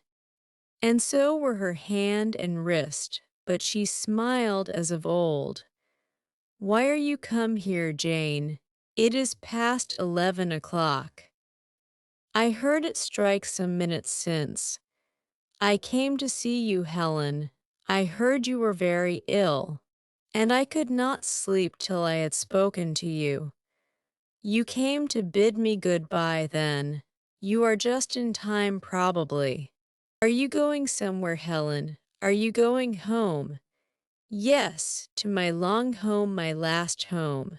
No, no, Helen. I stopped, distressed, while I tried to devour my tears. A fit of coughing seized Helen. It did not, however, wake the nurse. When it was over, she lay some minutes exhausted. Then she whispered, "Jane, your little feet are bare. Lie down and cover yourself with my quilt." I did so. She put her arm over me, and I nestled close to her. After a long silence, she resumed, still whispering, "I am very happy, Jane. And when you hear that I am dead, you must be sure and not grieve. There is nothing to grieve about. We all must die one day, and the illness which is removing me is not painful. It is gentle and gradual. My mind is at rest. I leave no one to regret me much. I have only a father, and he is lately married and will not miss me. By dying young, I shall escape great sufferings. I had not qualities or talents to make my way very well in the world. I should have been continually at fault. But where are you going to, Helen? Can you see? Do you know? I believe. I have faith I am going to God. Where is God? What is God? My Maker and yours, who will never destroy what He created. I rely implicitly on His power and confide wholly in His goodness. I count the hours till that eventful one arrives which shall restore me to Him, reveal Him to me. You are sure, then, Helen, that there is such a place as heaven, and that our souls can get to it when we die. I am sure there is a future state. I believe God is good. I can resign my immortal part to Him without any misgiving. God is my Father. God is my friend. I love Him. I believe He loves me. And shall I see you again, Helen, when I die? You will come to the same region of happiness, be received by the same mighty, universal parent, no doubt. Dear Jane, again I questioned, but this time only in thought. Where is that region? Does it exist? And I clasped my arms closer around Helen. She seemed dearer to me than ever. I felt as if I could not let her go. I lay with my face hidden on her neck. Presently she said, in the sweetest tone, "How comfortable I am. That last fit of coughing has tired me a little. I feel as if I could sleep. But don't leave me, Jane. I like to have you near me. I'll stay with you. Dear Helen, no one shall take me away. Are you warm, darling?" "Yes." "Good night, Jane. Good night, Helen." She kissed me, and I her, and we both soon slumbered. When I awoke it was day. An unusual movement roused me. I looked up. I was in somebody's arms. The nurse held me. She was carrying me through the passage back to the dormitory. I was not reprimanded for leaving my bed. People had something else to think about. No explanation was afforded then to my many questions. But a day or two afterwards, I learned that Miss Temple, on returning to her own room at dawn, had found me laid in the little crib, my face against Helen Burns's shoulder, my arms round her neck. I was asleep, and Helen was dead. Her grave is in Brocklebridge churchyard. For 15 years after her death, it was only covered by a grassy mound. But now a gray marble tablet marks the spot, inscribed with her name, and the word Resurgam. Chapter X. Hitherto, I have recorded in detail the events of my insignificant existence. To the first 10 years of my life, I have given almost as many chapters. But this is not to be a regular autobiography. I am only bound to invoke memory where I know her responses will possess some degree of interest. Therefore, I now pass a space of 8 years almost in silence. A few lines only are necessary to keep up the links of connection. When the typhus fever had fulfilled its mission of devastation at Aloud, it gradually disappeared from thence, but not till its virulence and the number of its victims had drawn public attention on the school. Inquiry was made into the origin of the scourge, and by degrees various facts came out which excited public indignation in a high degree. The unhealthy nature of the site, the quantity and quality of the children's food, the brackish, fetid water used in its preparation, the pupils' wretched clothing and accommodations, all these things were discovered, and the discovery produced a result mortifying to Mr. Brocklehurst, but beneficial to the institution. Several wealthy and benevolent individuals in the county subscribed largely for the erection of a more convenient building in a better situation. New regulations were made, improvements in diet and clothing introduced. The funds of the school were entrusted to the management of a committee. Mr. Brocklehurst, who, from his wealth and family connections, could not be overlooked, still retained the post of treasurer, but he was aided in the discharge of his duties by gentlemen of rather more enlarged and sympathizing minds.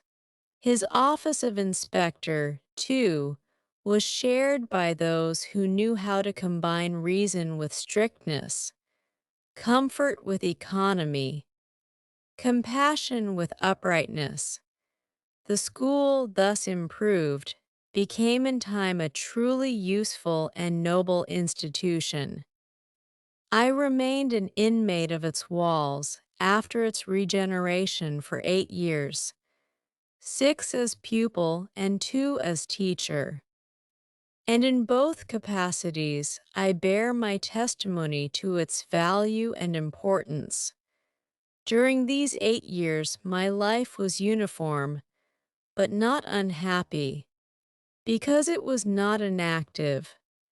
I had the means of an excellent education placed within my reach, a fondness for some of my studies, and a desire to excel in all, together with a great delight in pleasing my teachers, especially such as I loved, urged me on. I availed myself fully of the advantages offered me. In time I rose to be the first girl of the first class. Then I was invested with the office of teacher, which I discharged with zeal for 2 years, but at the end of that time I altered. Miss Temple, through all changes, had thus far continued superintendent of the seminary. To her instruction I owed the best part of my acquirements. Her friendship and society had been my continual solace. She had stood me in the stead of mother, governess, and, latterly, companion. At this period she married, removed with her husband, a clergyman, an excellent man. almost worthy of such a wife, to a distant county, and consequently was lost to me. From the day she left, I was no longer the same. With her was gone every settled feeling, every association that had made Load in some degree a home to me. I had imbibed from her something of her nature and much of her habits, more harmonious thoughts. What seemed better regulated feelings had become the inmates of my mind. I had given an allegiance to duty and order. I was quiet, I believed I was content. To the eyes of others, usually even to my own, I appeared a disciplined and subdued character, but destiny, in the shape of the Rev. Mr. Nasmyth, came between me and Miss Temple. I saw her in her traveling dress step into a post-chaise shortly after the marriage ceremony. I watched the chaise mount the hill and disappear beyond its brow, and then retired to my own room, and there spent in solitude the greatest part of the half-holiday granted in honor of the occasion. I walked about the chamber most of the time. I imagined myself only to be regretting my loss and thinking how to repair it, but when my reflections were concluded, and I looked up and found that the afternoon was gone, and evening far advanced, another discovery dawned on me, namely, that in the interval I had undergone a transforming process, that my mind had put off all it had borrowed of Miss Temple, or rather, that she had taken with her the serene atmosphere I had been breathing in her vicinity, and that now I was left in my natural element, and beginning to feel the stirring of old emotions. It did not seem as if a prop were withdrawn, but rather as if a motive were gone. It was not the power to be tranquil which had failed me, but the reason for tranquillity was no more. My world had for some years been in Load. My experience had been of its rules and systems. Now I remembered that the real world was wide, and that a varied field of hopes and fears, of sensations and excitements, awaited those who had courage to go forth into its expanse, to seek real knowledge of life amidst its perils. I went to my window, opened it, and looked out. There were the two wings of the building, there was the garden, there were the skirts of Load, there was the hilly horizon. My eye passed all other objects to rest on those most remote, the blue peaks. It was those I longed to surmount. All within their boundary of rock and heath seemed prison ground, exile limits. I traced the white road winding round the base of one mountain and vanishing in a gorge between two. How I longed to follow it farther. I recalled the time when I had traveled that very road in a coach. I remembered descending that hill at twilight. An age seemed to have elapsed since the day which brought me first to Load, and I had never quitted it since. My vacations had all been spent at school. Mrs. Reed had never sent for me to Gateshead. Neither she nor any of her family had ever been to visit me. I had had no communication by letter or message with the outer world. School rules, school duties, school habits and notions, and voices and faces and phrases, and costumes and preferences and antipathies, such was what I knew of existence. And now I felt that it was not enough.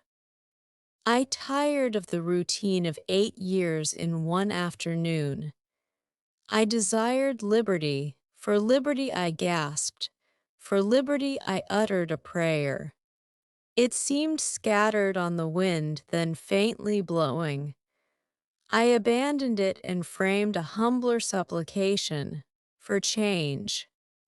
Stimulus, that petition too, seemed swept off into vague space. Then, I cried, half desperate, grant me at least a new servitude. Here a bell, ringing the hour of supper, called me downstairs. I was not free to resume the interrupted chain of my reflections till bedtime. Even then a teacher who occupied the same room with me kept me from the subject to which I longed to recur by a prolonged effusion of small talk. How I wished sleep would silence her. It seemed as if, could I but go back to the idea which had last entered my mind as I stood at the window, some inventive suggestion would rise for my relief. Miss Gryce snored at last. She was a heavy Welsh woman. Until now her habitual nasal strains had never been regarded by me in any other light than as a nuisance. Tonight I hailed the first deep notes with satisfaction. I was debarrassed of interruption. My half-effaced thought instantly revived. A new servitude. There is something in that. I soliloquized mentally, be it understood. I did not talk aloud. I know there is because it does not sound too sweet. It is not like such words as liberty, excitement, enjoyment. Delightful sounds truly, but no more than sounds for me. And so hollow and fleeting that it is mere waste of time to listen to them. But servitude, that must be matter of fact. Anyone may serve. I have served here 8 years. Now all I want is to serve elsewhere. Can I not get so much of my own will? Is not the thing feasible? Yes, yes, the end is not so difficult.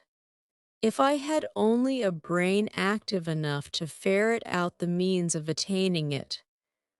I sat up in bed by way of arousing this said brain. It was a chilly night. I covered my shoulders with a shawl, and then I proceeded to think again with all my might. What do I want? A new place. In a new house, amongst new faces, under new circumstances. I want this because it is of no use wanting anything better. How do people do to get a new place? They apply to friends, I suppose. I have no friends. There are many others who have no friends, who must look about for themselves and be their own helpers. And what is their resource? I could not tell. Nothing answered me. I then ordered my brain to find a response, and quickly. It worked and worked faster. I felt the pulses throb in my head and temples, but for nearly an hour it worked in chaos, and no result came of its efforts. Feverish with vain labor, I got up and took a turn in the room, undrew the curtain, noted a star or two, shivered with cold, and again crept to bed. A kind fairy in my absence had surely dropped the required suggestion on my pillow, for as I lay down, it came quietly and naturally to my mind. Those who want situations advertise. You how? I know nothing about advertising. Replies rose smooth and prompt now. You must enclose the advertisement and the money to pay for it under a cover directed to the editor of the Herald. You must put it, the first opportunity you have, into the post at Lowton. Answers must be addressed to J.E. At the post office there. You can go and inquire in about a week after you send your letter, if any are come, and act accordingly. This scheme I went over twice, thrice. It was then digested in my mind. I had it in a clear practical form. I felt satisfied and fell asleep. With earliest day I was up. I had my advertisement written, enclosed, and directed before the bell rang to rouse the school. It ran thus: a young lady accustomed to tuition, had I not been a teacher 2 years, is desirous of meeting with a situation in a private family where the children are under 14. I thought that as I was barely 18, it would not do to undertake the guidance of pupils nearer my own age. She is qualified to teach the usual branches of a good English education, together with French, drawing, and music. In those days, reader, this now narrow catalogue of accomplishments would have been held tolerably comprehensive. This document remained locked in my drawer all day. After tea, I asked leave of the new superintendent to go to Lowton, in order to perform some small commissions for myself and one or two of my fellow teachers. Permission was readily granted. I went. It was a walk of 2 miles, and the evening was wet, but the days were still long. I visited a shop or two, slipped the letter into the post office, and came back through heavy rain, with streaming garments, but with a relieved heart. The succeeding week seemed long. It came to an end at last. However, like all sublunary things, and once more, towards the close of a pleasant autumn day, I found myself afoot on the road to Lowton. A picturesque track it was, by the way, lying along the side of the beck and through the sweetest curves of the dale. But that day I thought more of the letters that might or might not be awaiting me at the little burg whither I was bound, than of the charms of lea and water. My ostensible errand on this occasion was to get measured for a pair of shoes, so I discharged that business first, and when it was done, I stepped across the clean and quiet little street from the shoemaker's to the post office. It was kept by an old dame, who wore horn spectacles on her nose and black mittens on her hands. "Are there any letters for J.E.?" I asked. She peered at me over her spectacles, and then she opened a drawer and fumbled among its contents for a long time, so long that my hopes began to falter. At last, having held a document before her glasses for nearly 5 minutes, she presented it across the counter, accompanying the act by another inquisitive and mistrustful glance. It was for J.E. Is there only one? I demanded. "There are no more," said she, and I put it in my pocket and turned my face homeward. I could not open it then. Rules obliged me to be back by 8, and it was already 7:30. Various duties awaited me on my arrival. I had to sit with the girls during their hour of study. Then it was my turn to read prayers, to see them to bed. Afterwards, I supped with the other teachers. Even when we finally retired for the night, the inevitable Miss Gryce was still my companion.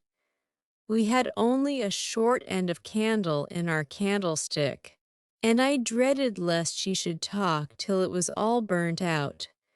Fortunately, however, the heavy supper she had eaten produced a soporific effect. She was already snoring before I had finished undressing. There still remained an inch of candle. I now took out my letter. The seal was an initial if I broke it.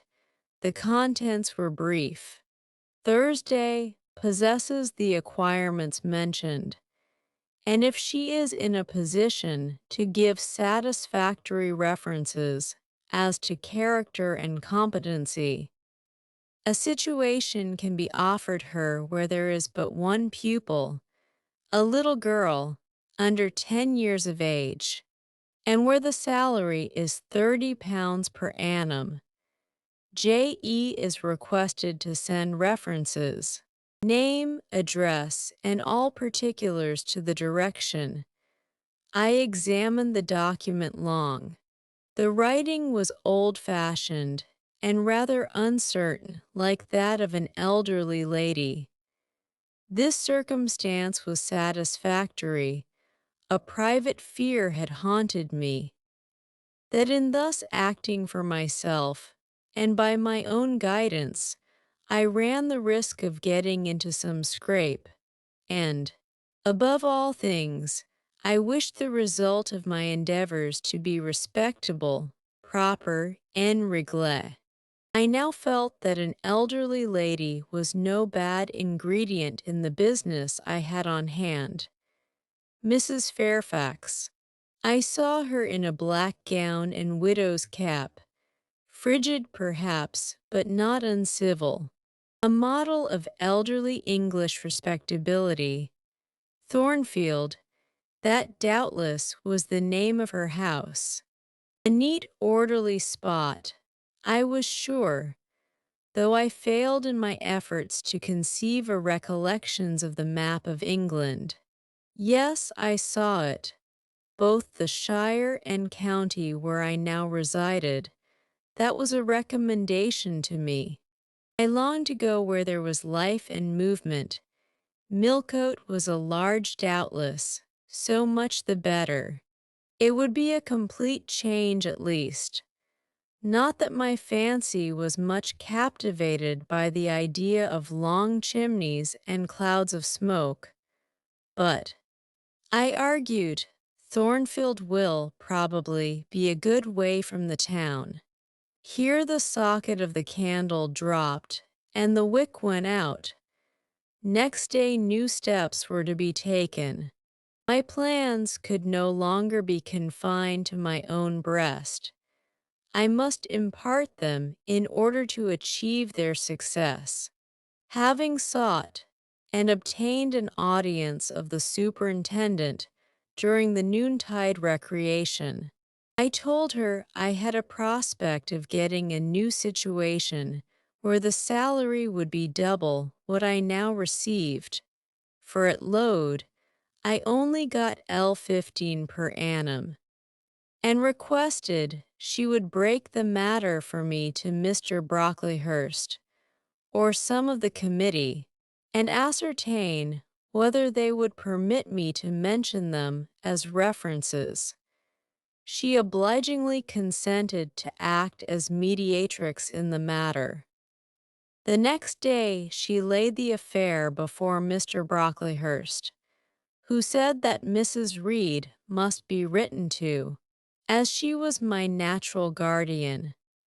A note was accordingly addressed to that lady, who returned for answer that I might do as I pleased. She had long relinquished all interference in my affairs. This note went the round of the committee, and at last, after what appeared to me most tedious delay, formal leave was given me to better my condition if I could, and an assurance added, that as I had always conducted myself well, both as teacher and pupil, at Loud, a testimonial of character and capacity, signed by the inspectors of that institution, should forthwith be furnished me. This testimonial I accordingly received in about a month, forwarded a copy of it to Mrs. Fairfax, and got that lady's reply, stating that she was satisfied, and fixing that day fortnight as the period for my assuming the post of governess in her house. I now busied myself in preparations. The fortnight passed rapidly. I had not a very large wardrobe, though it was adequate to my wants, and the last day sufficed to pack my trunk, the same I had brought with me 8 years ago from Gateshead. The box was corded, the card nailed on.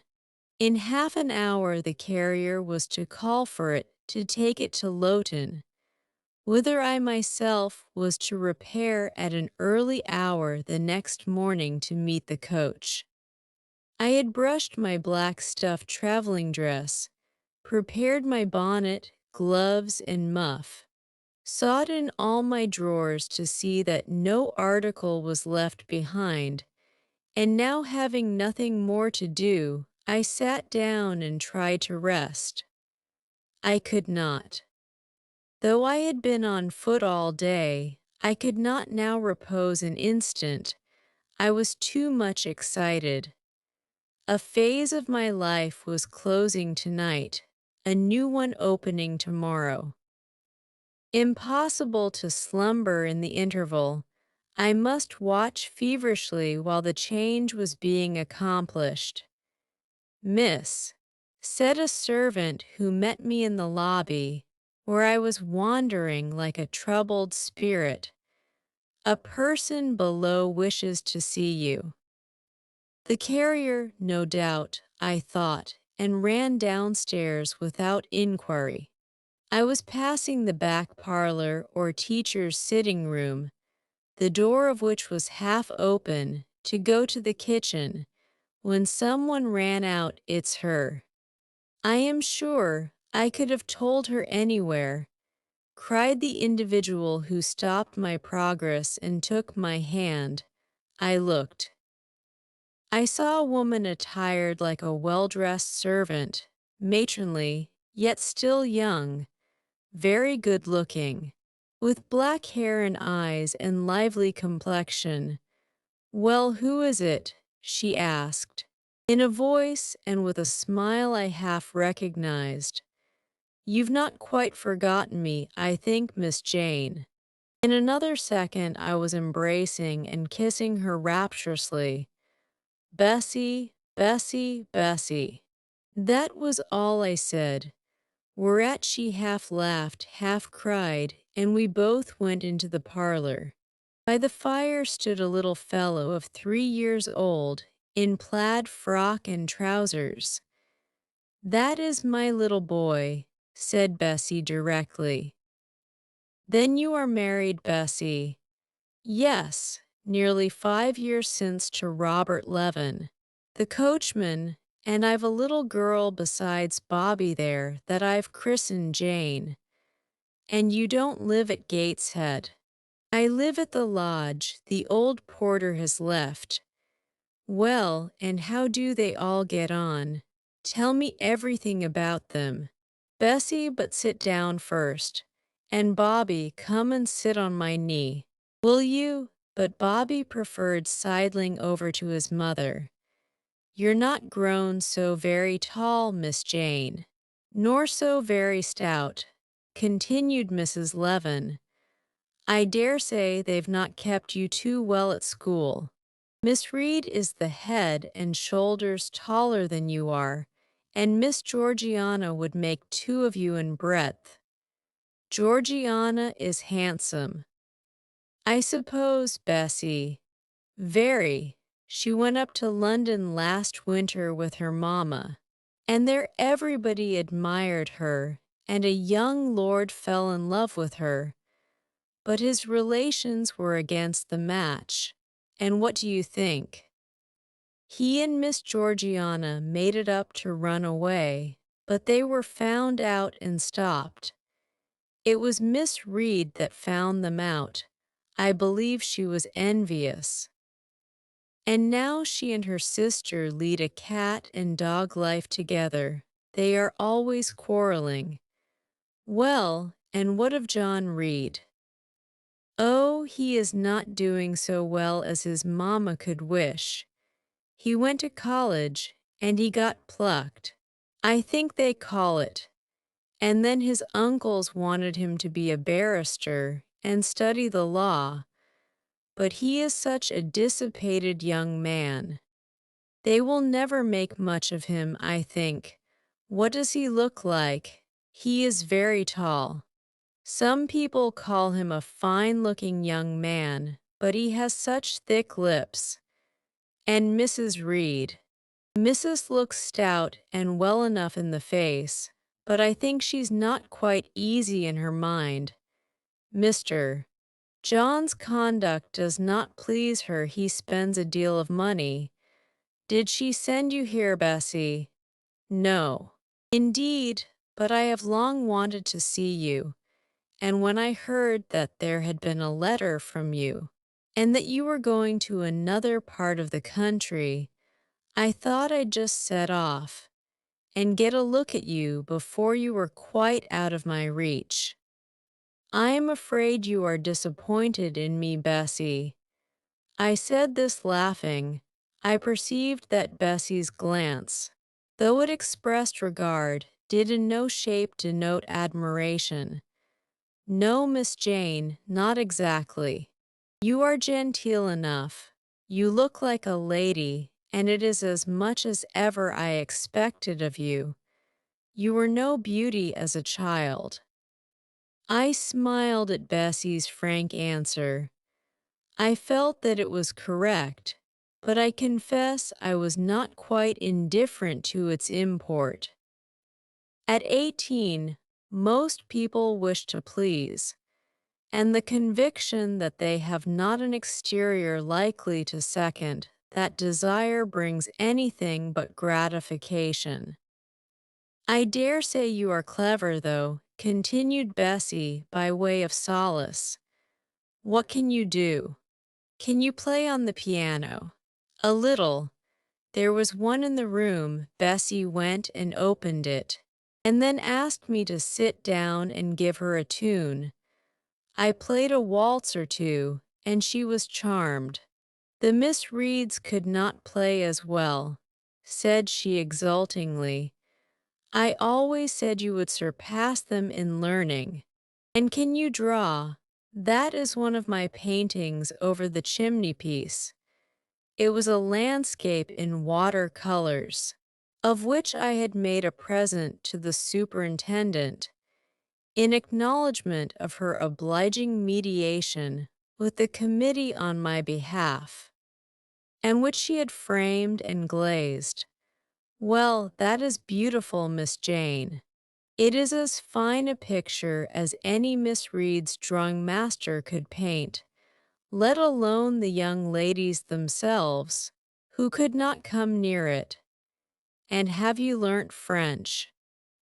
Yes, Bessie, I can both read it and speak it. And you can work on muslin and canvas. I can. Oh, you are quite a lady, Miss Jane. I knew you would be. You will get on whether your relations notice you or not. There was something I wanted to ask you. Have you ever heard anything from your father's kinsfolk, the Eyres? Never in my life. Well, you know, Mrs. always said they were poor and quite despicable, and they may be poor, but I believe they are as much gentry as the Reeds are. For one day, nearly 7 years ago, a Mr. Eyre came to Gateshead and wanted to see you. Mrs. said you were at school 50 miles off.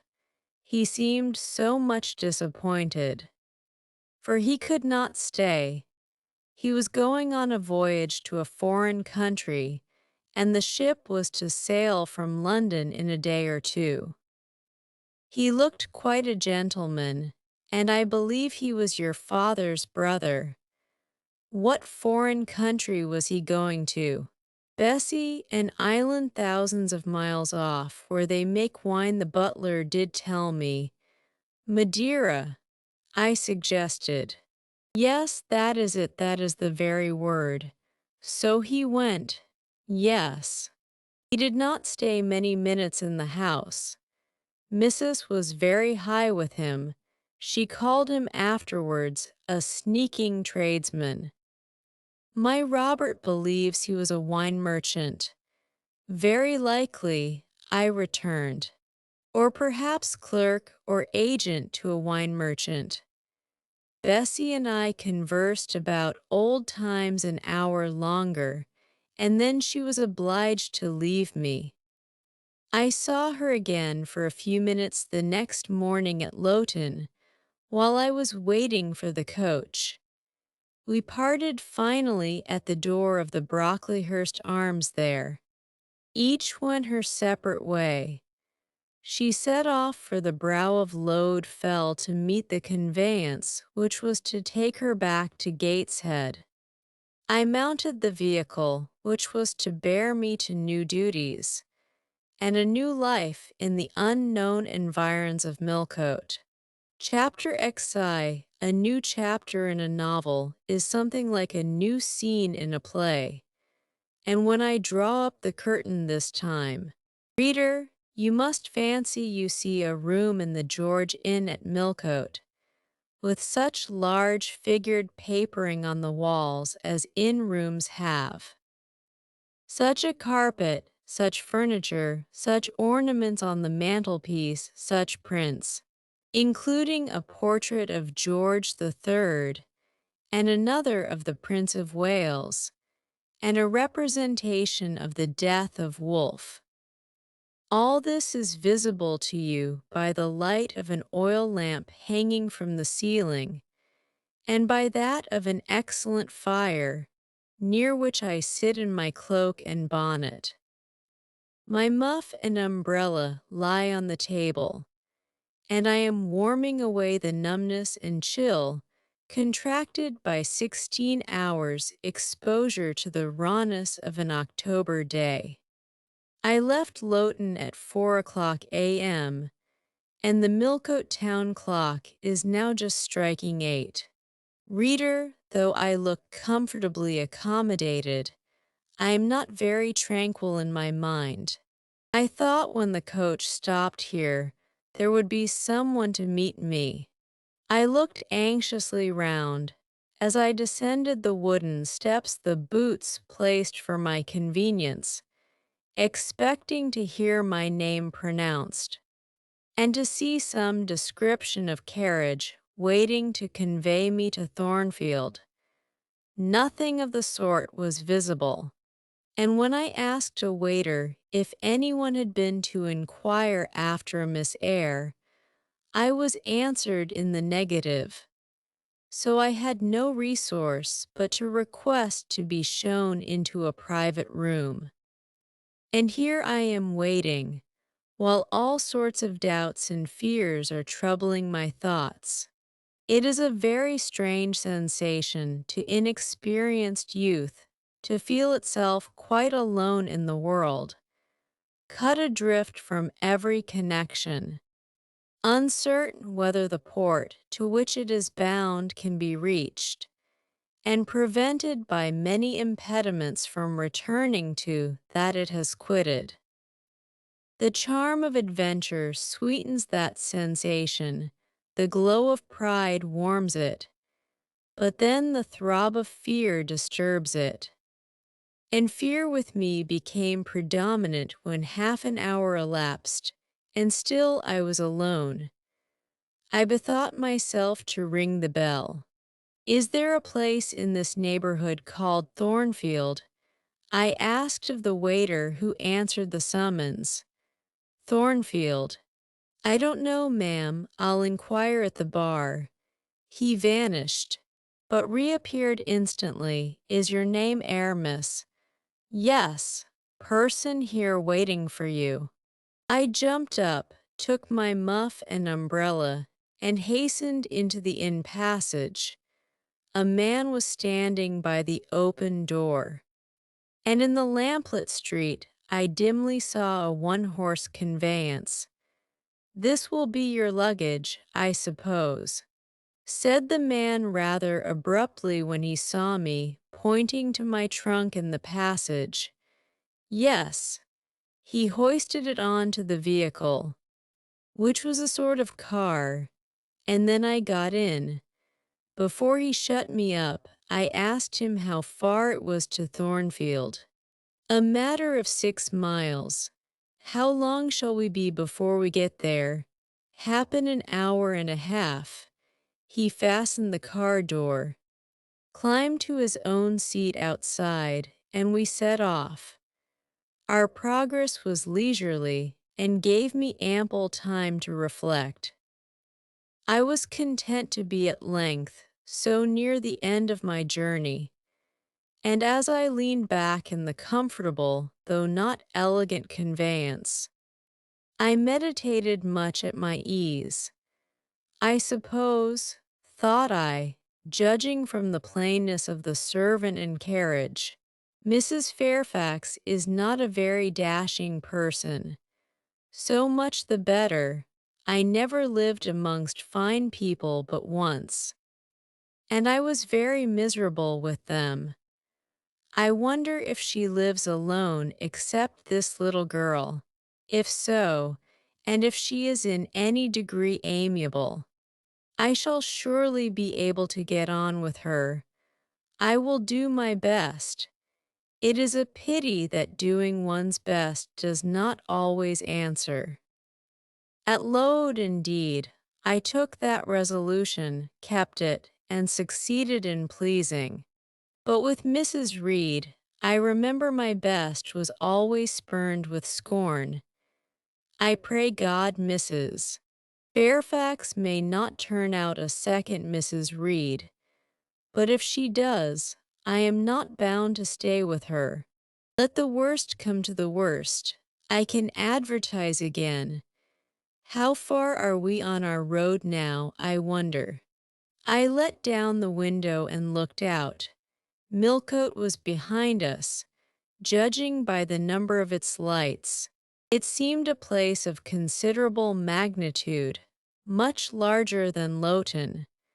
We were now, as far as I could see, on a sort of common, but there were houses scattered all over the district. I felt we were in a different region to Load. More populous, less picturesque, more stirring, less romantic. The roads were heavy, the night misty. My conductor let his horse walk all the way, and the hour and a half extended, I verily believe, to 2 hours. At last he turned in his seat and said, "You're known so far fro Thornfield now." Again I looked out. We were passing a church. I saw its low broad tower against the sky, and its bell was tolling a quarter. I saw a narrow galaxy of lights too, on a hillside, marking a village or hamlet. About 10 minutes after, the driver got down and opened a pair of gates. We passed through, and they clashed to behind us. We now slowly ascended a drive and came upon the long front of a house. Candlelight gleamed from one curtained bow window. All the rest were dark. The car stopped at the front door. It was opened by a maidservant. I alighted and went in. "Will you walk this way, ma'am?" said the girl, and I followed her across a square hall with high doors all round. She ushered me into a room whose double illumination of fire and candle at first dazzled me, contrasting as it did with the darkness to which my eyes had been for 2 hours inured. When I could see, however, a cozy and agreeable picture presented itself to my view. A snug small room, a round table by a cheerful fire, an armchair high-backed and old-fashioned, wherein sat the neatest imaginable little elderly lady, in widow's cap, black silk gown, and snowy muslin apron, exactly like what I had fancied Mrs. Fairfax, only less stately and milder looking. She was occupied in knitting. A large cat sat demurely at her feet. Nothing, in short, was wanting to complete the beau ideal of domestic comfort. A more reassuring introduction for a new governess could scarcely be conceived. There was no grandeur to overwhelm, no stateliness to embarrass. And then, as I entered, the old lady got up and promptly and kindly came forward to meet me. "How do you do? My dear, I am afraid you have had a tedious ride. John drives so slowly. You must be cold. Come to the fire. Mrs. Fairfax, I suppose," said I. "Yes, you are right. Do sit down." She conducted me to her own chair, and then began to remove my shawl and untie my bonnet strings. I begged she would not give herself so much trouble. "Oh, it is no trouble. I dare say your own hands are almost numbed with cold. Lee, make a little hot negus, and cut a sandwich or two. Here are the keys of the storeroom." And she produced from her pocket a most housewifely bunch of keys, and delivered them to the servant. "Now then, draw nearer to the fire," she continued. "You've brought your luggage with you, haven't you, my dear?" "Yes, ma'am, I'll see it carried into your room," she said, and bustled out. She treats me like a visitor. Thought I little expected such a reception. I anticipated only coldness and stiffness. This is not like what I have heard of the treatment of governesses, but I must not exult too soon. She returned, with her own hands cleared her knitting apparatus, and a book or two from the table, to make room for the tray which Lee now brought, and then herself handed me the refreshments. I felt rather confused at being the object of more attention than I had ever before received, and that too shown by my employer and superior. But as she did not herself seem to consider she was doing anything out of her place, I thought it better to take her civilities quietly. "Shall I have the pleasure of seeing Miss Fairfax tonight?" I asked, when I had partaken of what she offered me. "What did you say, my dear? I am a little deaf," returned the good lady, approaching her ear to my mouth. I repeated the question more distinctly. "Miss Fairfax." "Oh, you mean Miss Varens. Varens is the name of your future pupil." "Indeed. Then she is not your daughter." "No, I have no family."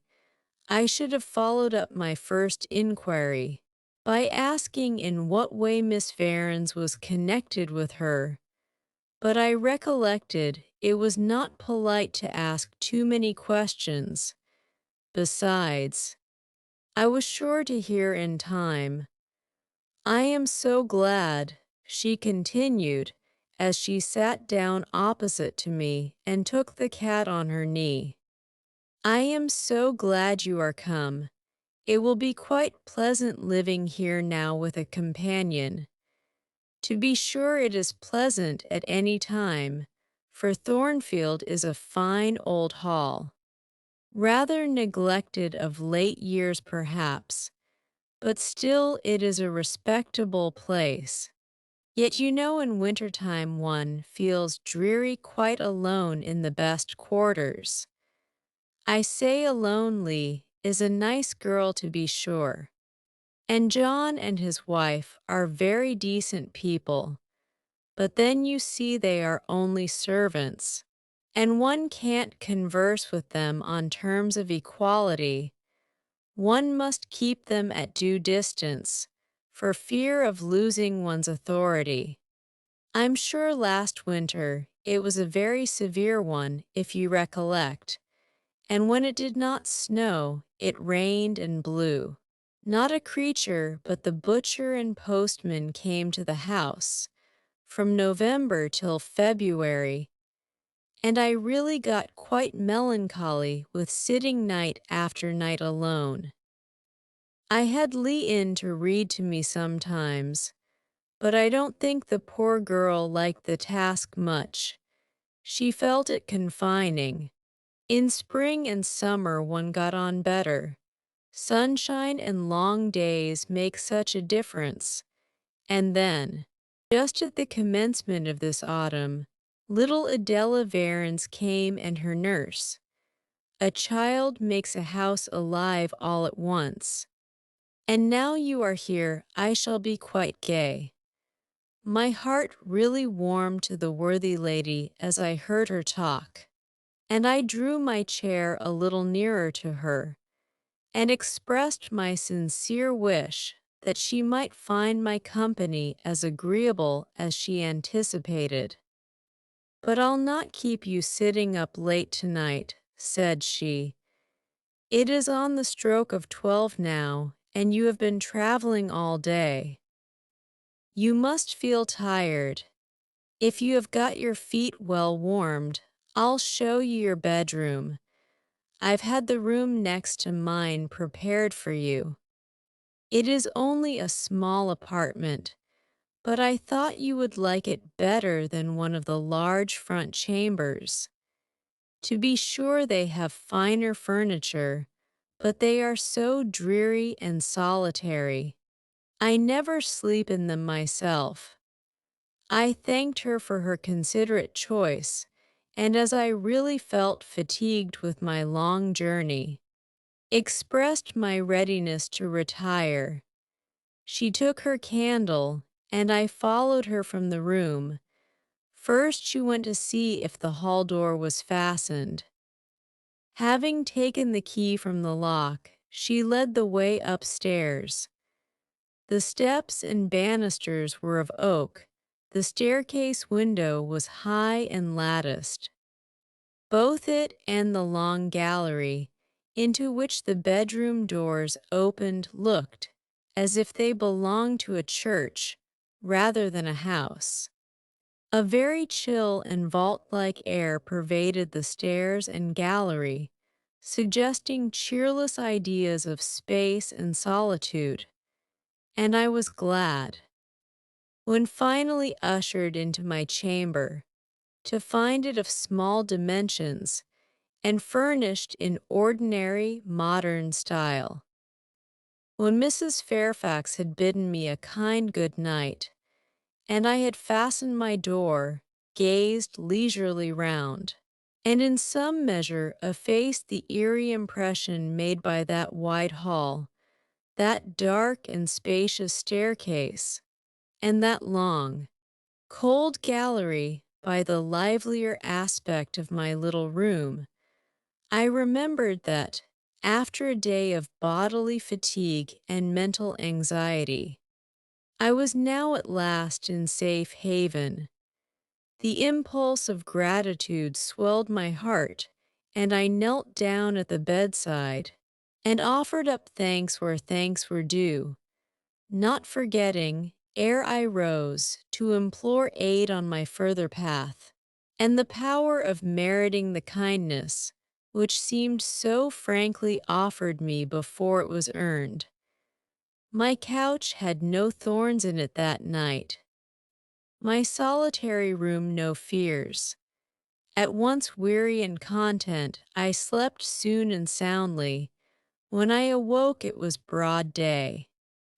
The chamber looked such a bright little place to me, as the sun shone in between the gay blue chintz window curtains, showing papered walls and a carpeted floor, so unlike the bare planks and stained plaster of Load, that my spirits rose at the view.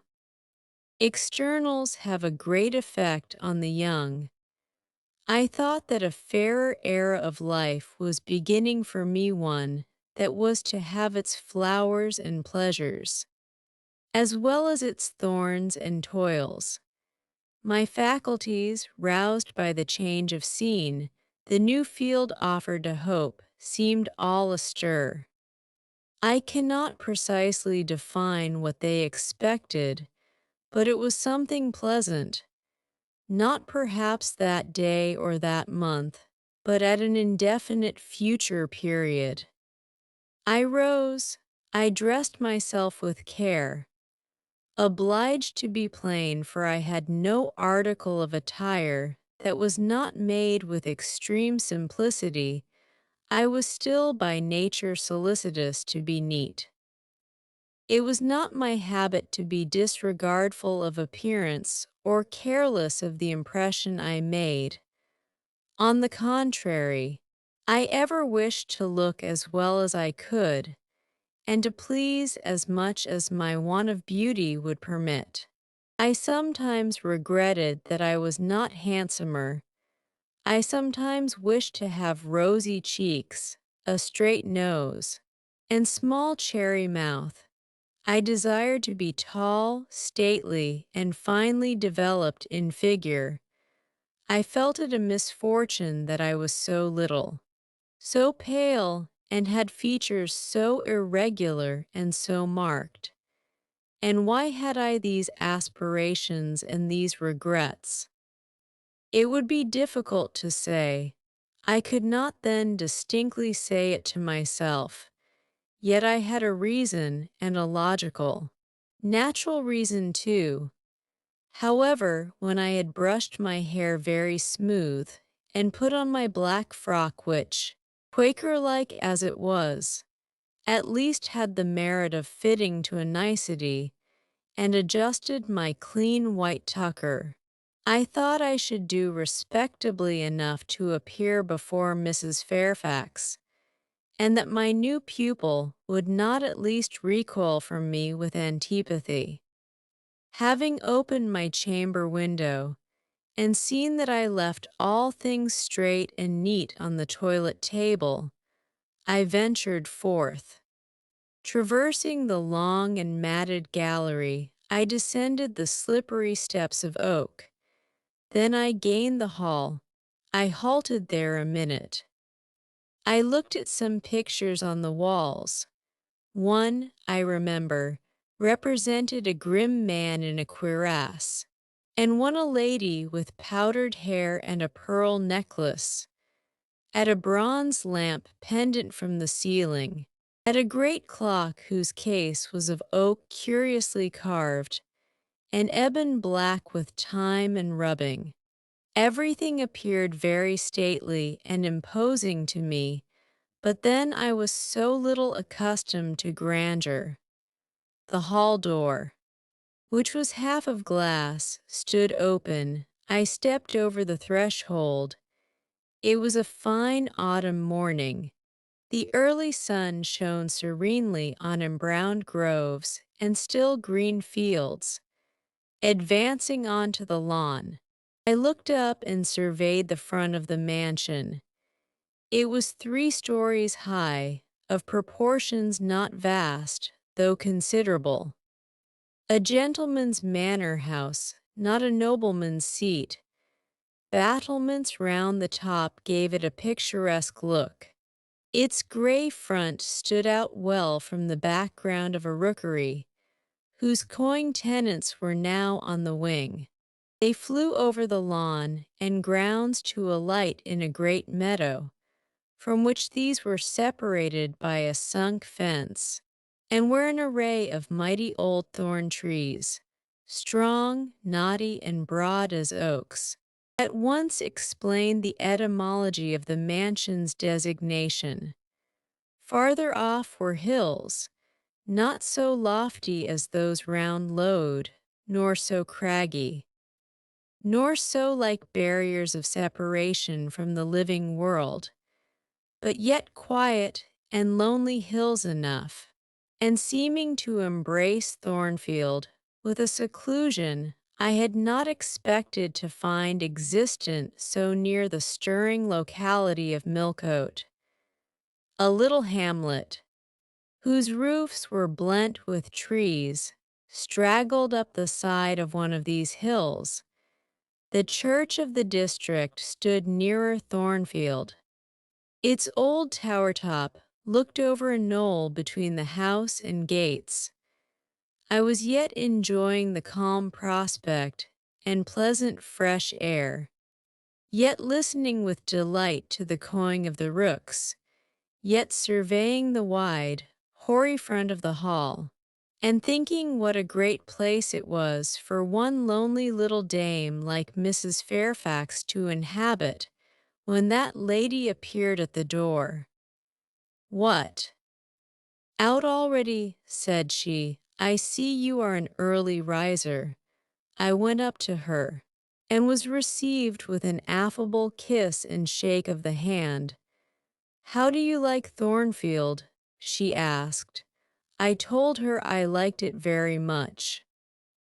"Yes," she said, "it is a pretty place, but I fear it will be getting out of order, unless Mr. Rochester should take it into his head to come and reside here permanently, or, at least, visit it rather oftener.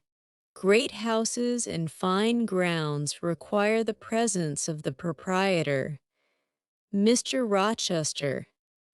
I exclaimed, "Who is he?" "The owner of Thornfield," she responded quietly. "Did you not know he was called Rochester?" Of course I did not. I had never heard of him before, but the old lady seemed to regard his existence as a universally understood fact, with which everybody must be acquainted by instinct.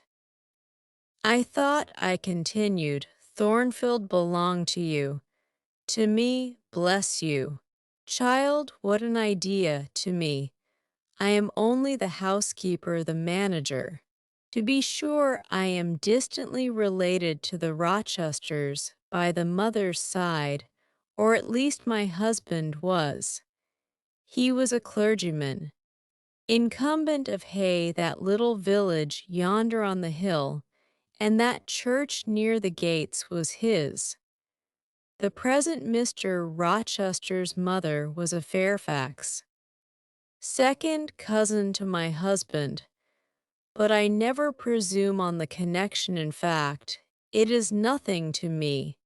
I consider myself quite in the light of an ordinary housekeeper. My employer is always civil, and I expect nothing more. And the little girl, my pupil, she is Mr. Rochester's ward. He commissioned me to find a believe. Here she comes with her bonne, as she calls her nurse." The enigma then was explained.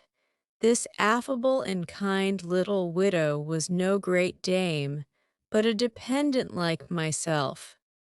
I did not like her the worse for that. On the contrary, I felt better pleased than ever.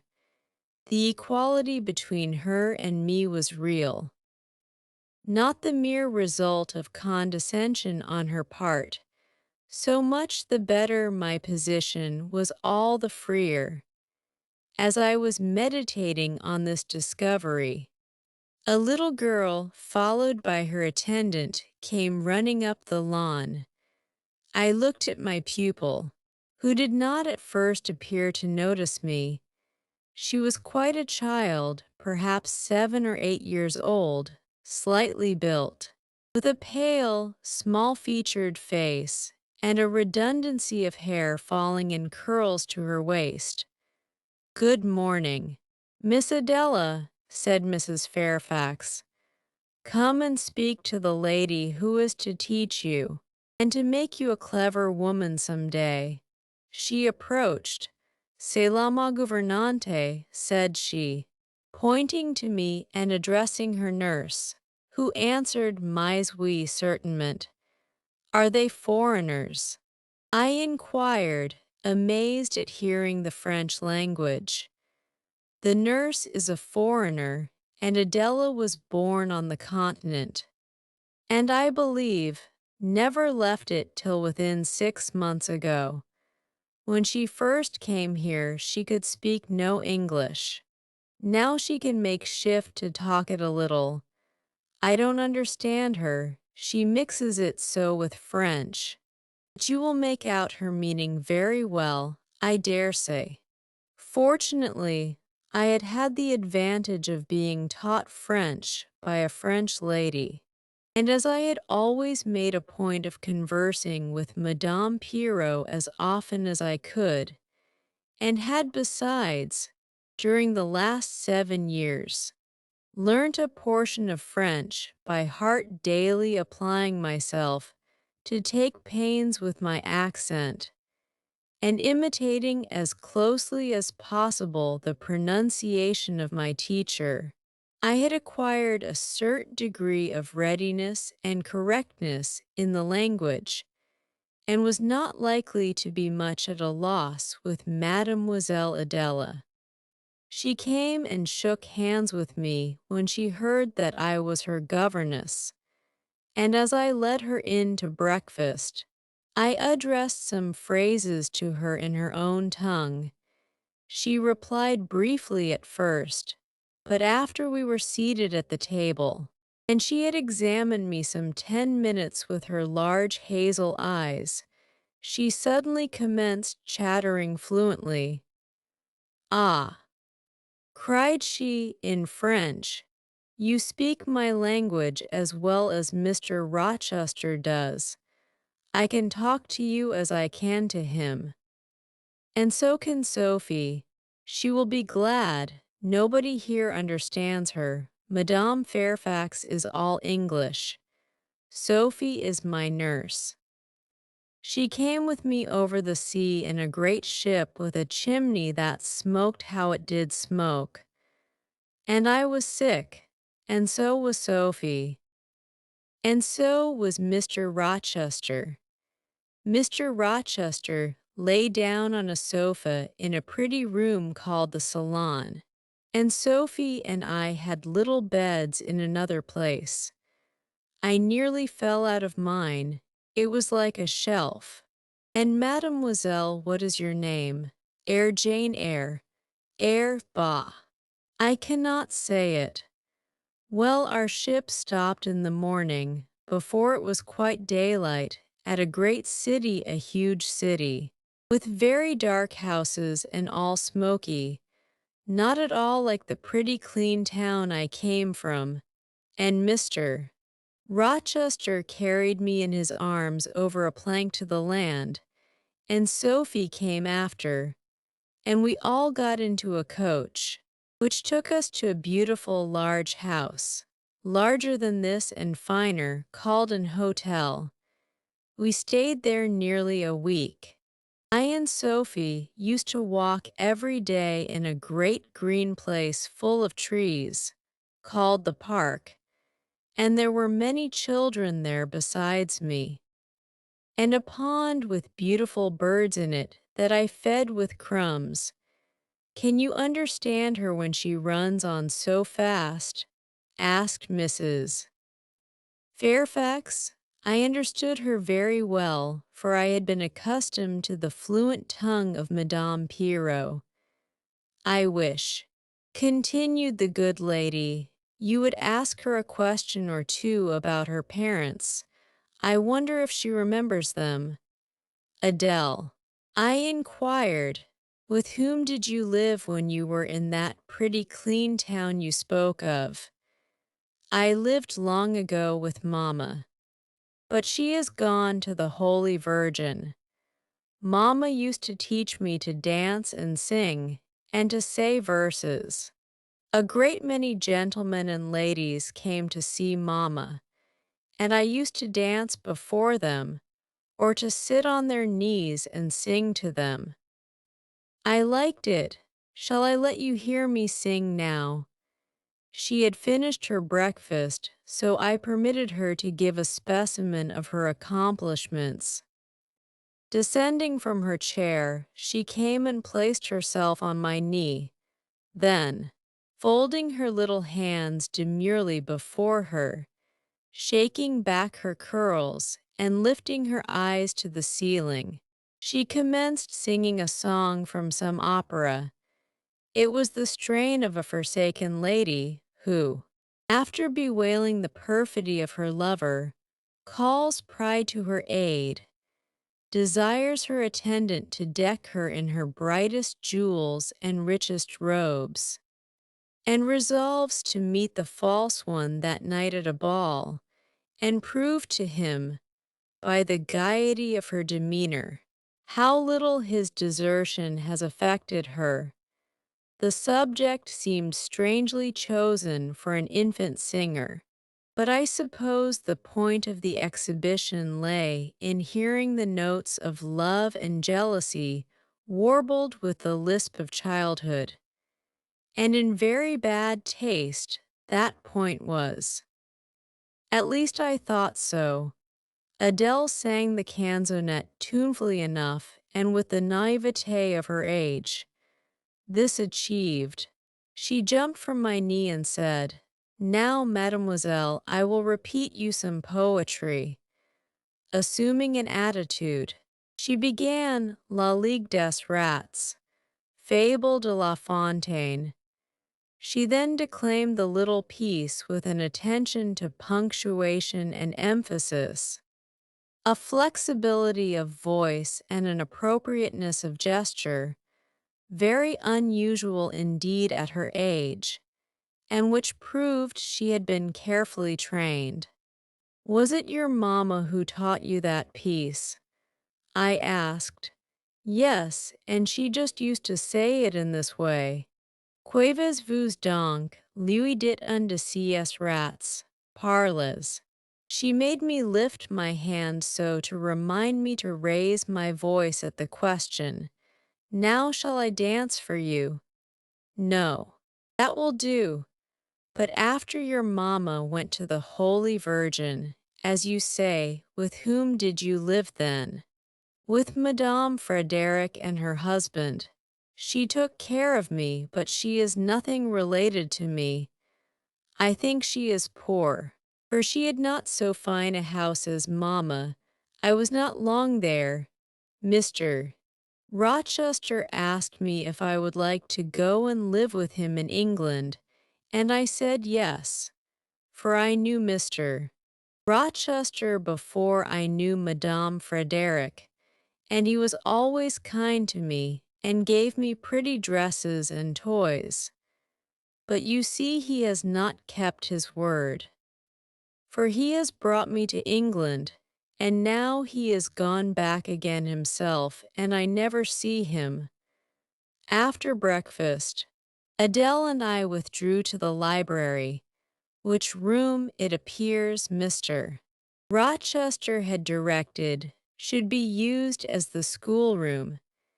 Most of the books were locked up behind glass doors, but there was one bookcase left open containing everything that could be needed in the way of elementary works, and several volumes of light literature, poetry, biography, travels, a few romances, etc. I suppose he had considered that these were all the governess would require for her private perusal. And indeed, they contented me amply for the present, compared with the scanty pickings I had now and then been able to glean at Loud. They seemed to offer an abundant harvest of entertainment and information. In this room, too, there was a cabinet piano, quite new and of superior tone, also an easel for painting and a pair of globes. I found my pupil sufficiently docile. Though disinclined to apply, she had not been used to regular occupation of any kind. I felt it would be injudicious to confine her too much at first. So, when I had talked to her a great deal and got her to learn a little, and when the morning had advanced to noon, I allowed her to return to her nurse. I then proposed to occupy myself till dinner time in drawing some little sketches for her use. As I was going upstairs to fetch my portfolio and pencils, Mrs. Fairfax called to me. "Your morning school hours are over now, I suppose," said she. She was in a room the folding doors of which stood open. I went in when she addressed me. It was a large, stately apartment, with purple chairs and curtains, a Turkey carpet, walnut-paneled walls, one vast window rich in stained glass, and a lofty ceiling, nobly molded. Mrs. Fairfax was dusting some vases of fine purple spar, which stood on a sideboard. "What a beautiful room!" I exclaimed as I looked round, for I had never before seen any half so imposing. "Yes, this is the dining room. I have just opened the window to let in a little air and sunshine, for everything gets so damp in apartments that are seldom inhabited. The drawing-room yonder feels like a vault." She pointed to a wide arch corresponding to the window, and hung like it with a Tyrian-dyed curtain, now looped up. Mounting to it by two broad steps, and looking through, I thought I caught a glimpse of a fairy place. So bright to my novice eyes appeared the view beyond.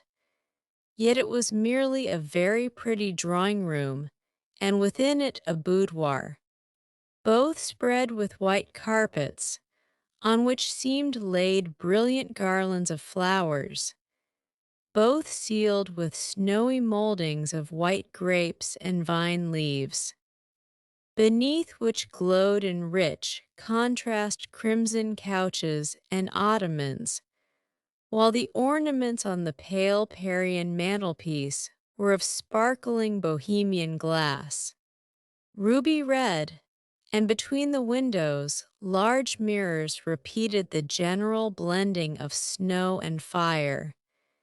"In what order you keep these rooms?" "Mrs. Fairfax," said I, "no dust, no canvas coverings.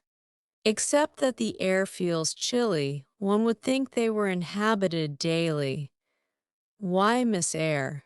Though Mr. Rochester's visits here are rare, they are always sudden and unexpected, and as I observed that it put him out to find everything swathed up, and to have a bustle of arrangement on his arrival, I thought it best to keep the rooms in readiness." "Is Mr. Rochester an exacting, fastidious sort of man?" "Not particularly so, but he has a gentleman's tastes and habits, and he expects to have things managed in conformity to them." "Do you like him? Is he generally liked?" "Oh, yes. The family have always been respected here. Almost all the land in this neighborhood, as far as you can see, has belonged to the Rochesters' time out of mind." "Well, but, leaving his land out of the question, do you like him? Is he liked for himself?" "I have no cause to do otherwise than like him, and I believe he is considered a just and liberal landlord by his tenants, but he has never lived much amongst them." "But has he no peculiarities?" "What, in short, is his character?" "Oh, his character is unimpeachable." "I suppose. He is rather peculiar, perhaps. He has traveled a great deal and seen a great deal of the world, I should think. I dare say he is clever, but I never had much conversation with him." In what way is he peculiar? I don't know, it is not easy to describe nothing striking, but you feel it when he speaks to you. You cannot be always sure whether he is in jest or earnest, whether he is pleased or the contrary. You don't thoroughly understand him. In short, at least, I don't, but it is of no consequence. He is a very good master. This was all the account I got from Mrs. Fairfax of her employer and mine. There are people who seem to have no notion of sketching a character, or observing and describing salient points, either in persons or things. The good lady evidently belonged to this class. My queries puzzled but did not draw her out. Mr. Rochester was Mr. Rochester in her eyes. A gentleman, a landed proprietor, nothing more. She inquired and searched no further, and evidently wondered at my wish to gain a more definite notion of his identity. When we left the dining room, she proposed to show me over the rest of the house, and I followed her upstairs and downstairs, admiring as I went, for all was well arranged and handsome. The large front chambers I thought especially grand, and some of the third-story rooms, though dark and low, were interesting from their air of antiquity. The furniture once appropriated to the lower apartments had from time to time been removed here, as fashions changed, and the imperfect light entering by their narrow casement showed bedsteads of 100 years old, chests in oak or walnut looking, with their strange carvings of palm branches and cherubs' heads, like types of the Hebrew ark, rows of venerable chairs, high-backed and narrow, stools still more antiquated, on whose cushioned tops were yet apparent traces of half-effaced embroideries, wrought by fingers that for 2 generations had been coffin dust. All these relics gave to the third story of Thornfield Hall the aspect of a home of the past, a shrine of memory. I liked the hush, the gloom, the quaintness of these retreats in the day, but I by no means coveted a night's repose on one of those wide and heavy beds, shut in, some of them, with doors of oak, shaded others with wrought old English hangings crusted with thick work, portraying effigies of strange flowers, and stranger birds, and strangest human beings, all which would have looked strange indeed. By the pallid gleam of moonlight, do the servants sleep in these rooms? I asked. No. They occupy a range of smaller apartments to the back. No one ever sleeps here. One would almost say that, if there were a ghost at Thornfield Hall, this would be its haunt. So I think you have no ghost. Then none that I ever heard of, returned Mrs. Fairfax, smiling. Nor any traditions of one, no legends or ghost stories. I believe not. And yet it is said the Rochesters have been rather a violent than a quiet race in their time. Perhaps, though, that is the reason they rest tranquilly in their graves now. Yes, after life's fitful fever they sleep well, I muttered. Where are you going now, Mrs. Fairfax? For she was moving away, on to the Leads. Will you come and see the view from thence? I followed still, up a very narrow staircase to the attics, and thence by a ladder and through a trapdoor to the roof of the hall. I was now on a level with the crow colony, and could see into their nests. Leaning over the battlements and looking far down, I surveyed the grounds laid out like a map. The bright and velvet lawn closely girdling the gray base of the mansion, the field, wide as a park, dotted with its ancient timber, the wood, dun and sere, divided by a path visibly overgrown, greener with moss than the trees were with foliage. The church at the gates, the road, the tranquil hills, all reposing in the autumn day sun. The horizon bounded by a propitious sky, azure, marbled with pearly white. No feature in the scene was extraordinary, but all was pleasing. When I turned from it and repassed the trapdoor, I could scarcely see my way down the ladder. The attic seemed black as a vault compared with that arch of blue air to which I had been looking up, and to that sunlit scene of grove, pasture, and green hill, of which the hall was the center, and over which I had been gazing with delight. Mrs. Fairfax stayed behind a moment to fasten the trapdoor. I, by dint of groping, found the outlet from the attic, and proceeded to descend the narrow garret staircase. I lingered in the long passage to which this led, separating the front and back rooms of the third story, narrow, low and dim, with only one little window at the far end, and looking, with its 2 rows of small black doors all shut, like a corridor in some Bluebeard's castle, while I paced softly on. The last sound I expected to hear in so still a region, a laugh, struck my ear. It was a curious laugh, distinct, formal, mirthless. I stopped. The sound ceased, only for an instant. It began again, louder, for at first, though distinct, it was very low.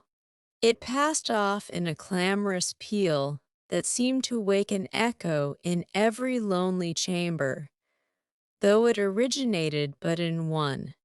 And I could have pointed out the door whence the accents issued. "Mrs. Fairfax," I called out, for I now heard her descending the great stairs. "Did you hear that loud laugh? Who is it?" "Some of the servants." "Very likely," she answered. "Perhaps Grace Poole." "Did you hear it?" I again inquired. "Yes, plainly. I often hear her. She sews in one of these rooms. Sometimes Lee is with her. They are frequently noisy together." The laugh was repeated in its low, syllabic tone and terminated in an odd murmur. "Grace!" exclaimed Mrs. Fairfax. I really did not expect any Grace to answer, for the laugh was as tragic, as preternatural a laugh as any I ever heard, and but that it was high noon, and that no circumstance of ghostliness accompanied the curious cachinnation, but that neither scene nor season favored fear. I should have been superstitiously afraid. However, the event showed me I was a fool for entertaining a sense even of surprise. The door nearest me opened, and a servant came out, a woman of between 30 and 40, a set, square-made figure, red-haired, and with a hard, plain face. Any apparition less romantic or less ghostly could scarcely be conceived. "Too much noise, Grace," said Mrs. Fairfax. "Remember directions." Grace curtsied silently and went in. "She is a person we have to sew and assist Lee in her housemaid's work," continued the widow. "Not altogether unobjectionable in some points, but she does well enough. By the by, How have you got on with your new pupil this morning? The conversation, thus turned on Adele, continued till we reached the light and cheerful region below. Adele came running to meet us in the hall, exclaiming, Mesdames, vous êtes servies, adding, Ji bien fait moi. We found dinner ready, and waiting for us in Mrs. Fairfax's room. Chapter XII The Promise of a Smooth Career, which my first calm introduction to Thornfield Hall seemed to pledge, was not belied on a longer acquaintance with the place and its inmates. Mrs. Fairfax turned out to be what she appeared, a placid-tempered, kind-natured woman, of competent education and average intelligence. My pupil was a lively child who had been spoilt and indulged, and therefore was sometimes wayward, but as she was committed entirely to my care, and no injudicious interference from any quarter ever thwarted my plans for her improvement, she soon forgot her little freaks, and became obedient and teachable. She had no great talents, no marked traits of character, no peculiar development of feeling or taste which raised her 1 inch above the ordinary level of childhood. But neither had she any deficiency or vice which sunk her below it. She made reasonable progress, entertained for me a vivacious, though perhaps not very profound, affection, and by her simplicity, gay prattle and efforts to please, inspired me, in return, with a degree of attachment sufficient to make us both content in each other's society. This, par parentheses, will be thought cool language by persons who entertain solemn doctrines about the angelic nature of children, and the duty of those charged with their education to conceive for them an idolatrous devotion. But I am not writing to flatter parental egotism, to echo cant or prop up humbug. I am merely telling the truth.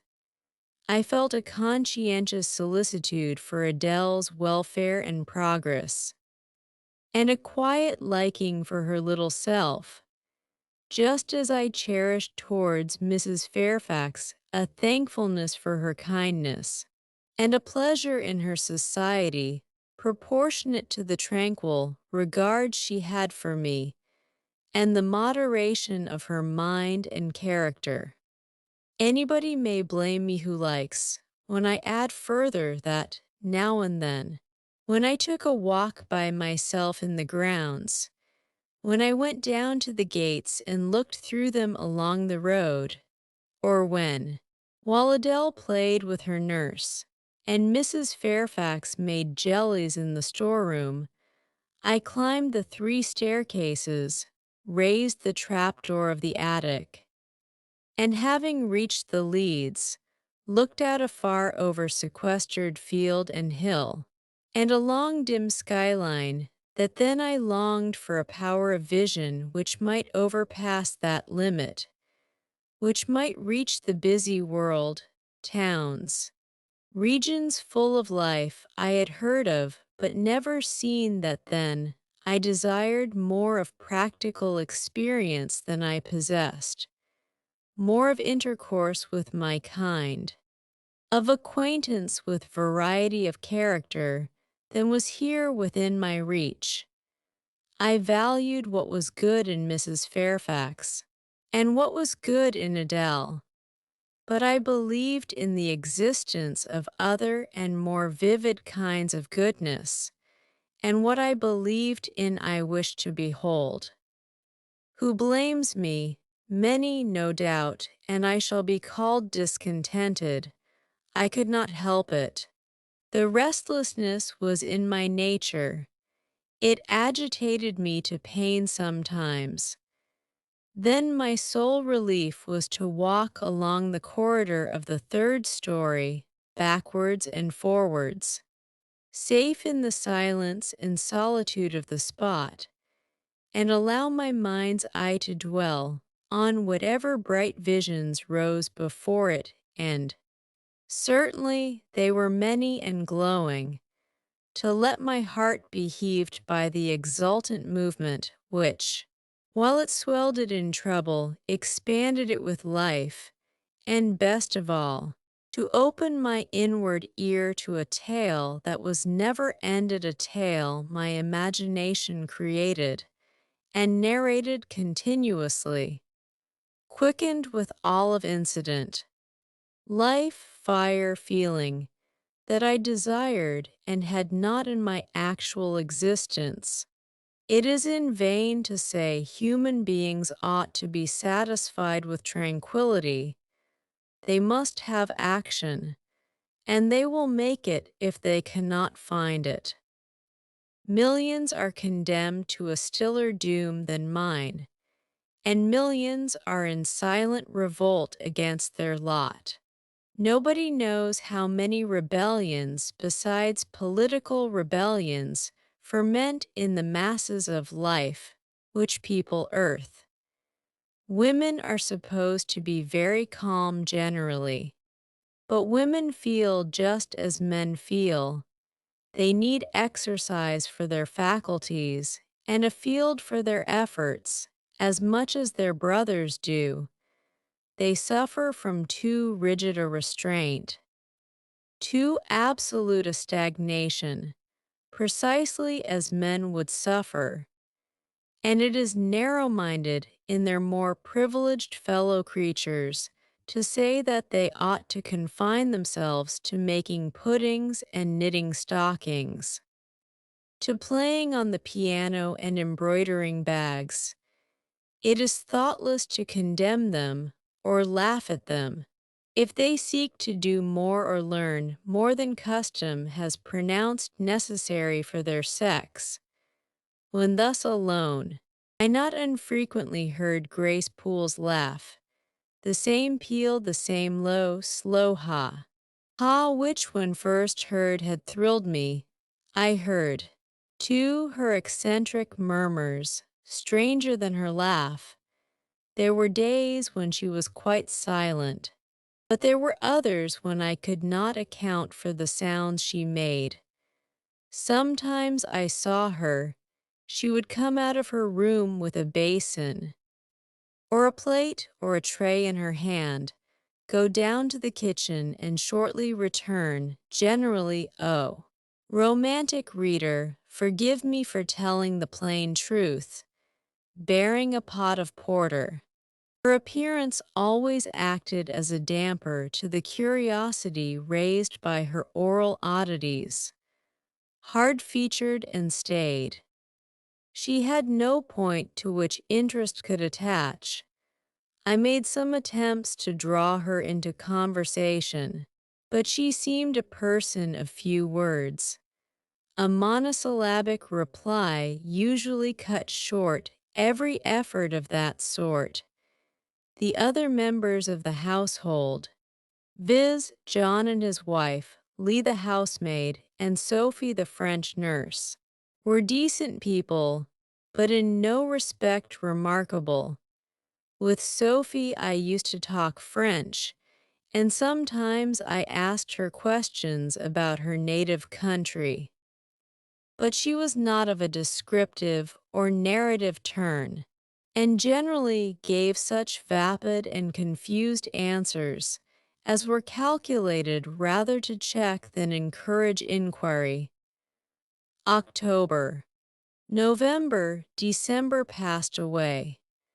One afternoon in January, Mrs. Fairfax had begged a holiday for Adele, because she had a cold, and as Adele seconded the request with an ardor that reminded me how precious occasional holidays had been to me in my own childhood, I accorded it, deeming that I did well in showing pliability on the point. It was a fine, calm day. Though very cold, I was tired of sitting still in the library through a whole long morning. Mrs. Fairfax had just written a letter which was waiting to be posted, so I put on my bonnet and cloak and volunteered to carry it to Hay. The distance, 2 miles, would be a pleasant winter afternoon walk. Having seen Adele comfortably seated in her little chair by Mrs. Fairfax's parlor fireside, and given her her best wax doll, which I usually kept enveloped in silver paper in a drawer to play with, and a storybook for a change of amusement, and having replied to her, Revenes bientat, ma bon ami, ma cheer em deal, Jeanette, with a kiss I set out. The ground was hard, the air was still. My road was lonely.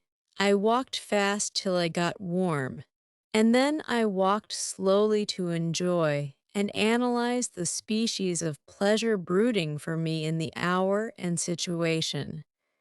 It was 3 o'clock. The church bell tolled as I passed under the belfry. The charm of the hour lay in its approaching dimness, in the low gliding and pale beaming sun.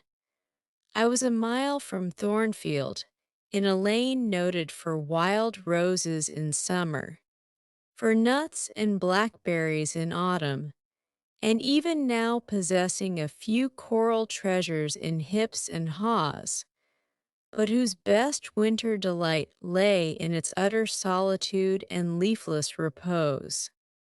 If a breath of air stirred, it made no sound here, for there was not a holly, not an evergreen to rustle, and the stripped hawthorn and hazel bushes were as still as the white, worn stones which causewayed the middle of the path. Far and wide, on each side there were only fields where no cattle now browsed, and the little brown birds, which stirred occasionally in the hedge, looked like single russet leaves that had forgotten to drop. This lane inclined uphill all the way to Hay. Having reached the middle, I sat down on a stile which led thence into a field. Gathering my mantle about me, and sheltering my hands in my muff, I did not feel the cold, though it froze keenly, as was attested by a sheet of ice covering the causeway, where a little brooklet, now congealed, had overflowed after a rapid thaw some days since. From my seat, I could look down on Thornfield. The gray and battlemented hall was the principal object in the vale below me. Its woods and dark rookery rose against the west. I lingered till the sun went down amongst the trees and sank crimson and clear behind them. I then turned eastward. On the hilltop above me sat the rising moon, pale yet as a cloud, but brightening momentarily. She looked over Hay, which, half lost in trees, sent up a blue smoke from its few chimneys. It was yet a mile distant, but in the absolute hush I could hear plainly its thin murmurs of life. My ear, too, felt the flow of currents, in what dales and depths I could not tell, but there were many hills beyond Hay, and doubtless many becks threading their passes. That evening calm betrayed alike the tinkle of the nearest streams, the sough of the most remote. A rude noise broke on these fine ripplings and whisperings, at once so far away and so clear. A positive tramp, tramp. A metallic clatter which effaced the soft wave wanderings, as in a picture, the solid mass of a crag, or the rough boles of a great oak, drawn in dark and strong on the foreground, effaced the aerial distance of azure hill, sunny horizon, and blended clouds where tint melts into tint. The din was on the causeway, a horse was coming. The windings of the lane yet hid it, but it approached. I was just leaving the stile, yet, as the path was narrow, I sat still to let it go by. In those days I was young, and all sorts of fancies bright and dark tenanted my mind. The memories of nursery stories were there amongst other rubbish, and when they recurred, maturing youth added to them a vigor and vividness beyond what childhood could give. As this horse approached, and as I watched for it to appear through the dusk, I remembered certain of Bessie's tales, wherein figured a north of England spirit called a jitrash, which, in the form of horse, mule, or large dog, haunted solitary ways, and sometimes came upon belated travelers. As this horse was now coming upon me, it was very near but not yet in sight when, in addition to the tramp, I heard a rush under the hedge, and close down by the hazel stems glided a great dog, whose black and white color made him a distinct object against the trees. It was exactly one form of Bessie's, Jitrash, a lion-like creature with long hair and a huge head. It passed me, however, quietly enough, not staying to look up with strange pretercanine eyes. In my face, as I half expected it would, the horse followed, a tall steed, and on its back a rider. The man, the human being, broke the spell at once. Nothing ever rode the jitrash. It was always alone. And goblins, to my notions, though they might tenant the dumb carcasses of beasts, could scarce covet shelter in the commonplace human form. No jitrash was this, only a traveler taking the short cut to Millcote. He passed, and I went on a few steps, and I turned. A sliding sound and an exclamation of what the deuce is to do now, and a clattering tumble arrested my attention. Man and horse were down. They had slipped on the sheet of ice which glazed the causeway. The dog came bounding back, and seeing his master in a predicament, and hearing the horse groan, barked till the evening hills echoed the sound, which was deep in proportion to his magnitude. He snuffed round the prostrate group, and then he ran up to me. It was all he could do. There was no other help at hand to summon. I obeyed him and walked down to the traveler, by this time struggling himself free of his steed. His efforts were so vigorous. I thought he could not be much hurt, but I asked him the question, "Are you injured, sir?" I think he was swearing, but am not certain. However, he was pronouncing some formula which prevented him from replying to me directly. "Can I do anything?" I asked again. "You must just stand on one side," he answered as he rose, first to his knees, and then to his feet. I did, whereupon began a heaving, stamping, clattering process, accompanied by a barking and baying which removed me effectually some yards' distance. But I would not be driven quite away till I saw the event. This was finally fortunate. The horse was re-established, and the dog was silenced with a down pilot. The traveler now, stooping, felt his foot and leg, as if trying whether they were sound. Apparently something ailed them, for he halted to the stile whence I had just risen and sat down. I was in the mood for being useful, or at least officious. I think, for I now drew near him again. If you are hurt and want help, sir, I can fetch someone either from Thornfield Hall or from Hay. Thank you, I shall do. I have no broken bones, only a sprain. And again he stood up and tried his foot, but the result extorted an involuntary "ah." Something of daylight still lingered, and the moon was waxing bright. I could see him plainly. His figure was enveloped in a riding cloak, fur-collared and steel-clasped. Its details were not apparent, but I traced the general points of middle height and considerable breadth of chest. He had a dark face, with stern features and a heavy brow. His eyes and gathered eyebrows looked ireful and thwarted just now.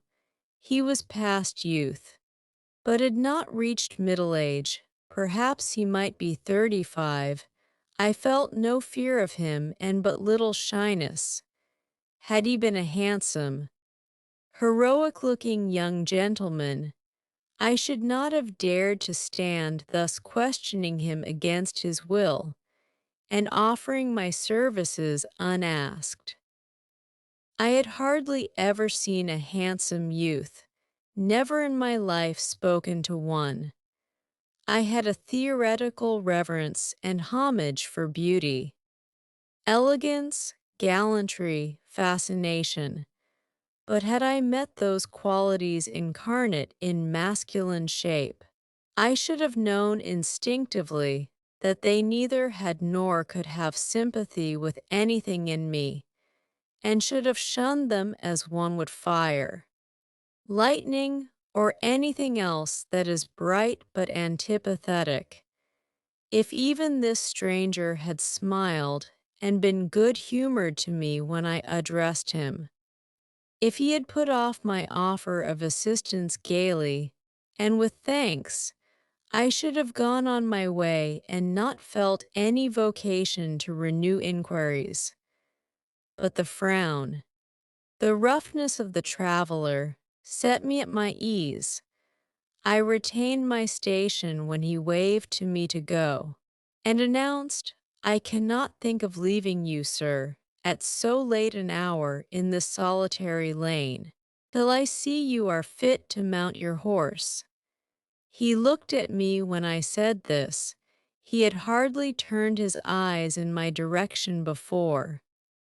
"I should think you ought to be at home yourself," said he, "if you have a home in this neighborhood. Where do you come from?" "From just below, and I am not at all afraid of being out late when it is moonlight. I will run over to Hay for you with pleasure, if you wish it.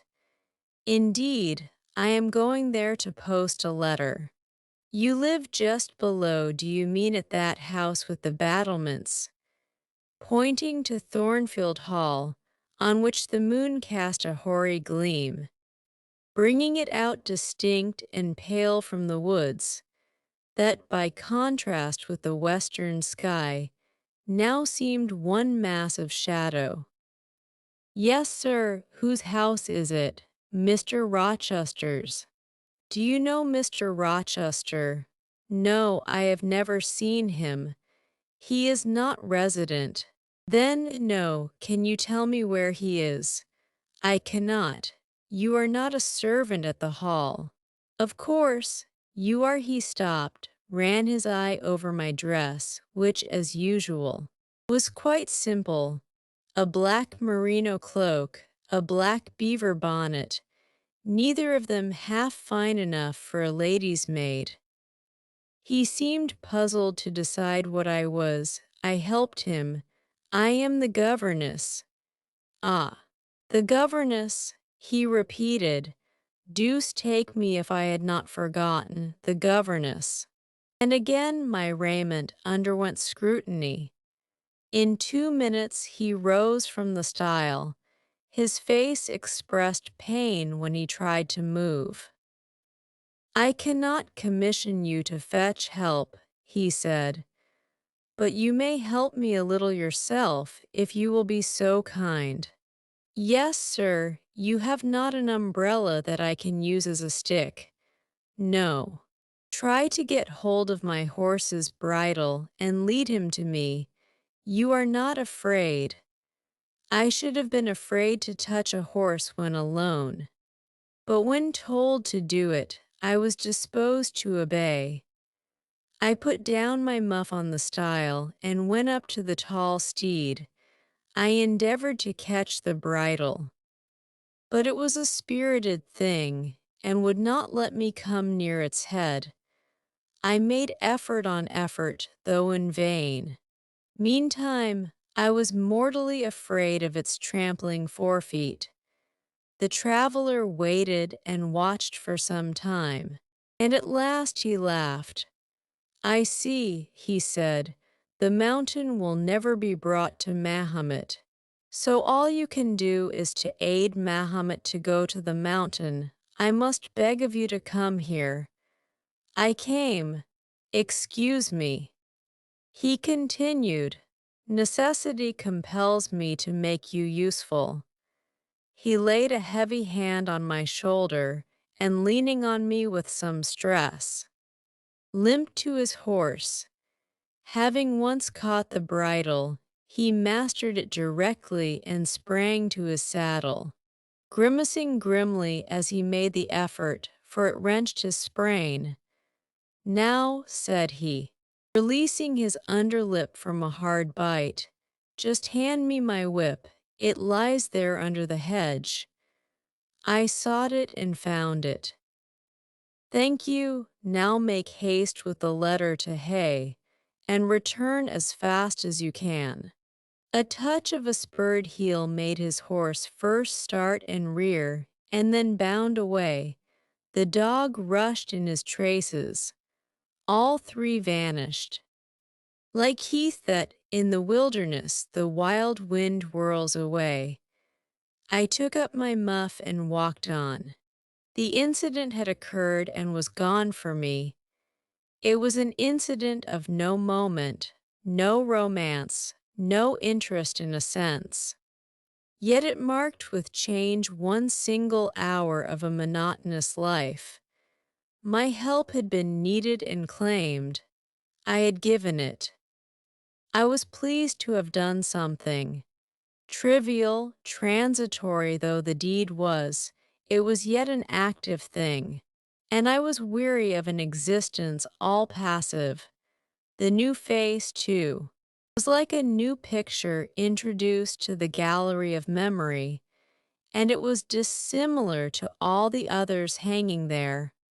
Firstly, because it was masculine, and secondly, because it was dark, strong, and stern. I had it still before me when I entered Hay and slipped the letter into the post office. I saw it as I walked fast downhill all the way home. When I came to the stile, I stopped a minute, looked round and listened, with an idea that a horse's hoofs might ring on the causeway again, and that a rider in a cloak and a jitrash-like Newfoundland dog might be again apparent. I saw only the hedge and a pollard willow before me, rising up still and straight to meet the moonbeams. I heard only the faintest waft of wind roaming fitful among the trees round Thornfield, a mile distant, and when I glanced down in the direction of the murmur, my eye, traversing the hall front, caught a light kindling in a window. It reminded me that I was late, and I hurried on. I did not like re-entering Thornfield. To pass its threshold was to return to stagnation. To cross the silent hall, to ascend the darksome staircase, to seek my own lonely little room, and then to meet tranquil Mrs. Fairfax, and spend the long winter evening with her, and her only, was to quell wholly the faint excitement wakened by my walk, to slip again over my faculties the viewless fetters of an uniform and too still existence, of an existence whose very privileges of security and ease I was becoming incapable of appreciating. What good it would have done me at that time to have been tossed in the storms of an uncertain, struggling life, and to have been taught by rough and bitter experience to long for the calm amidst which I now repined. Yes, just as much good as it would do a man tired of sitting still in a too easy chair to take a long walk, and just as natural was the wish to stir. Under my circumstances, as it would be under his, I lingered at the gates, I lingered on the lawn, I paced backwards and forwards on the pavement.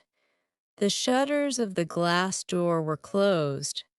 I could not see into the interior, and both my eyes and spirit seemed drawn from the gloomy house, from the gray hollow filled with rayless cells, as it appeared to me to that sky expanded before me, a blue sea absolved from taint of cloud, the moon ascending it in solemn march, her orb seeming to look up as she left the hilltops from behind which she had come, far and farther below her, and aspired to the zenith, midnight dark in its fathomless depth and measureless distance.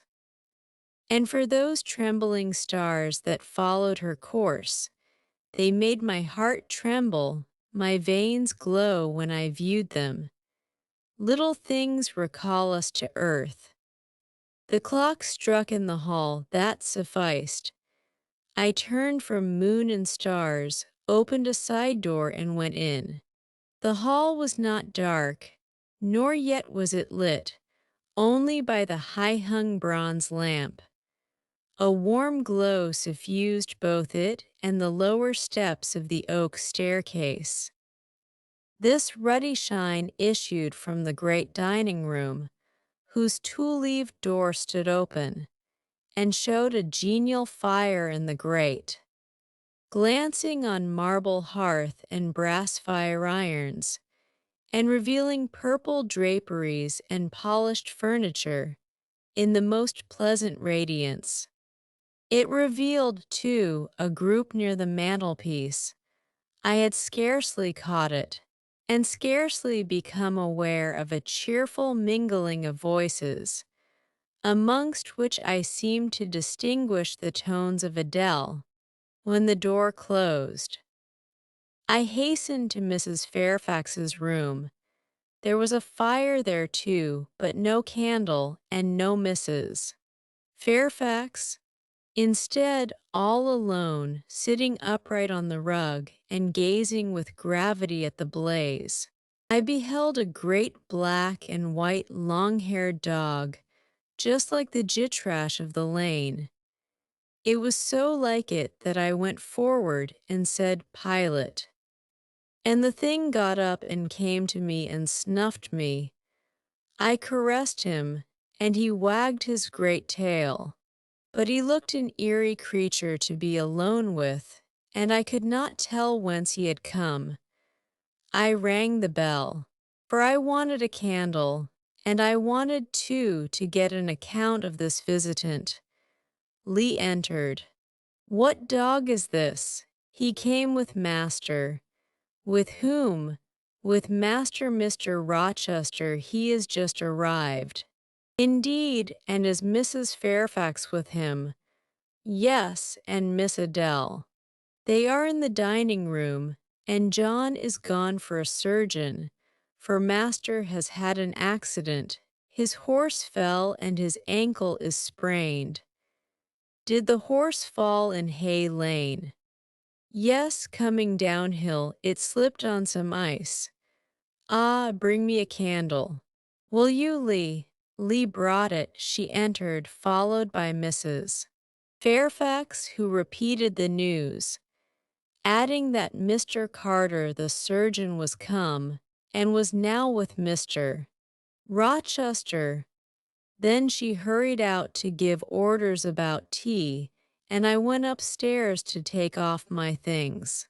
Chapter XIII Mr. Rochester, it seems, by the surgeon's orders, went to bed early that night, nor did he rise soon next morning.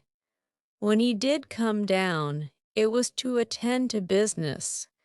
His agent and some of his tenants were arrived, and waiting to speak with him. Adele and I had now to vacate the library. It would be in daily requisition as a reception room for callers. A fire was lit in an apartment upstairs, and there I carried our books and arranged it for the future schoolroom. I discerned in the course of the morning that Thornfield Hall was a changed place, no longer silent as a church. It echoed every hour or two to a knock at the door or a clang of the bell. Steps, too, often traversed the hall, and new voices spoke in different keys below. A rill from the outer world was flowing through it. It had a master. For my part, I liked it better. Adele was not easy to teach that day. She could not apply. She kept running to the door and looking over the banisters to see if she could get a glimpse of Mr. Rochester. Then she coined pretexts to go downstairs, in order, as I shrewdly suspected, to visit the library, where I knew she was not wanted. Then, when I got a little angry and made her sit still, she continued to talk incessantly of her ami, Monsieur Edward Fairfax de Rochester. As she dubbed him, I had not before heard his pronomens, and to conjecture what presents he had brought her. For it appears he had intimated the night before that when his luggage came from Millcote, there would be found amongst it a little box in whose contents she had an interest. Et cela doit signifier, said she, quil y or la dedans un cadeau pour moi, et peut-être pour vous aussi, mademoiselle. Monsieur parle de vous. Il m'a demandé le nom de ma gouvernante, et si elle n'était pas une petite personne, a 16 minces et un peu pale. J'ai dit oui, car c'est vrai, n'est-ce pas, mademoiselle? I and my pupil dined as usual in Mrs. Fairfax's parlor. The afternoon was wild and snowy, and we passed it in the schoolroom. At dark I allowed Adele to put away books and work, and to run downstairs, for, from the comparative silence below, and from the cessation of appeals to the doorbell, I conjectured that Mr. Rochester was now at liberty. Left alone, I walked to the window, but nothing was to be seen thence. Twilight and snowflakes together thickened the air and hid the very shrubs on the lawn. I let down the curtain and went back to the fireside. In the clear embers I was tracing a view, not unlike a picture I remembered to have seen of the castle of Heidelberg, on the Rhine, when Mrs. Fairfax came in, breaking up by her entrance the fiery mosaic I had been piecing together, and scattering, too, some heavy, unwelcome thoughts that were beginning to throng on my solitude. Mr. Rochester would be glad if you and your pupil would take tea with him in the drawing-room this evening. said she. He has been so much engaged all day that he could not ask to see you before. When is his tea time? I inquired. Oh, at 6 o'clock. He keeps early hours in the country. You had better change your frock now. I will go with you and fasten it. Here is a candle. Is it necessary to change my frock? Yes, you had better. I always dress for the evening when Mr. Rochester is here. This additional ceremony seemed somewhat stately. However, I repaired to my room, and with Mrs. Fairfax's aid, replaced my black stuff dress by one of black silk, the best and the only additional one I had, except one of light gray, which in my low notions of the toilette I thought too fine to be worn except on first-rate occasions. You want a brooch, said Mrs. Fairfax. I had a single little pearl ornament which Miss Temple gave me as a parting keepsake. I put it on, and then we went downstairs. Unused as I was to strangers, it was rather a trial to appear thus formally summoned in Mr. Rochester's presence. I let Mrs. Fairfax precede me into the dining room, and kept in her shade as we crossed that apartment, and passing the arch, whose curtain was now dropped, entered the elegant recess beyond. 2 wax candles stood lighted on the table, and 2 on the mantelpiece. Basking in the light and heat of a superb fire, lay Pilot Adele knelt near him. Half reclined on a couch appeared Mr. Rochester. His foot supported by the cushion, he was looking at Adele and the dog. The fire shone full on his face. I knew my traveler with his broad and jetty eyebrows. His square forehead, made squarer by the horizontal sweep of his black hair. I recognized his decisive nose, more remarkable for character than beauty, his full nostrils, denoting, I thought, collar, his grim mouth, chin, and jaw. Yes, all 3 were very grim, and no mistake. His shape, now divested of cloak, I perceived harmonized in squareness with his physiognomy. I suppose it was a good figure in the athletic sense of the term, broad-chested and thin-flanked, though neither tall nor graceful. Mr.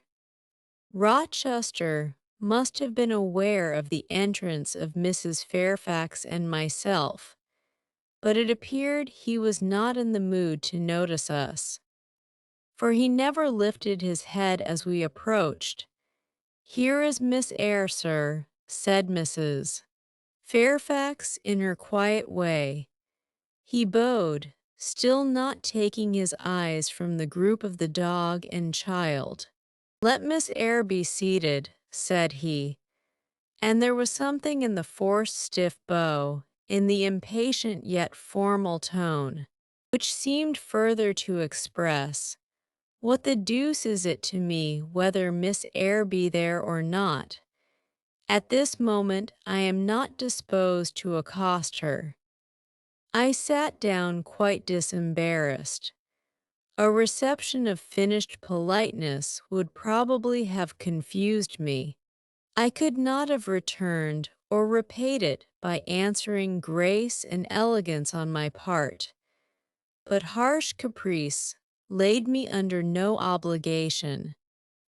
On the contrary, a decent quiescence under the freak of manner gave me the advantage. Besides, the eccentricity of the proceeding was piquant. I felt interested to see how he would go on. He went on as a statue would. That is, he neither spoke nor moved. Mrs. Fairfax seemed to think it necessary that someone should be amiable, and she began to talk, kindly as usual.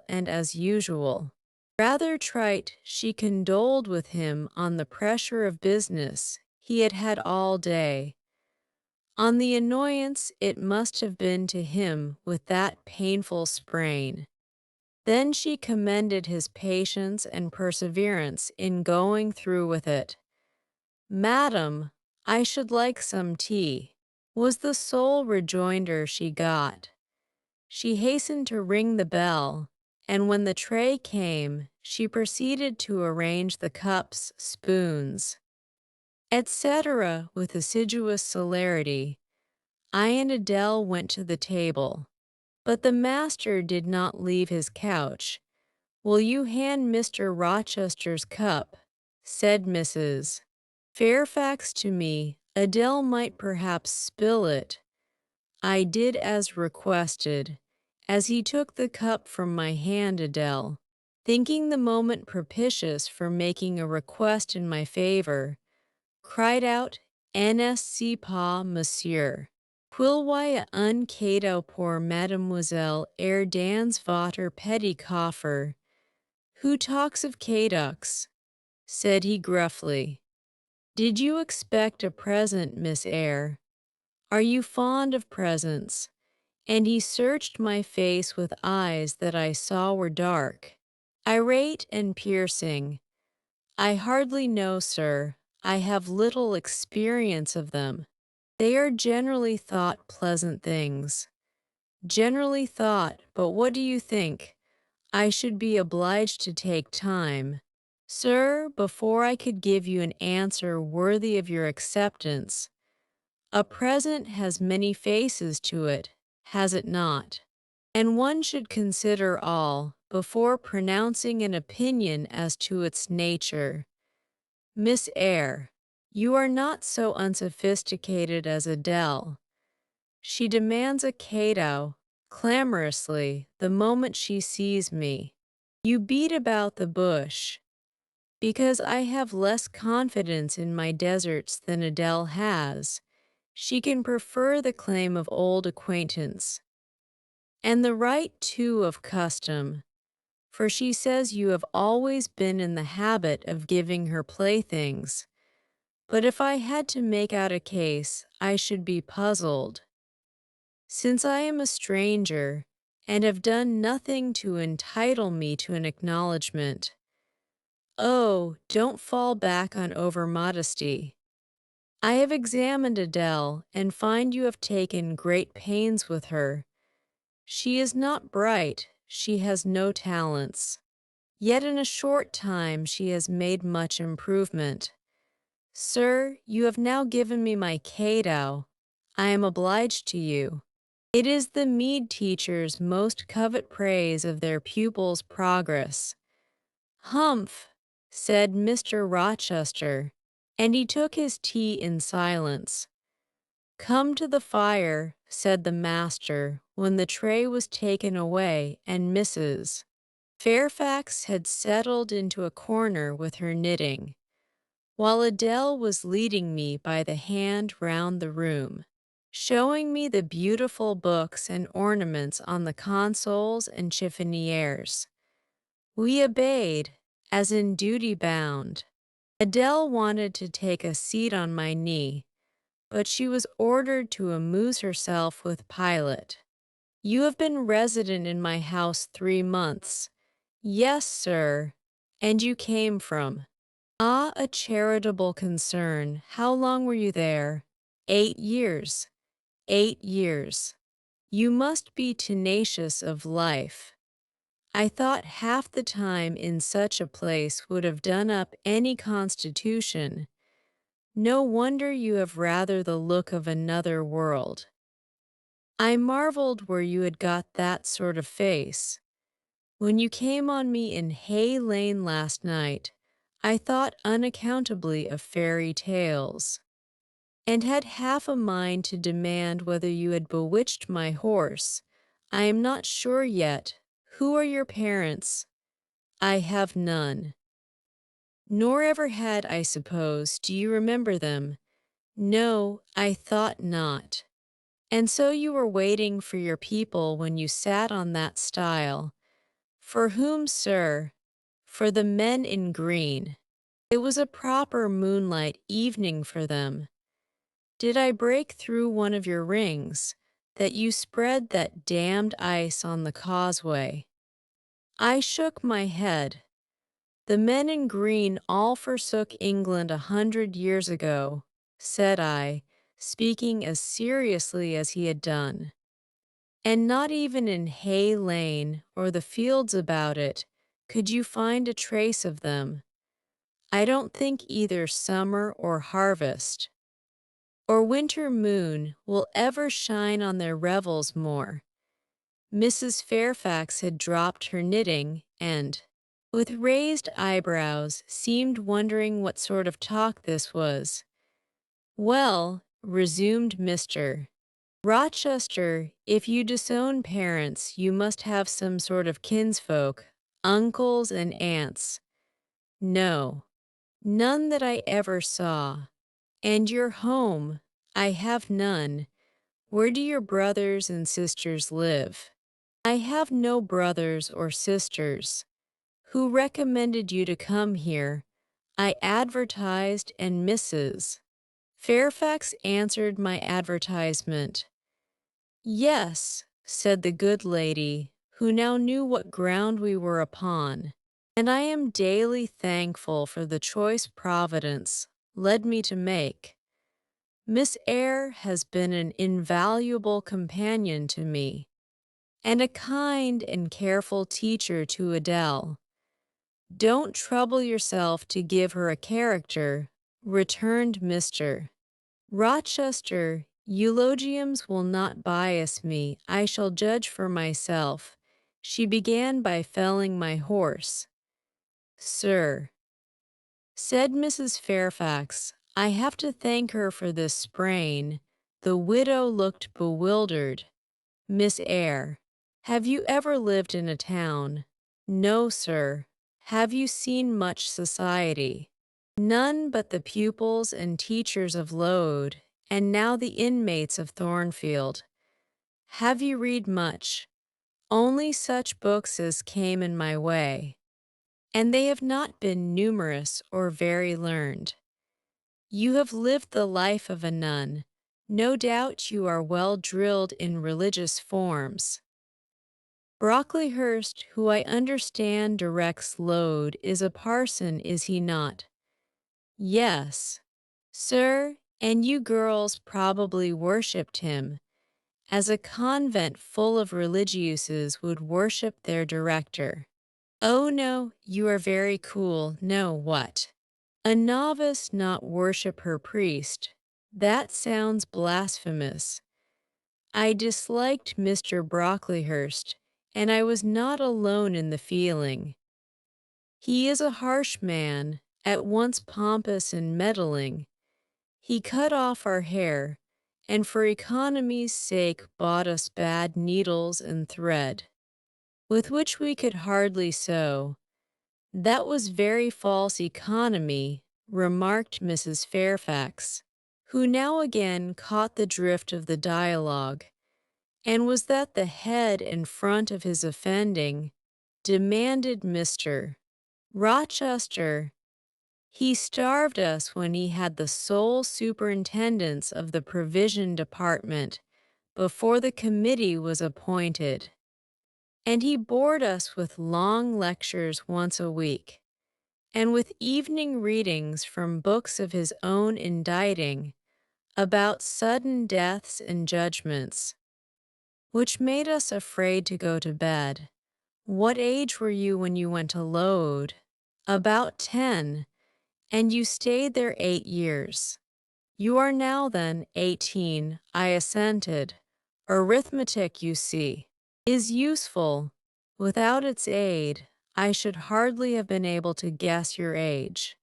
It is a point difficult to fix where the features and countenance are so much at variance as in your case. And now what did you learn at Aloud? Can you play A little.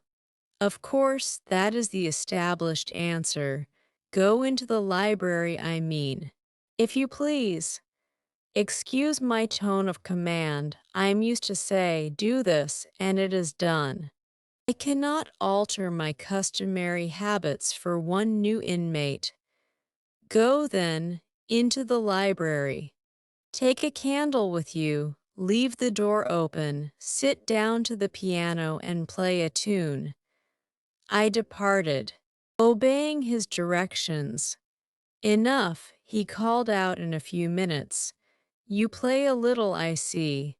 Like any other English schoolgirl, perhaps rather better than some, but not well. I closed the piano and returned. Mr. Rochester continued. Adele showed me some sketches this morning, which she said were yours. I don't know whether they were entirely of your doing. Probably a master aided you. No, indeed, I interjected. Ah, that pricks pride. Well, fetch me your portfolio, if you can vouch for its contents being original. But don't pass your word unless you are certain. I can recognize patchwork. Then I will say nothing, and you shall judge for yourself. Sir, I brought the portfolio from the library. Approach the table, said he, and I wheeled it to his couch. Adele and Mrs. Fairfax drew near to see the pictures. No crowding, said Mr. Rochester.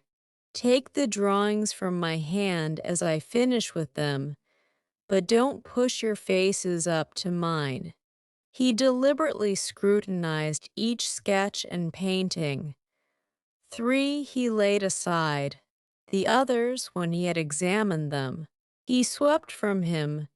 Take them off to the other table, Mrs. Fairfax, said he, and look at them with Adele.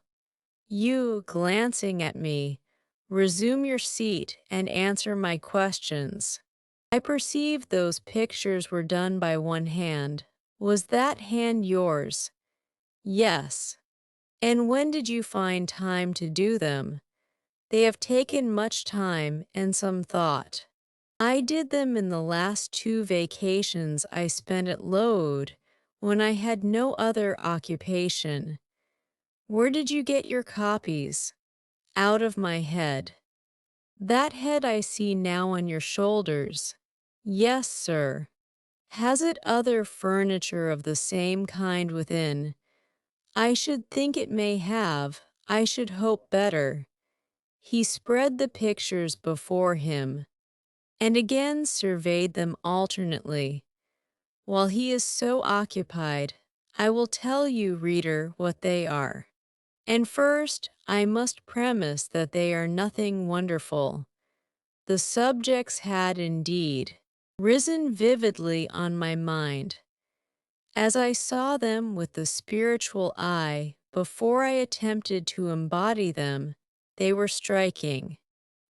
But my hand would not second my fancy, and in each case it had wrought out but a pale portrait of the thing I had conceived. These pictures were in watercolors. The first represented clouds low and livid, rolling over a swollen sea. All the distance was in eclipse. So too was the foreground, or rather the nearest billows, for there was no land. One gleam of light lifted into relief a half-submerged mast, on which sat a cormorant, dark and large, with wings flecked with foam. Its beak held a gold bracelet set with gems that I had touched with as brilliant tints as my palette could yield, and as glittering distinctness as my pencil could impart. Sinking below the bird and mast, a drowned corpse glanced through the green water. A fair arm was the only limb clearly visible, whence the bracelet had been washed or torn. The second picture contained for foreground only the dim peak of a hill, with grass and some leaves slanting as if by a breeze. Beyond and above spread an expanse of sky, dark blue as at twilight. Rising into the sky was a woman's shape to the bust, portrayed in tints as dusk and soft as I could combine. The dim forehead was crowned with a star. The lineaments below were seen as through the suffusion of vapor. The eyes shone dark and wild. The hair streamed shadowy, like a beamless cloud torn by storm or by electric travail. On the neck lay a pale reflection like moonlight. The same faint luster touched the train of thin clouds from which rose and bowed this vision of the evening star. The third showed the pinnacle of an iceberg piercing a polar winter sky. A muster of northern lights reared their dim lances, close serried, along the horizon. Throwing these into distance, rose in the foreground a head, a colossal head inclined towards the iceberg, and resting against it, two thin hands joined under the forehead and supporting it, drew up before the lower features a sable veil, a brow quite bloodless, white as bone, and an eye hollow and fixed. Blank of meaning, but for the glassiness of despair, alone were visible. Above the temples, amidst wreathed turban folds of black drapery, vague in its character and consistency as cloud, gleamed a ring of white flame, gemmed with sparkles of a more lurid tinge. This pale crescent was the likeness of a kingly crown. What it diademed was the shape which shape had none. "Were you happy when you painted these pictures?" asked Mr. Rochester presently. "I was absorbed, sir. Yes, and I was happy. To paint them, in short, was to enjoy one of the keenest pleasures I have ever known. That is not saying much. Your pleasures, by your own account, have been few, but I dare say you did exist in a kind of artist's dreamland while you blent and arranged these strange tints. Did you sit at them long each day?" "I had nothing else to do, because it was the vacation, and I sat at them from morning till noon, and from noon till night. The length of the midsummer days favored my inclination to apply, and you felt self-satisfied with the result of your ardent labors. Far from it, I was tormented by the contrast between my idea and my handiwork. In each case, I had imagined something which I was quite powerless to realize. Not quite. You have secured the shadow of your thought, but no more probably. You had not enough of the artist's skill and science to give it full being. Yet the drawings are, for a schoolgirl, peculiar.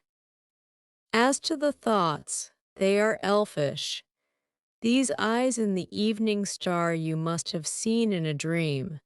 How could you make them look so clear, and yet not at all brilliant? For the planet above quells their rays. And what meaning is that in their solemn depth? And who taught you to paint wind? There is a high gale in that sky, and on this hilltop. Where did you see Latmos? For that is Latmos there. Put the drawings away. I had scarce tied the strings of the portfolio when, looking at his watch, he said abruptly, "It is 9 o'clock. What are you about, Miss Eyre, to let Adele sit up so long? Take her to bed." Adele went to kiss him before quitting the room. He endured the caress, but scarcely seemed to relish it more than Pilate would have done. "Nor so much. I wish you all good night now," said he, making a movement of the hand towards the door, in token that he was tired of our company and wished to dismiss us. Mrs. Fairfax folded up her knitting. I took my portfolio. We curtsied to him, received a frigid bow in return, and so withdrew. "You said Mr. Rochester was not strikingly peculiar, Mrs. Fairfax," I observed when I rejoined her in her room after putting Adele to bed. "Well, is he?" "I think so. He is very changeful and abrupt." "True, no doubt he may appear so to a stranger. But I am so accustomed to his manner, I never think of it. And then, if he has peculiarities of temper, allowance should be made. Why?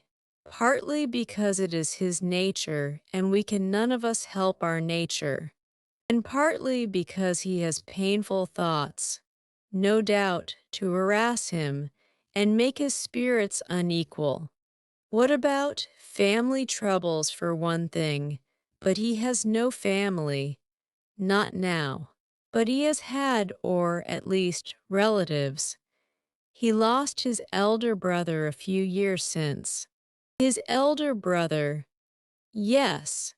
The present Mr. Rochester has not been very long in possession of the property. Only about 9 years. 9 years is a tolerable time.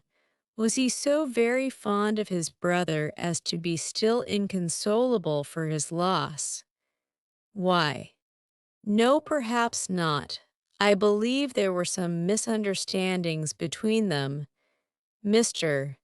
Roland Rochester was not quite just to Mr. Edward, and perhaps he prejudiced his father against him.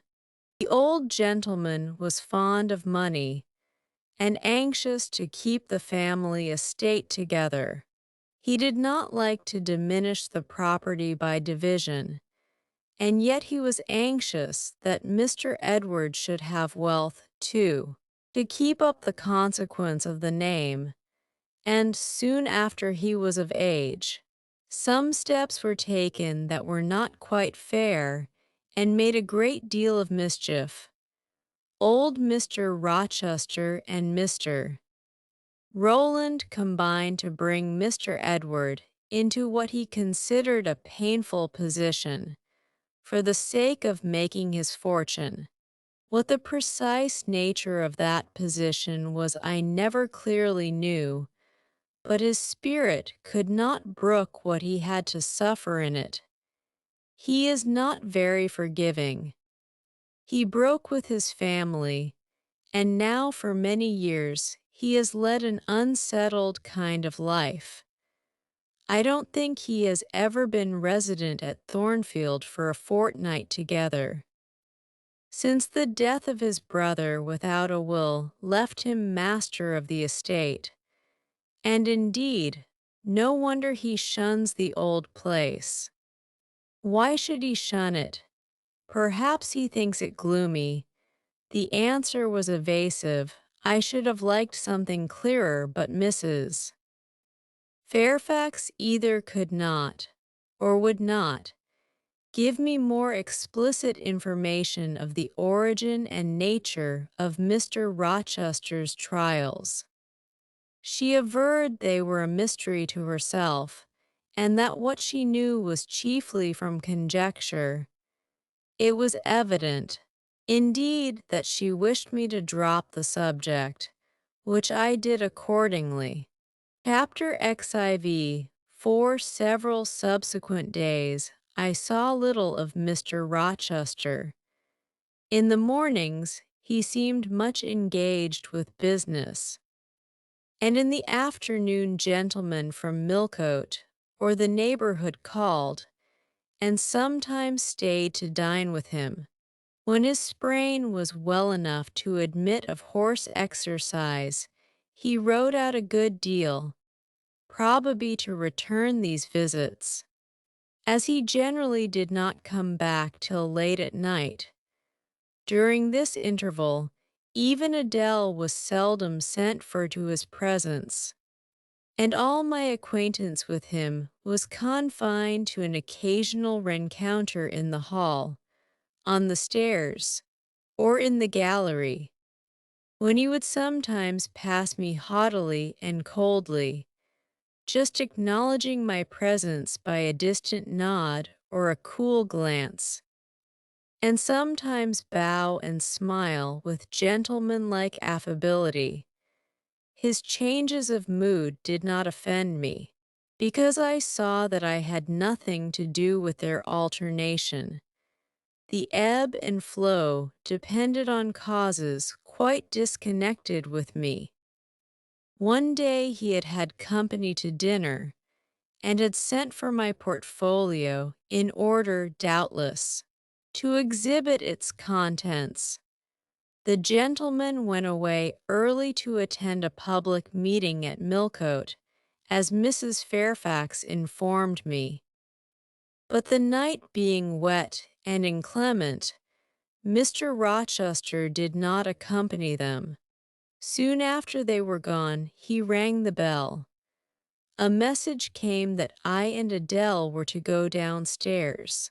I brushed Adele's hair and made her neat, and having ascertained that I was myself in my usual Quaker trim, where there was nothing to retouch, all being too close and plain, braided locks included, to admit of disarrangement, we descended.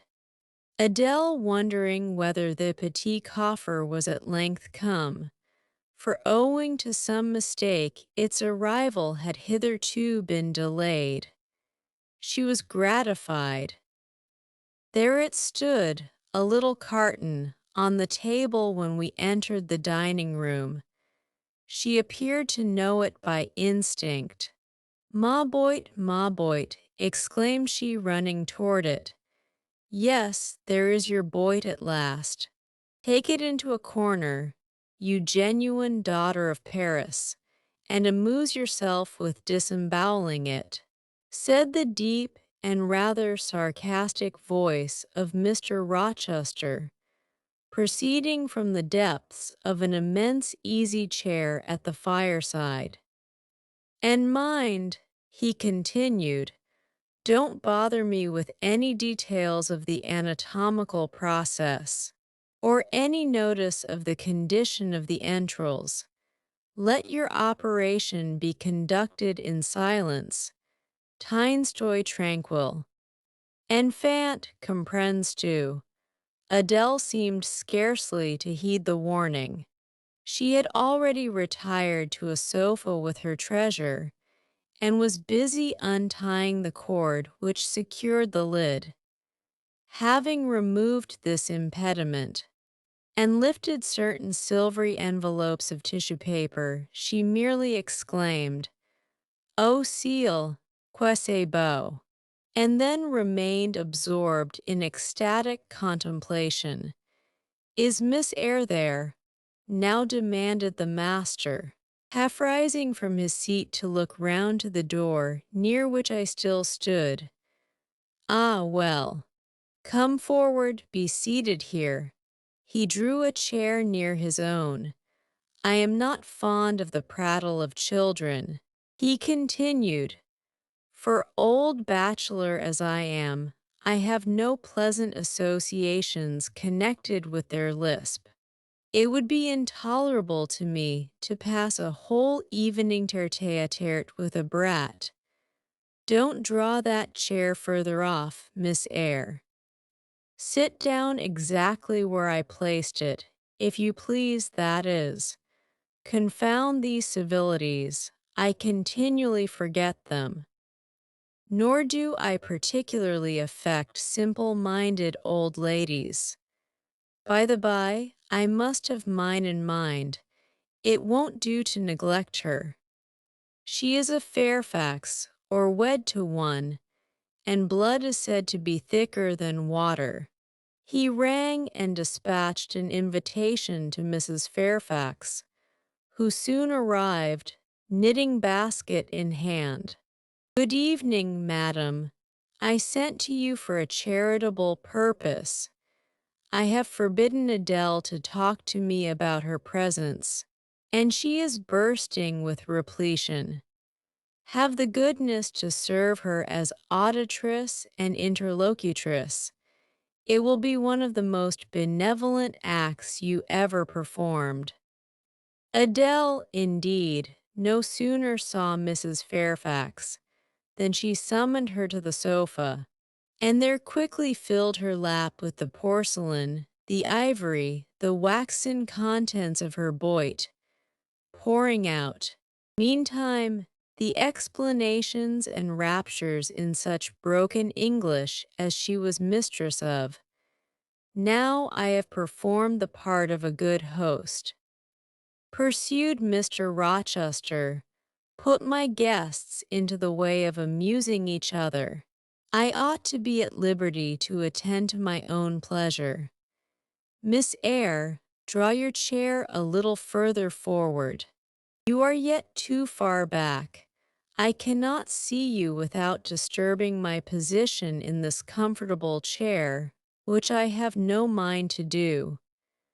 I did as I was bid, though I would much rather have remained somewhat in the shade.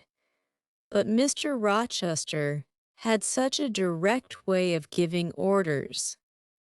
It seemed a matter of course to obey him promptly. We were, as I have said, in the dining room. The lustre, which had been lit for dinner, filled the room with a festal breadth of light. The large fire was all red and clear. The purple curtains hung rich and ample before the lofty window and loftier arch. Everything was still, save the subdued chat of Adele. She dared not speak loud, and filling up each pause, the beating of winter rain against the panes. Mr. Rochester, as he sat in his damask-covered chair, looked different to what I had seen him look before, not quite so stern, much less gloomy. There was a smile on his lips, and his eyes sparkled. Whether with wine or not I am not sure, but I think it very probable. He was, in short, in his after-dinner mood, more expanded and genial, and also more self-indulgent than the frigid and rigid temper of the morning. Still he looked preciously grim, cushioning his massive head against the swelling back of his chair, and receiving the light of the fire on his granite-hewn features, and in his great, dark eyes, for he had great, dark eyes and very fine eyes, too, not without a certain change in their depths sometimes, which, if it was not softness, reminded you, at least, of that feeling. He had been looking 2 minutes at the fire, and I had been looking the same length of time at him, when, turning suddenly, he caught my gaze fastened on his physiognomy. "You examine me, Miss Eyre," said he. "Do you think me handsome?" I should, if I had deliberated, have replied to this question by something conventionally vague and polite, but the answer somehow slipped from my tongue before I was aware.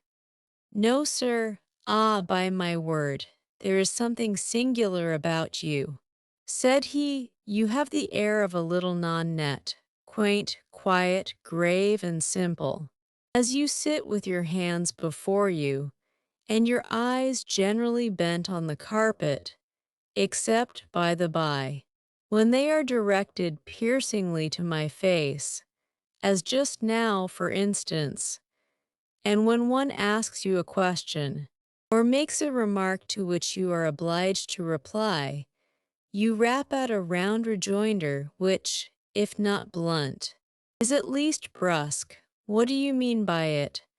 Sir, I was too plain. I beg your pardon. I ought to have replied that it was not easy to give an impromptu answer to a question about appearances, that tastes differ, that beauty is of little consequence, or something of that sort. You ought to have replied no such thing. Beauty of little consequence, indeed. And so, under pretense of softening the previous outrage, of stroking and soothing me into placidity, you stick a sly penknife under my ear. Go on. What fault do you find with me, pray? I suppose I have all my limbs and all my features like any other man. Mr. Rochester, allow me to disown my first answer. I intended no pointed repartee. It was only a blunder. Just so, I think so, and you shall be answerable for it. Criticize me. Does my forehead not please you? He lifted up the sable waves of hair which lay horizontally over his brow, and showed a solid enough mass of intellectual organs, but an abrupt deficiency where the suave sign of benevolence should have risen. Now, ma'am, am I a fool? Far from it, sir. You would, perhaps, think me rude if I inquired in return whether you are a philanthropist. There again, another stick of the penknife, when she pretended to pat my head, and that is because I said I did not like the society of children and old women, low be it spoken. No, young lady, I am not a general philanthropist, but I bear a conscience. And he pointed to the prominences which are said to indicate that faculty, and which, fortunately for him, were sufficiently conspicuous, giving indeed a marked breadth to the upper part of his head, and, besides, I once had a kind of rude tenderness of heart.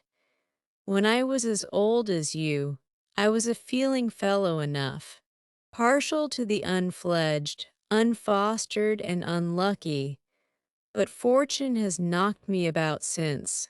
She has even kneaded me with her knuckles, and now I flatter myself I am hard and tough as an india-rubber ball, pervious, though through a chink or two still, and with one sentient point in the middle of the lump. Yes. Does that leave hope for me? Hope of what, sir? Of my final retransformation from india-rubber back to flesh. Decidedly, he has had too much wine, I thought, and I did not know what answer to make to his queer question. How could I tell whether he was capable of being retransformed? You look very much puzzled, Miss Eyre, and though you are not pretty any more than I am handsome, yet a puzzled air becomes you. Besides, it is convenient, for it keeps those searching eyes of yours away from my physiognomy, and busies them with the worsted flowers of the rug.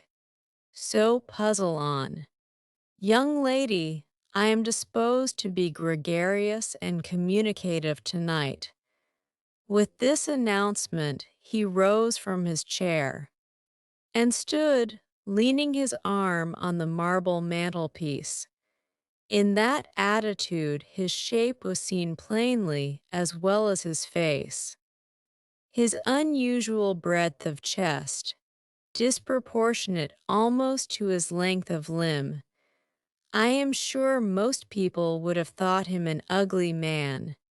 Yet there was so much unconscious pride in his port, so much ease in his demeanor, such a look of complete indifference to his own external appearance, so haughty a reliance on the power of other qualities, intrinsic or adventitious, to atone for the lack of mere personal attractiveness. That in looking at him, one inevitably shared the indifference, and even in a blind, imperfect sense, put faith in the confidence. I am disposed to be gregarious and communicative tonight, he repeated, and that is why I sent for you. The fire and the chandelier were not sufficient company for me, nor would Pilate have been, for none of these can talk. Adele is a degree better, but still far below the mark. Mrs. Fairfax ditto, you. I am persuaded, can suit me if you will. You puzzled me the first evening I invited you down here. I have almost forgotten you since.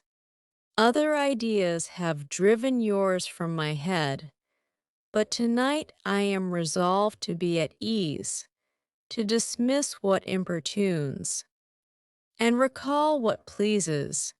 It would please me now to draw you out, to learn more of you, therefore speak. Instead of speaking, I smiled, and not a very complacent or submissive smile either. Speak, he urged. What about, sir? Whatever you like.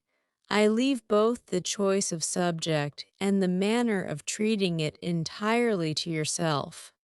Accordingly, I sat and said nothing. If he expects me to talk for the mere sake of talking and showing off, he will find he has addressed himself to the wrong person.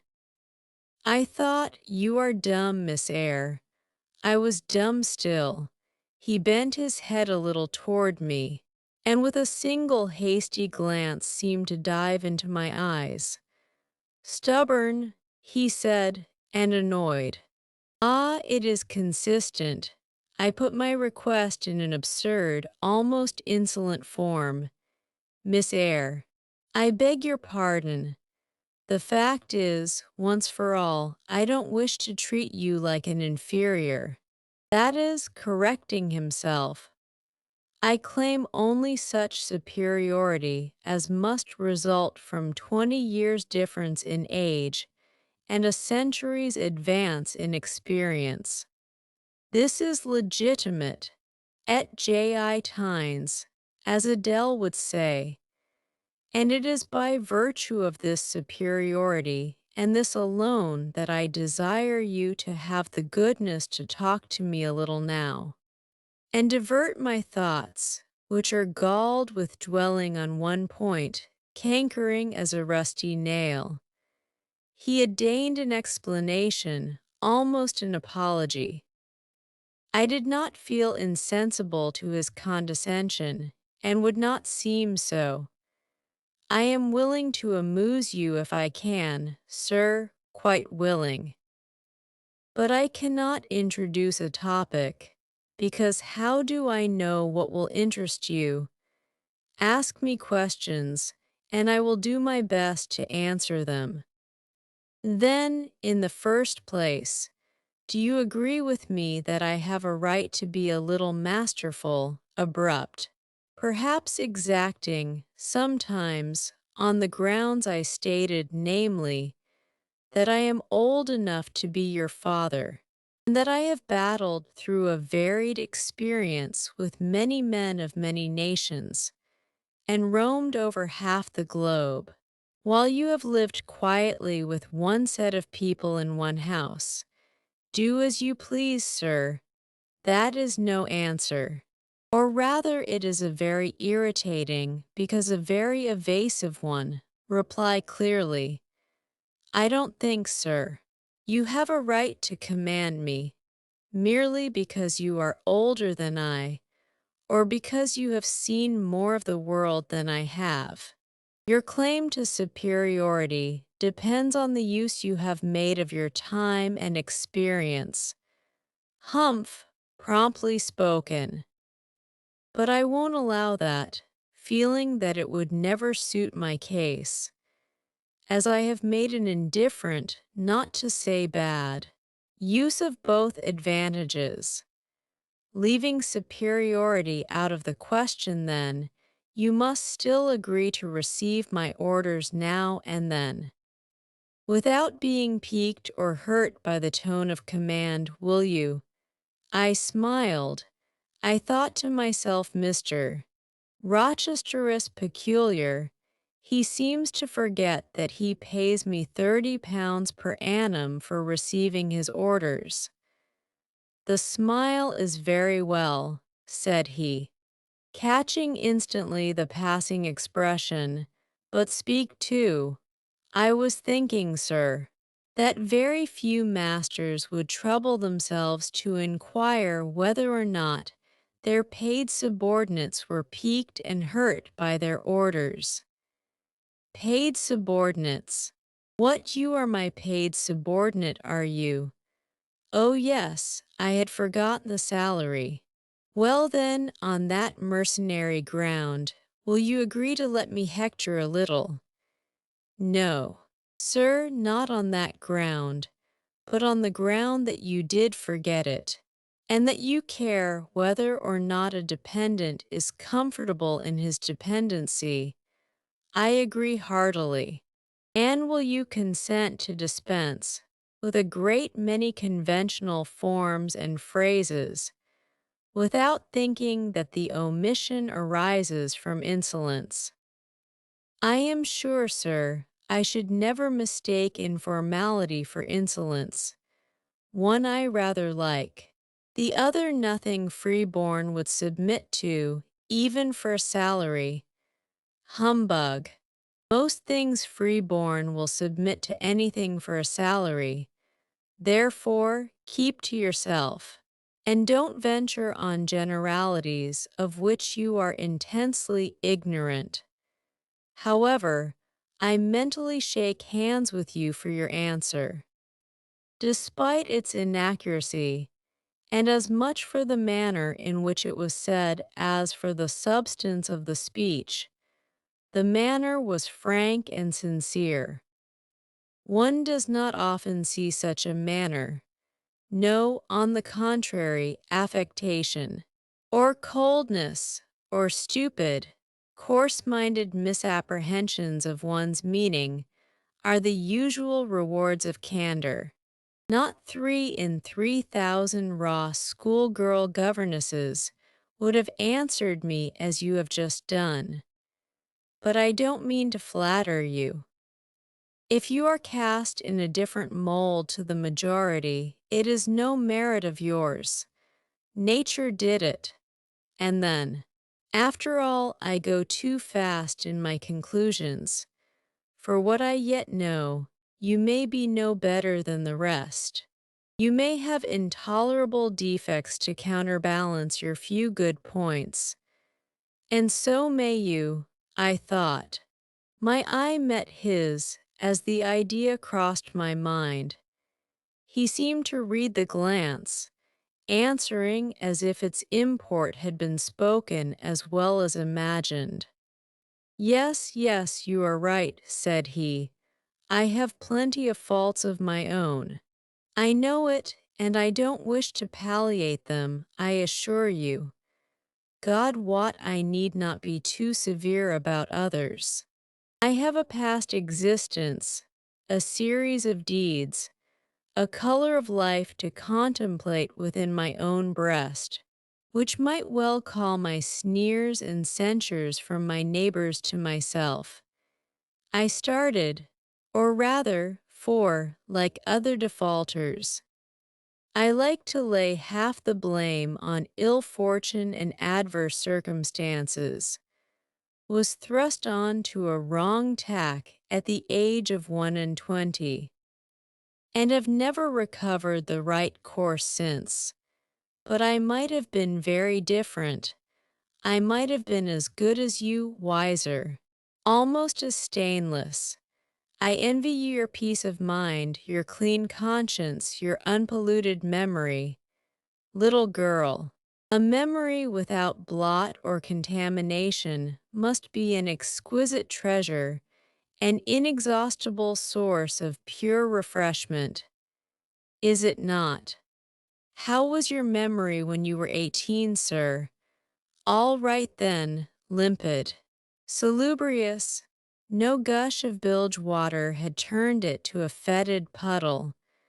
I was your equal at 18, quite your equal.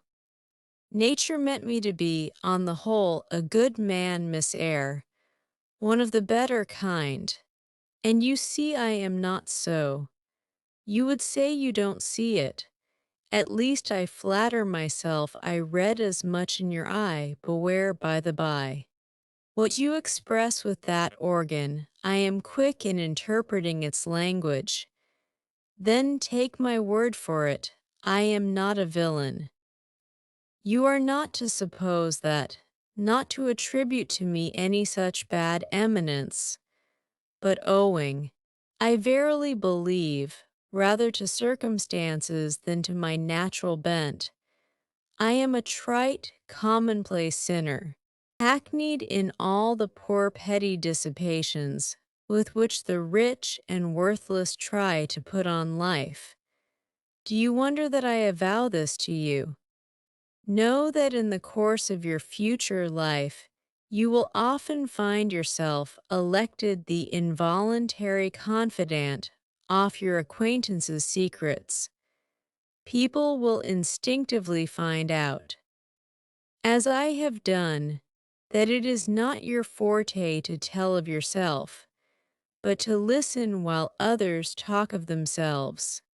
They will feel, too, that you listen with no malevolent scorn of their indiscretion, but with a kind of innate sympathy, not the less comforting and encouraging because it is very unobtrusive in its manifestations.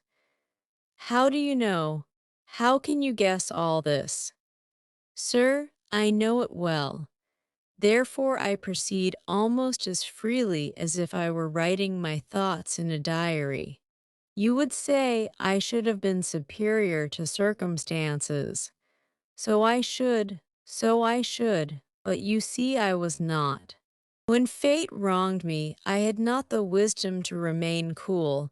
I turned desperate, then I degenerated. Now, when any vicious simpleton excites my disgust by his paltry ribaldry, I cannot flatter myself that I am better than he. I am forced to confess that he and I are on a level. I wish I had stood firm. God knows I do. Dread remorse when you are tempted to err, Miss Eyre. Remorse is the poison of life. Repentance is said to be its cure. Sir, it is not its cure. Reformation may be its cure. And I could reform, I have strength yet for that. If but where is the use of thinking of it, hampered, burdened, cursed as I am? Besides, since happiness is irrevocably denied me, I have a right to get pleasure out of life, and it will get it, cost what it may. Then you will degenerate still more. Sir, possibly, yet why should I if I can get sweet, fresh pleasure? And I may get it as sweet and fresh as the wild honey the bee gathers on the moor. It will sting, it will taste bitter, sir. How do you know? You never tried it. How very serious, how very solemn you look. And you are as ignorant of the matter as this cameo head, taking one from the mantelpiece. You have no right to preach to me, you neophyte, that have not passed the porch of life, and are absolutely unacquainted with its mysteries. I only remind you of your own words. Sir, you said error brought remorse, and you pronounced remorse the poison of existence. And who talks of error now? I scarcely think the notion that flitted across my brain was an error. I believe it was an inspiration rather than a temptation. It was very genial. Very soothing, I know that. Here it comes again. It is no devil, I assure you, or if it be, It has put on the robes of an angel of light. I think I must admit so fair a guest when it asks entrance to my heart. Distrust it. Sir, it is not a true angel. Once more, how do you know? By what instinct do you pretend to distinguish between a fallen seraph of the abyss and a messenger from the eternal throne, between a guide and a seducer? I judged by your countenance, sir, which was troubled when you said the suggestion had returned upon you. I feel sure it will work you more misery if you listen to it. Not at all. It bears the most gracious message in the world. For the rest, you are not my conscience keeper, so don't make yourself uneasy. Here, come in, bonny wanderer. He said this as if he spoke to a vision, viewless to any eye but his own.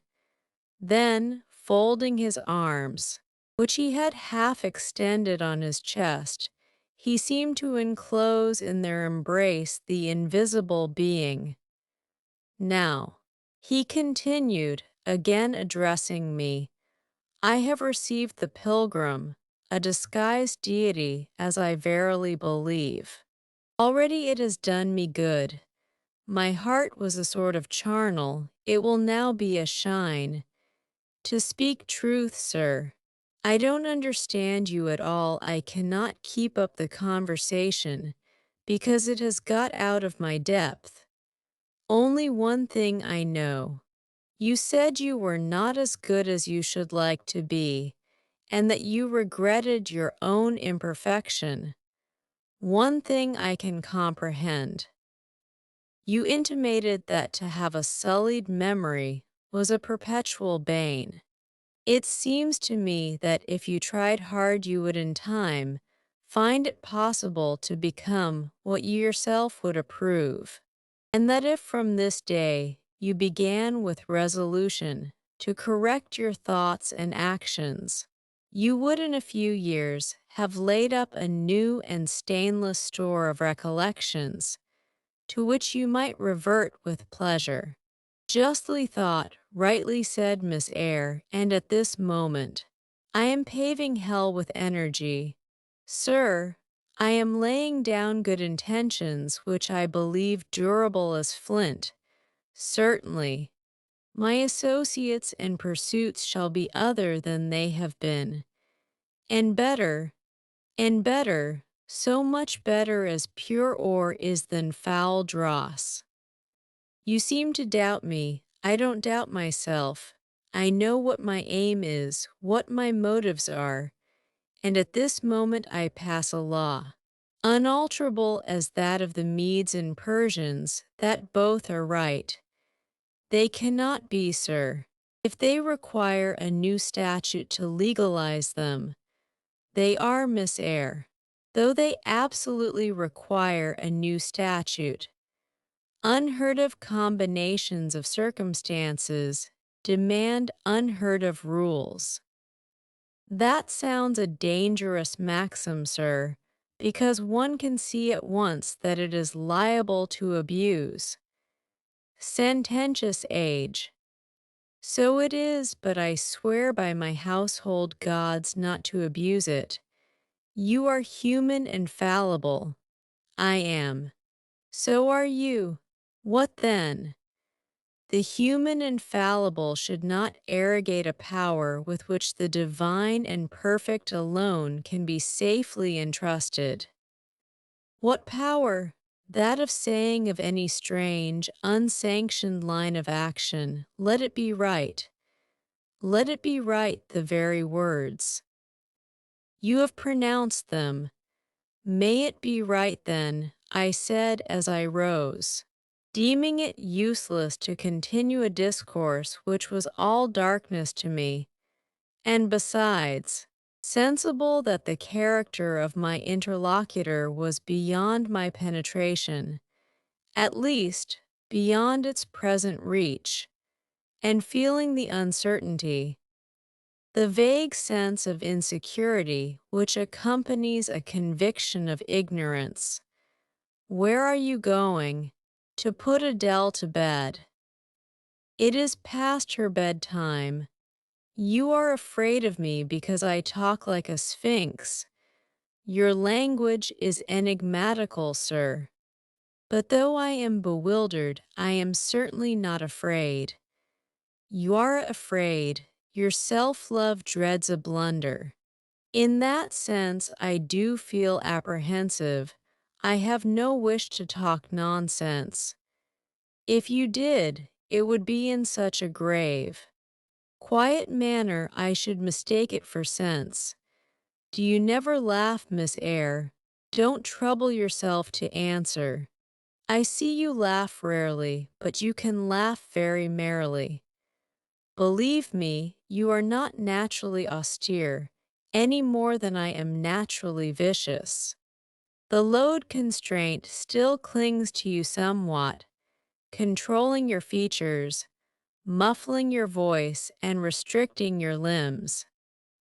And you fear in the presence of a man and a brother, or father, or master, or what you will, to smile too gaily, speak too freely, or move too quickly. But in time I think you will learn to be natural with me, as I find it impossible to be conventional with you. And then your looks and movements will have more vivacity and variety than they dare offer now.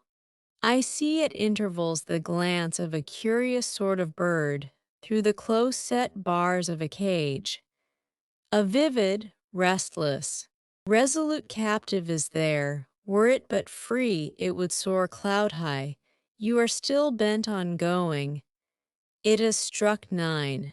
Sir, never mind, wait a minute. Adele is not ready to go to bed yet. My position. Miss Eyre, with my back to the fire and my face to the room, favors observation. While talking to you, I have also occasionally watched Adele.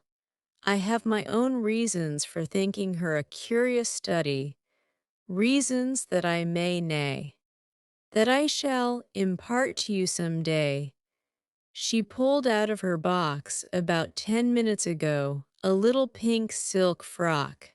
Rapture lit her face as she unfolded it. Coquetry runs in her blood, blends with her brains, and seasons the marrow of her bones. Il faut que je laisse, cried she, et à l'instant même, and she rushed out of the room. She is now with Sophie, undergoing a robing process. In a few minutes she will re-enter, and I know what I shall see. A miniature of Céline Varens, as she used to appear on the boards at the rising of. But never mind that.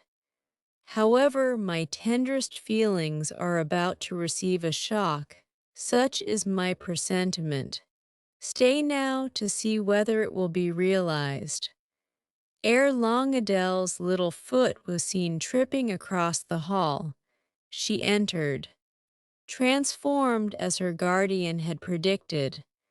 A dress of rose-colored satin, very short, and as full in the skirt as it could be gathered, replaced the brown frock she had previously worn. A wreath of rosebuds circled her forehead. Her feet were dressed in silk stockings and small white satin sandals. "Est-ce que ma robe va bien?" cried she, bounding forward. "Et mes souliers, et mes bas, tenez. Je crois que je vais danser." And spreading out her dress, she chassed across the room till, having reached Mr. Rochester, she wheeled lightly round before him on tiptoe, then dropped on one knee at his feet, exclaiming, "Monsieur, je vous remercie mille fois de votre bonté." Then, rising, she added, "C'est comme cela que maman faisait, et n'est-ce pas, monsieur?" Precisely, was the answer, and comme cela, she charmed my English gold out of my British breeches pocket. I have been green, too, Miss Eyre. I grass green. Not a more vernal tint freshens you now than once freshened me. My spring is gone, however, but it has left me that French floweret on my hands which, in some moods, I would fain be rid of, not valuing now the root whence it sprang, having found that it was of a sort which nothing but gold dust could manure. I have but half a liking to the blossom, especially when it looks so artificial as just now. I keep it, and rear it rather on the Roman Catholic principle of expiating numerous sins, great or small, by one good work. I'll explain all this some day. Good night. Chapter XV. Mr. Rochester did on a future occasion explain it. It was one afternoon, when he chanced to meet me and Adele in the grounds, and while she played with Pilot and her shuttlecock, he asked me to walk up and down a long beech avenue within sight of her. He then said that she was the daughter of a French opera dancer, Céline Varens, toward whom he once cherished what he called a grand passion. This passion Céline had professed to return with even superior ardor. He thought himself her idol, ugly as he was.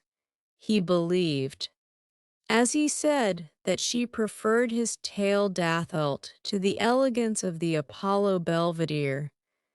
And, Miss Eyre, so much was I flattered by this preference of the Gallic sylph for her British gnome, that I installed her in a hotel, gave her a complete establishment of servants, a carriage, cashmeres, diamonds, dentelle, etc. In short, I began the process of ruining myself in the received style. Like any other spoony, I had not, it seems, the originality to chalk out a new road to shame and destruction, but trod the old track with stupid exactness not to deviate an inch from the beaten center. I had, as I deserved to have, the fate of all other spoonies. Happening to call one evening, when Céline did not expect me, I found her out, but it was a warm night, and I was tired with strolling through Paris, so I sat down in her boudoir, happy to breathe the air consecrated so lately by her presence. No, I exaggerate. I never thought there was any consecrating virtue about her. It was rather a sort of pastille perfume she had left, a scent of musk and amber than an odor of sanctity. I was just beginning to stifle with the fumes of conservatory flowers and sprinkled essences, when I bethought myself to open the window and step out onto the balcony. It was moonlight and gaslight besides, and very still and serene. The balcony was furnished with a chair or two. I sat down, took out a cigar. I will take one now. If you will excuse me. Here ensued a pause, filled up by the producing and lighting of a cigar. Having placed it to his lips and breathed a trail of Havana incense on the freezing and sunless air, he went on. I liked bonbons. Too, in those days, Miss Eyre and I was croquant, overlooked the barbarism, croquant chocolate comfits, and smoking alternately, watching meantime the equipages that rolled along the fashionable streets toward the neighboring opera house. When in an elegant close carriage, drawn by a beautiful pair of English horses, and distinctly seen in the brilliant city night, I recognized the voyager I had given saline. She was returning. Of course, my heart thumped with impatience against the iron rails I leaned upon. The carriage stopped, as I had expected. At the hotel door, my flame, that is the very word for an opera inamorata, alighted, though muffled in a cloak, an unnecessary encumbrance. By the by, on so warm a June evening, I knew her instantly by her little foot, seen peeping from the skirt of her dress. As she skipped from the carriage step, bending over the balcony, I was about to murmur, "Mon ange," in a tone, of course, which should be audible to the ear of love alone, when a figure jumped from the carriage after her, cloaked also. But that was a spurred heel which had rung on the pavement, and that was a hatted head which now passed under the arched portcullis of the hotel. You never felt jealousy, did you, Miss Eyre? Of course not. I need not ask you. Because you never felt love, you have both sentiments yet to experience. Your soul sleeps. A shock is yet to be given which shall waken it. You think all existence lapses in as quiet a flow as that in which your youth has hitherto slid away, floating on with closed eyes and muffled ears. You neither see the rocks bristling not far off in the bed of the flood, nor hear the breakers boil at their base. But I tell you, and you may mark my words, you will come some day to a craggy pass of the channel, where the whole of life's stream will be broken up into whirl and tumult, foam and noise. Either you will be dashed to atoms on crag points, or lifted up and borne on by some master wave into a calmer current, as I am now. I like this day, I like that sky of steel. I like the sternness and stillness of the world under this frost. I like Thornfield, its antiquity, its retirement, its old crow trees and thorn trees, its gray facade, and lines of dark windows reflecting that metal welkin. And yet how long have I abhorred the very thought of it, shunned it like a great plague house? How I do still abhor. He ground his teeth and was silent. He arrested his step and struck his boot against the hard ground. Some hated thought seemed to have him in its grip and to hold him so tightly that he could not advance. We were ascending the avenue when he thus paused. The hall was before us. Lifting his eye to its battlements, he cast over them a glare such as I never saw before or since.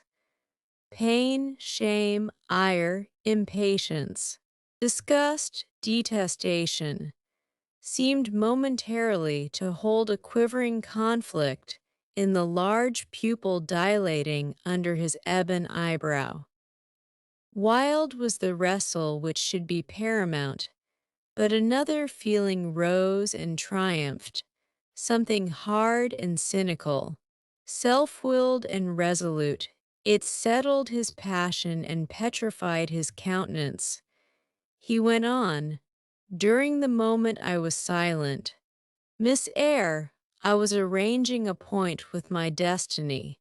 She stood there by that beech trunk, a hag like one of those who appeared to Macbeth on the heath of Forres. "You like Thornfield," she said, lifting her finger, and then she wrote in the air a memento, which ran in lurid hieroglyphics all along the house front, between the upper and lower row of windows. "Like it if you can. Like it if you dare." "I will like it," said I dare like it." And he subjoined moodily, I will keep my word. I will break obstacles to happiness, to goodness, yes, goodness. I wish to be a better man than I have been, than I am, as Job's Leviathan broke the spear, the dart, and the habergeon. Hindrances which others count as iron and brass I will esteem but straw and rotten wood. Adele here ran before him with her shuttlecock. Away, he cried harshly, keep at a distance, child, or go in to Sophie.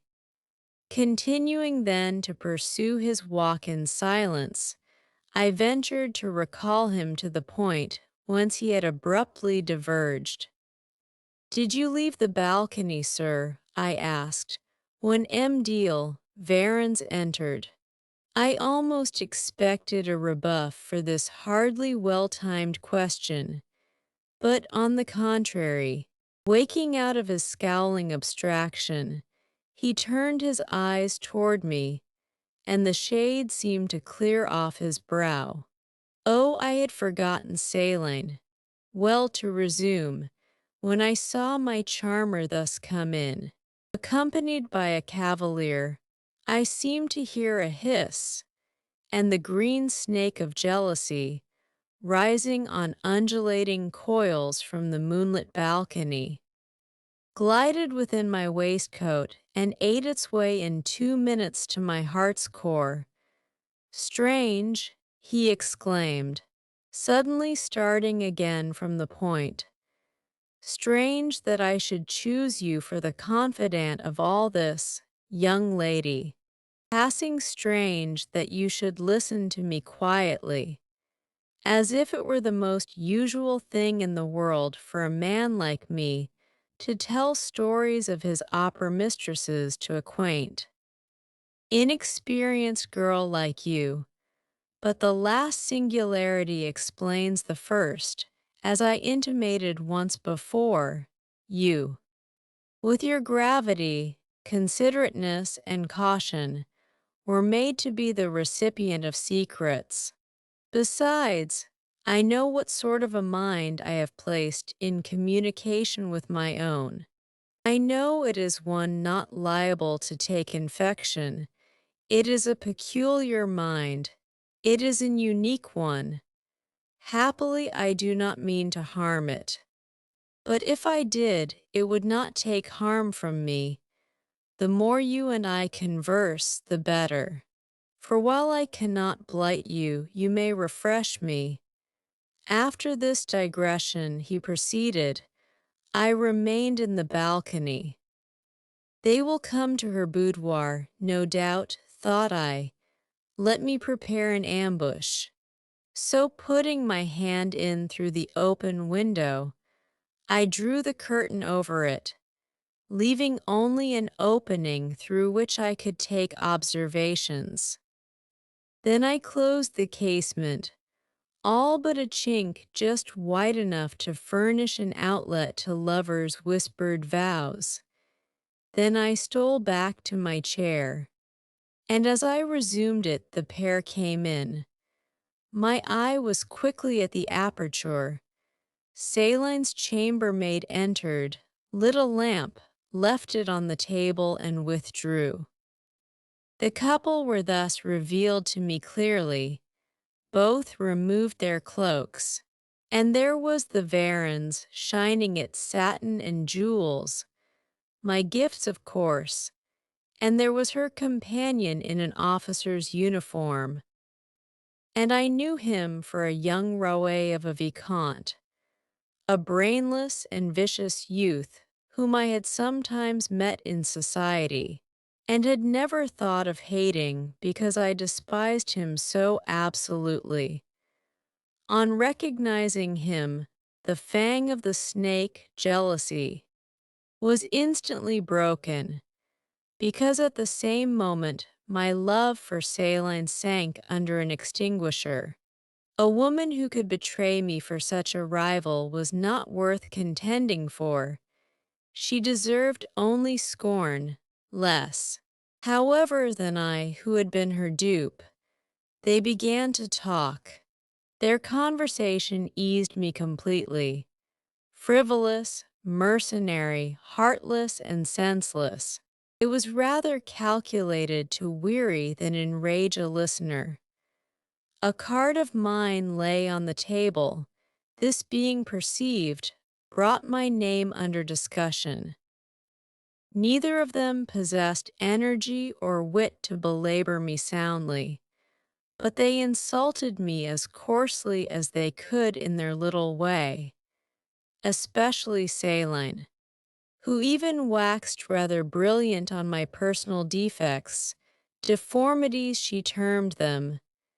Now, it had been her custom to launch out into fervid admiration of what she called my beauté male, wherein she differed diametrically from you, who told me point blank at the second interview that you did not think me handsome. The contrast struck me at the time, and Adele here came running up again. Monsieur John has just been to say that your agent has called and wishes to see you. Ah, in that case I must abridge.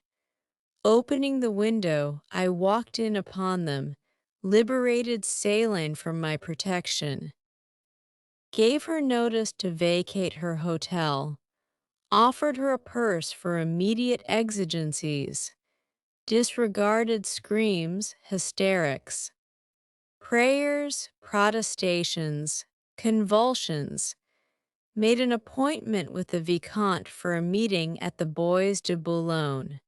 Next morning, I had the pleasure of encountering him, left a bullet in one of his poor etiolated arms, feeble as the wing of a chicken in the pip, and then thought I had done with the whole crew. But unluckily the Varens, 6 months before, had given me this Violet Adele, who she affirmed was my daughter, and perhaps she may be, though I see no proofs of such grim paternity written in her countenance. Pilot is more like me than she. Some years after I had broken with the mother, she abandoned her child and ran away to Italy with a musician or singer. I acknowledged no natural claim on Adele's part to be supported by me, nor do I now acknowledge any, for I am not her father. But hearing that she was quite destitute, I e'en took the poor thing out of the slime and mud of Paris, and transplanted it here, to grow up clean in the wholesome soil of an English country garden. Mrs. Fairfax found you to train it. But now you know that it is the illegitimate offspring of a French opera girl. You will perhaps think differently of your post and protégé. You will be coming to me some day with notice that you have found another place, that you beg me to look out for a new governess, etc. No, Adele is not answerable for either her mother's faults or yours. I have a regard for her, and now that I know she is, in a sense, parentless, forsaken by her mother and disowned by you, sir, I shall cling closer to her than before. How could I possibly prefer the spoiled pet of a wealthy family, who would hate her governess as a nuisance, to a lonely little orphan who leans toward her as a friend? Oh, that is the light in which you view it. Well, I must go in now, and you too, it darkens. But I stayed out a few minutes longer with Adele and Pilot, ran a race with her, and played a game of battledore and shuttlecock. When we went in and I had removed her bonnet and coat, I took her on my knee, kept her there an hour, allowing her to prattle as she liked, not rebuking even some little freedoms and trivialities into which she was apt to stray when much noticed, and which betrayed in her a superficiality of character, inherited probably from her mother, hardly congenial to an English mind. Still, she had her merits, and I was disposed to appreciate all that was good in her to the utmost. I sought in her countenance and features a likeness to Mr. Rochester, but found none. No trait, no turn of expression announced relationship. It was a pity. If she could but have been proved to resemble him, he would have thought more of her. It was not till after I had withdrawn to my own chamber for the night that I steadily reviewed the tale Mr. Rochester had told me. As he had said, there was probably nothing at all extraordinary in the substance of the narrative itself. A wealthy Englishman's passion for a French dancer, and her treachery to him were everyday matters enough, no doubt, in society, but there was something decidedly strange in the paroxysm of emotion which had suddenly seized him, when he was in the act of expressing the present contentment of his mood, and his newly revived pleasure in the old hall and its environs. I meditated wonderingly on this incident, but gradually quitting it, as I found it for the present inexplicable, I turned to the consideration of my master's manner to myself.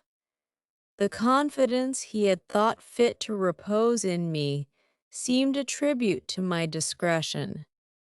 I regarded and accepted it as such. His deportment had now for some weeks been more uniform toward me than at first. I never seemed in his way.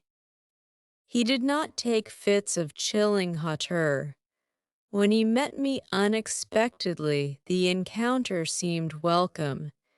He had always a word and sometimes a smile for me. When summoned by formal invitation to his presence, I was honored by a cordiality of reception that made me feel I really possessed the power to amuse him, and that these evening conferences were sought as much for his pleasure as for my benefit. I indeed talked comparatively little, but I heard him talk with relish. It was his nature to be communicative. He liked to open to a mind unacquainted with the world glimpses of its scenes and ways. I do not mean its corrupt scenes and wicked ways, but such as derived their interest from the great scale on which they were acted, the strange novelty by which they were characterized. And I had a keen delight in receiving the new ideas he offered, in imagining the new pictures he portrayed, and following him in thought through the new regions he disclosed, never startled or troubled by one noxious illusion. The ease of his manner freed me from painful restraint. The friendly frankness, as correct as cordial, with which he treated me, drew me to him. I felt at times as if he were my relation rather than my master, yet he was imperious sometimes still, but I did not mind that. I saw it was his way. So happy, so gratified did I become with this new interest added to life, that I ceased to pine after kindred. My thin crescent destiny seemed to enlarge. The blanks of existence were filled up. My bodily health improved. I gathered flesh and strength. And was Mr. Rochester now ugly in my eyes? No, reader. Gratitude, and many associations, all pleasurable and genial, made his face the object I best liked to see. His presence in a room was more cheering than the brightest fire, yet I had not forgotten his faults. Indeed, I could not, for he brought them frequently before me. He was proud, sardonic, harsh to inferiority of every description. In my secret soul, I knew that his great kindness to me was balanced by unjust severity to many others. He was moody, too unaccountably so.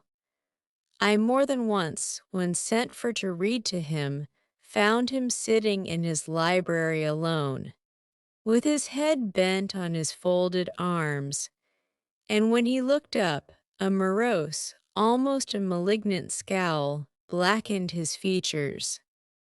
But I believed that his moodiness, his harshness, and his former faults of morality, I say former, for now he seemed corrected of them, had their source in some cruel cross of fate. I believed he was naturally a man of better tendencies, higher principles, and purer tastes than such as circumstances had developed, education instilled, or destiny encouraged. I thought there were excellent materials in him, though for the present they hung together, somewhat spoiled and tangled. I cannot deny that I grieved for his grief, whatever that was, and would have given much to assuage it. Though I had now extinguished my candle, and was lain down in bed, I could not sleep for thinking of his look when he paused in the avenue, and told how his destiny had risen up before him and dared him to be happy at Thornfield. Why not? I asked myself, what alienates him from the house? Will he leave it again soon? Mrs. Fairfax said he seldom stayed here longer than a fortnight at a time, and he has now been resident 8 weeks. If he does go, the change will be doleful. Suppose he should be absent spring, summer, and autumn, how joyless sunshine and fine days will seem. I hardly know whether I had slept or not after this musing. At any rate, I started wide awake on hearing a vague murmur, peculiar and lugubrious, which sounded, I thought, just above me. I wished I had kept my candle burning. The night was drearily dark, my spirits were depressed. I rose and sat up in bed listening. The sound was hushed. I tried again to sleep, but my heart beat anxiously, my inward tranquillity was broken. The clock, far down in the hall, struck 2. Just then it seemed my chamber door was touched, as if fingers had swept the panel in groping away along the dark gallery outside. I said, "Who is there?" Nothing answered. I was chilled with fear. All at once I remembered that it might be Pilot who, when the kitchen door chanced to be left open, not unfrequently found his way up to the threshold of Mr. Rochester's chamber. I had seen him lying there myself in the mornings. The idea calmed me somewhat. I lay down. Silence composes the nerves. And as an unbroken hush now reigned again through the whole house, I began to feel the return of slumber. But it was not fated that I should sleep that night. A dream had scarcely approached my ear when it fled affrighted, scared by a marrow-freezing incident. This was a demoniac laugh, low, suppressed and deep uttered, as it seemed, at the very keyhole of my chamber door. The head of my bed was near the door, and I thought at first the goblin laugher stood at my bedside, or rather, crouched by my pillow, but I rose, looked round, and could see nothing, while, as I still gazed, the unnatural sound was reiterated, and I knew it came from behind the panels. My first impulse was to rise and fasten the bolt, my next again to cry out, "Who is there?" Something gurgled and moaned. Ere long, steps retreated up the gallery toward the third-story staircase. A door had lately been made to shut in that staircase. I heard it open and close, and all was still. Was that Grace Poole? And is she possessed with a devil? Thought I impossible now to remain longer by myself. I must go to Mrs. Fairfax. I hurried on my frock and a shawl. I withdrew the bolt and opened the door with a trembling hand. There was a candle burning just outside, left on the matting in the gallery. I was surprised at this circumstance, but still more was I amazed to perceive the air quite dim, as if filled with smoke, and, while looking to the right hand and left, to find whence these blue wreaths issued, I became further aware of a strong smell of burning. Something creaked. It was a door ajar, and that door was Mr. Rochester's, and the smoke rushed in a cloud from thence. I thought no more of Mrs. Fairfax. I thought no more of Grace Poole or the laugh. In an instant I was within the chamber. Tongues of flame darted round the bed. The curtains were on fire. In the midst of blaze and vapor Mr. Rochester lay stretched motionless in deep sleep. "Wake! Wake!" I cried. I shook him, but he only murmured and turned. The smoke had stupefied him. Not a moment could be lost. The very sheets were kindling. I rushed to his basin and ewer. Fortunately, one was wide and the other deep, and both were filled with water. I heaved them up, deluged the bed and its occupant, flew back to my own room, brought my own water jug, baptized the couch afresh, and by God's aid, succeeded in extinguishing the flames which were devouring it. The hiss of the quenched element, the breakage of a pitcher which I flung from my hand when I had emptied it, and above all, the splash of the shower bath I had liberally bestowed, aroused Mr. Rochester at last. Though it was now dark, I knew he was awake, because I heard him fulminating strange anathemas at finding himself lying in a pool of water. "Is there a flood?" he cried. "No, sir," I answered, "but there has been a fire. Get up. You are quenched now. I will fetch you a candle. In the name of all the elves in Christendom, is that Jane Eyre?" He demanded, "What have you done with me, witch, sorceress? Who is in the room beside you? Have you plotted to drown me? I will fetch you a candle, sir, and in heaven's name, get up. Somebody has plotted something. You cannot too soon find out who and what it is. There, I am up now. But at your peril you fetch a candle yet. Wait 2 minutes till I get into some dry garments, if any dry there be. Yes. Here is my dressing gown. Now run." I did run. I brought the candle which still remained in the gallery. He took it from my hand, held it up, and surveyed the bed all blackened and scorched, the sheets drenched, the carpet round swimming in water. "What is it, and who did it?" he asked.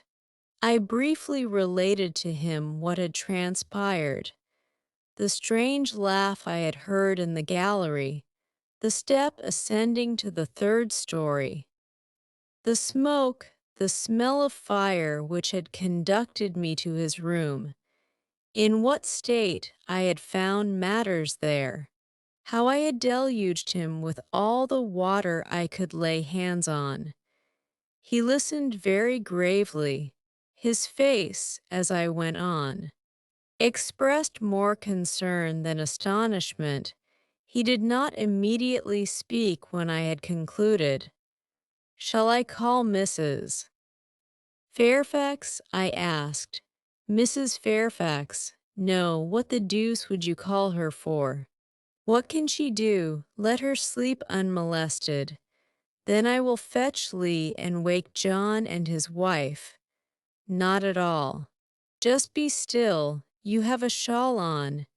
If you are not warm enough, you may take my cloak yonder, wrap it about you, and sit down in the armchair. There, I will put it on. Now place your feet on the stool to keep them out of the wet. I am going to leave you a few minutes. I shall take the candle.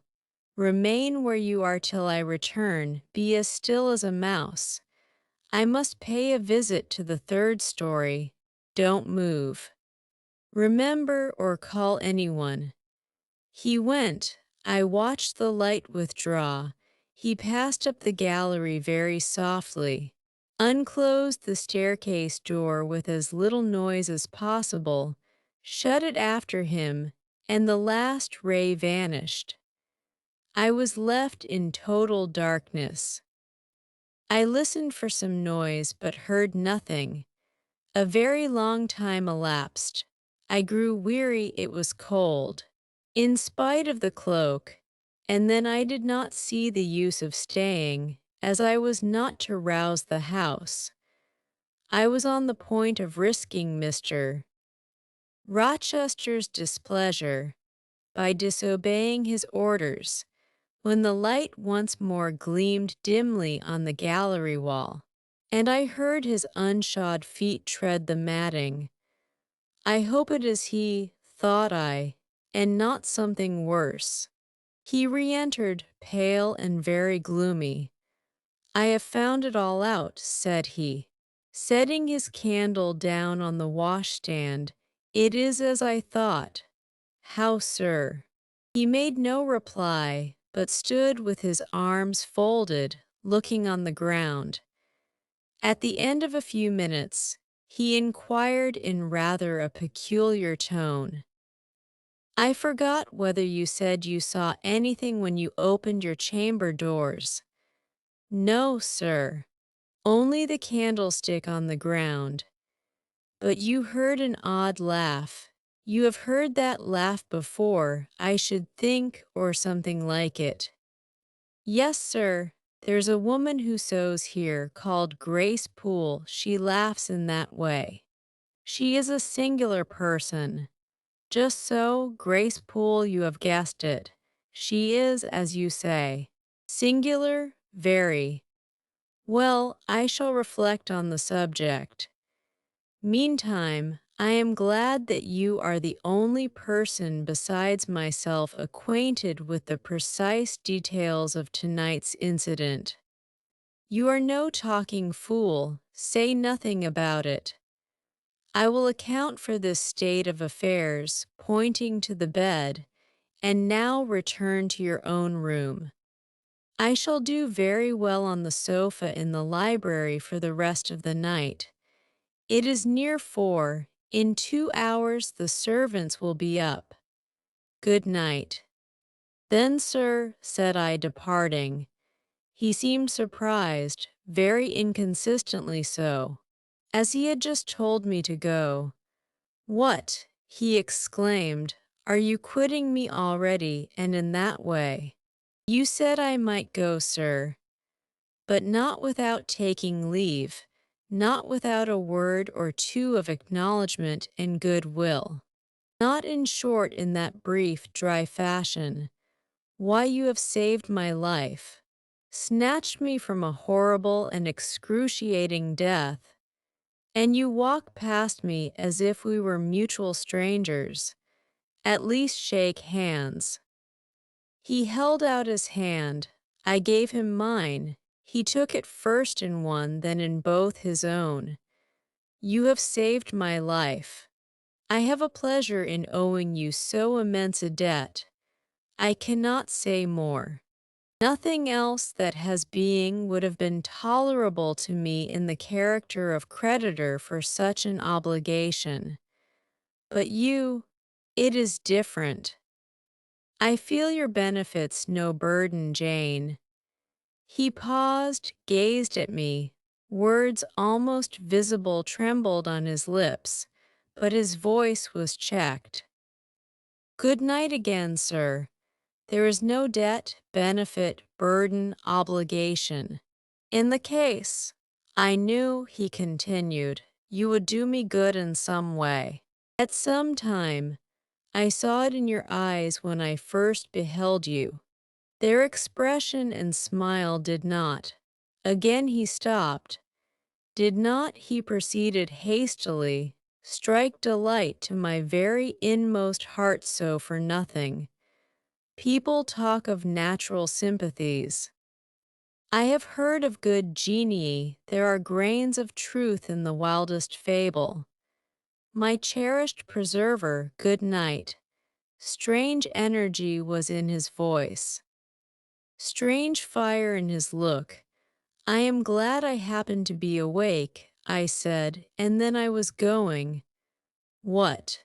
"Yeah, we'll go. I am cold, sir." "Cold, yes, and standing in a pool." "Go then, Jane, go." But he still retained my hand, and I could not free it. I bethought myself of an expedient. "I think I hear Mrs. Fairfax move, sir." Said I, "Well, leave me." He relaxed his fingers, and I was gone. I regained my couch, but never thought of sleep. Till morning dawned, I was tossed on the buoyant but unquiet sea, where billows of trouble rolled under surges of joy. I thought sometimes I saw beyond its wild waters a shore, sweet as the hills of Beulah. Now and then a freshening gale, wakened by hope, bore my spirit triumphantly toward the bourne, but I could not reach it.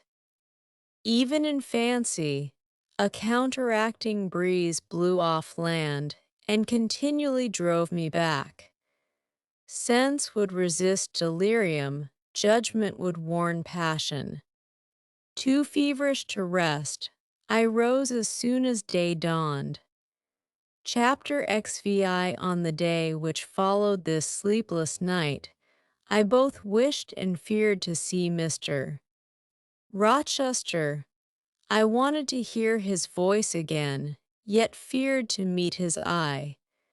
During the early part of the morning, I momentarily expected his coming. He was not in the frequent habit of entering the schoolroom, but he did step in for a few minutes sometimes, and I had the impression that he was sure to visit it that day. But the morning passed just as usual. Nothing happened to interrupt the quiet course of Adele's studies. Only, soon after breakfast, I heard some bustle in the neighborhood of Mr. Rochester's chamber. Mrs. Fairfax's voice and Lee's and the cook's, that is John's wife, and even John's own gruff tones. There was exclamations of, "What a mercy master was not burned in his bed." It is always dangerous to keep a candle lit at night. How providential that he had presence of mind to think of the water jug. I wonder he waked nobody. It is to be hoped he will not take cold with sleeping on the library sofa, etc.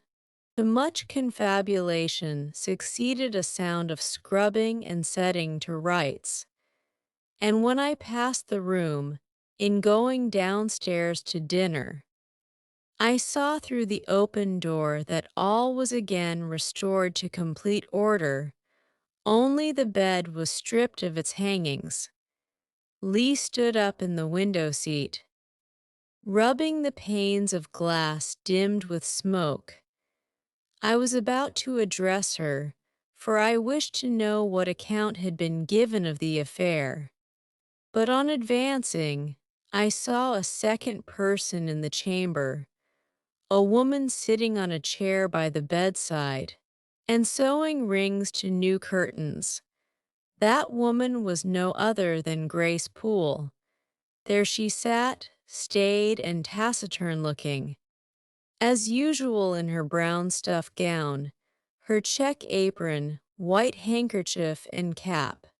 She was intent on her work, in which her whole thoughts seemed absorbed.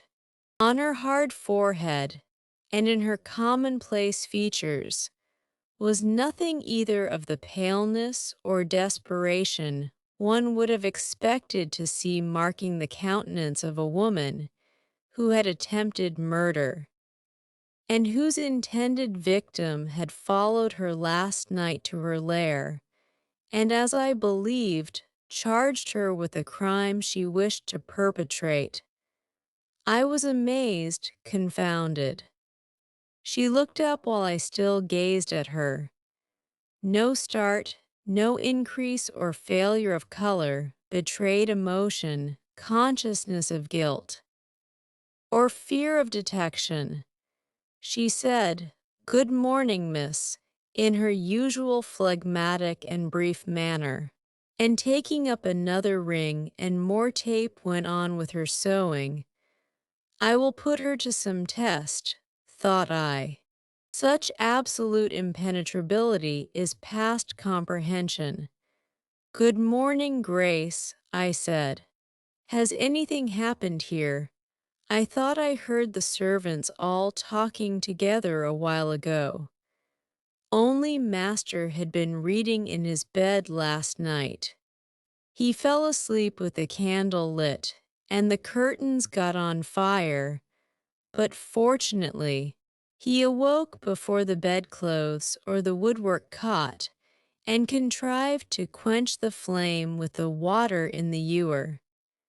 "A strange affair," I said in a low voice, then looking at her fixedly, "Did Mr. Rochester wake nobody? Did no one hear him move?" She again raised her eyes to me, and this time there was something of consciousness in their expression. She seemed to examine me warily. Then she answered, "The servants sleep so far off, you know, miss. They would not be likely to hear. Mrs. Fairfax's room and yours are the nearest to Master's, but Mrs. Fairfax said she heard nothing. When people get elderly, they often sleep heavy." She paused and then added, with a sort of assumed indifference, but still in a marked and significant tone, "But you are young, miss, and I should say a light sleeper. Perhaps you may have heard a noise." "I did," said I, dropping my voice, so that Lee, who was still polishing the panes, could not hear me, and at first I thought it was Pilot, but Pilot cannot laugh. And I am certain I heard a laugh, and a strange one. She took a new needleful of thread, waxed it carefully, threaded her needle with a steady hand, and then observed with perfect composure, "It is hardly likely Master would laugh. I should think, miss, when he was in such danger, you must have been dreaming." "I was not dreaming," I said, with some warmth, for her frozen coolness provoked me. Again she looked at me, and with the same scrutinizing and conscious eye. "Have you told Master that you heard a laugh?" she inquired. "I have not had the opportunity of speaking to him this morning." "You did not think of opening your door and looking out into the gallery?" she further asked. She appeared to be cross-questioning me, attempting to draw from me information unawares. The idea struck me that if she discovered I knew or suspected her guilt, she would be playing off some of her malignant pranks on me. I thought it advisable to be on my guard. On the contrary, said I bolted my door. Then you are not in the habit of bolting your door every night before you get into bed. Fiend. She wants to know my habits that she may lay her plans accordingly. Indignation again prevailed over prudence. I replied sharply, hitherto I have often omitted to fasten the bolt. I did not think it necessary. I was not aware any danger or annoyance was to be dreaded at Thornfield Hall. But in future, and I laid marked stress on the words, I shall take good care to make all secure before I venture to lie down. It will be wise so to do. Was her answer, this neighborhood is as quiet as any I know, and I never heard of the hall being attempted by robbers since it was a house, though there are hundreds of pounds worth of plate in the plate closet. As is well known, and you see, for such a large house there are very few servants, because master has never lived here much, and when he does come, being a bachelor, he needs little waiting on. But I always think it best to err on the safe side. A door is soon fastened, and it is as well to have a drawn bolt between one and any mischief that may be about. A deal of people, miss, are for trusting all to Providence, but I say Providence will not dispense with the means, though he often blesses them when they are used discreetly. And here she closed her harangue, a long one for her, and uttered with the demureness of a quackeress. I still stood absolutely dumbfounded at what appeared to me her miraculous self-possession and most inscrutable hypocrisy, when the cook entered. Mrs. Poole, said she, addressing Grace, the servants' dinner will soon be ready. Will you come down? No, just put my pint of porter and a bit of pudding on a tray, and I'll carry it upstairs. You'll have some meat, just a morsel and a taste of cheese, that's all, and the sago. Never mind it at present. I shall be coming down before tea time. I'll make it myself. The cook here turned to me, saying that Mrs. Fairfax was waiting for me, so I departed. I hardly heard Mrs. Fairfax's account of the curtain conflagration during dinner. So much was I occupied in puzzling my brains over the enigmatical character of Grace Poole, and still more in pondering the problem of her position at Thornfield, in questioning why she had not been given into custody that morning, or, at the very least, dismissed from her master's service. He had almost as much as declared his conviction of her criminality last night. What mysterious cause withheld him from accusing her? Why had he enjoined me, too, to secrecy? It was strange. A bold, vindictive, and haughty gentleman seemed somehow in the power of one of the meanest of his dependents, so much in her power that even when she lifted her hand against his life, he dared not openly charge her with the attempt, much less punish her for it. Had Grace been young and handsome, I should have been tempted to think that tenderer feelings than prudence or fear influenced Mr. Rochester in her behalf, but hard-favored and matronly as she was, the idea could not be admitted. Yet, I reflected, she has been young once. Her youth would be contemporary with her master's. Mrs. Fairfax told me once she had lived here many years. I don't think she can ever have been pretty, but for aught I know, she may possess originality and strength of character to compensate for the want of personal advantages. Mr. Rochester is an amateur of the decided and eccentric. Grace is eccentric at least. What if a former caprice, a freak very possible to a nature so sudden and headstrong as his, has delivered him into her power, and she now exercises over his actions a secret influence, the result of his own indiscretion, which he cannot shake off and dare not disregard.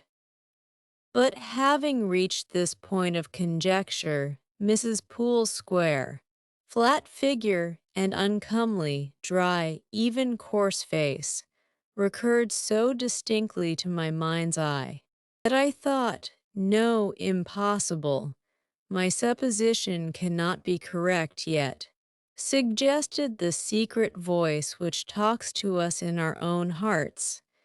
You are not beautiful either, and perhaps Mr. Rochester approves you, at any rate.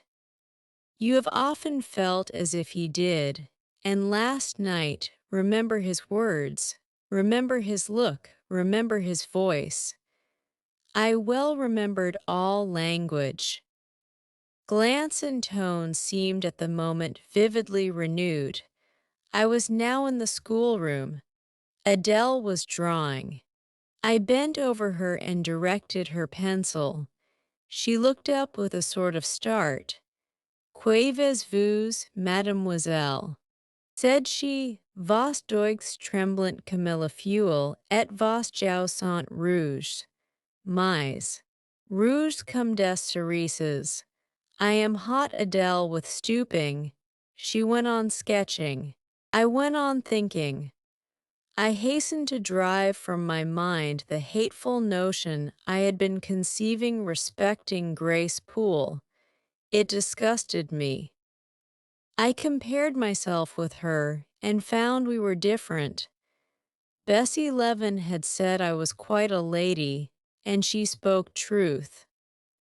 I was a lady, and now I looked much better than I did when Bessie saw me.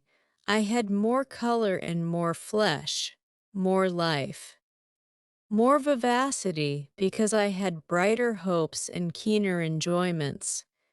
Evening approaches, said I, as I looked toward the window. I have never heard Mr. Rochester's voice or step in the house today, but surely I shall see him before night. I feared the meeting in the morning. Now I desire it, because expectation has been so long baffled that it has grown impatient. When dusk actually closed, and when Adele left me to go and play in the nursery with Sophie, I did most keenly desire it. I listened for the bell to ring below. I listened for Lee coming up with a message. I fancied sometimes I heard Mr. Rochester's own tread, and I turned to the door, expecting it to open and admit him. The door remained shut. Darkness only came in through the window. Still it was not late. He often sent for me at 7 and 8 o'clock, and it was yet but 6. Surely I should not be wholly disappointed tonight. When I had so many things to say to him, I wanted again to introduce the subject of Grace Poole and to hear what he would answer. I wanted to ask him plainly if he really believed it was she who had made last night's hideous attempt, and if so, why he kept her wickedness a secret. It little mattered whether my curiosity irritated him. I knew the pleasure of vexing and soothing him by turns. It was one I chiefly delighted in, and a sure instinct always prevented me from going too far. Beyond the verge of provocation, I never ventured. On the extreme brink, I liked well to try my skill, retaining every minute form of respect, every propriety of my station. I could still meet him in argument without fear or uneasy restraint. This suited both him and me. A tread creaked on the stairs at last. Lee made her appearance, but it was only to intimate that tea was ready in Mrs. Fairfax's room. Thither I repaired, glad at least to go downstairs, for that brought me, I imagined, nearer to Mr. Rochester's presence. "You must want your tea," said the good lady as I joined her. "You ate so little at dinner. I am afraid," she continued, "you are not well today. You look flushed and feverish." "Oh, quite well. I never felt better." "Then you must prove it by evincing a good appetite. Will you fill the teapot while I knit off this needle?" Having completed her task, she rose to draw down the blind which she had hitherto kept up, by the way, I suppose, of making the most of daylight. Though dusk was now fast deepening into total obscurity, "It is fair tonight," said she, as she looked through the panes. "Though not starlight, Mr. Rochester has, on the whole, had a favorable day for his journey." "Journey? Is Mr. Rochester gone anywhere? I did not know he was out." "Oh, he set off the moment he had breakfasted. He is gone to the Leas, Mr. Eshton's place, 10 miles on the other side Millcote. I believe there is quite a party assembled there. Lord Ingram, Sir George Lynn, Colonel Dent, and others." "Do you expect him back tonight?" "No, nor tomorrow either. I should think he is very likely to stay a week or more, when these fine, fashionable people get together. They are so surrounded by elegance and gaiety, so well provided with all that can please and entertain. They are in no hurry to separate. Gentlemen, especially, are often in request on such occasions. And Mr. Rochester is so talented and so lively in society that I believe he is a general favorite. The ladies are very fond of him, though you would not think his appearance calculated to recommend him particularly in their eyes. But I suppose his acquirements and abilities, perhaps his wealth and good blood, make amends for any little fault of look. Are there ladies at the Leas? There are Mrs. Eshton and her 3 daughters, very elegant young ladies indeed, and there are the Honorable Blanche and Mary Ingram, most beautiful women. I suppose, indeed, I have seen Blanche 6 or 7 years since, when she was a girl of 18. She came here to a Christmas ball and party Mr. Rochester gave. You should have seen the dining room that day. How richly it was decorated. How brilliantly lit up.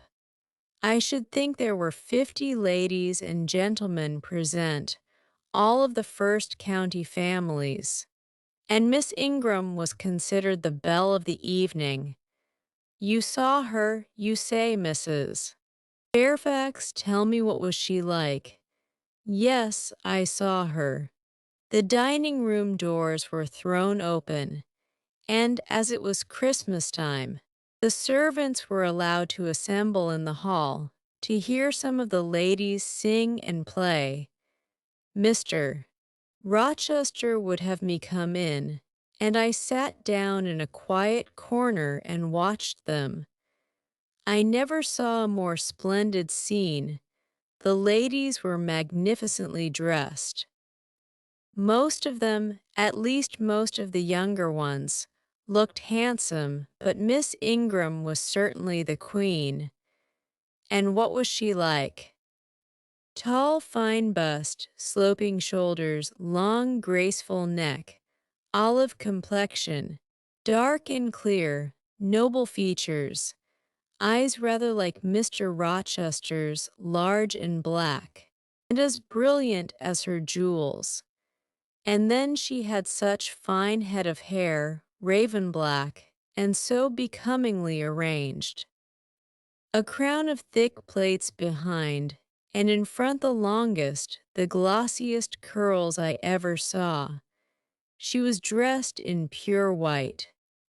An amber-colored scarf was passed over her shoulder and across her breast, tied at the side, and descending in long, fringed ends below her knee.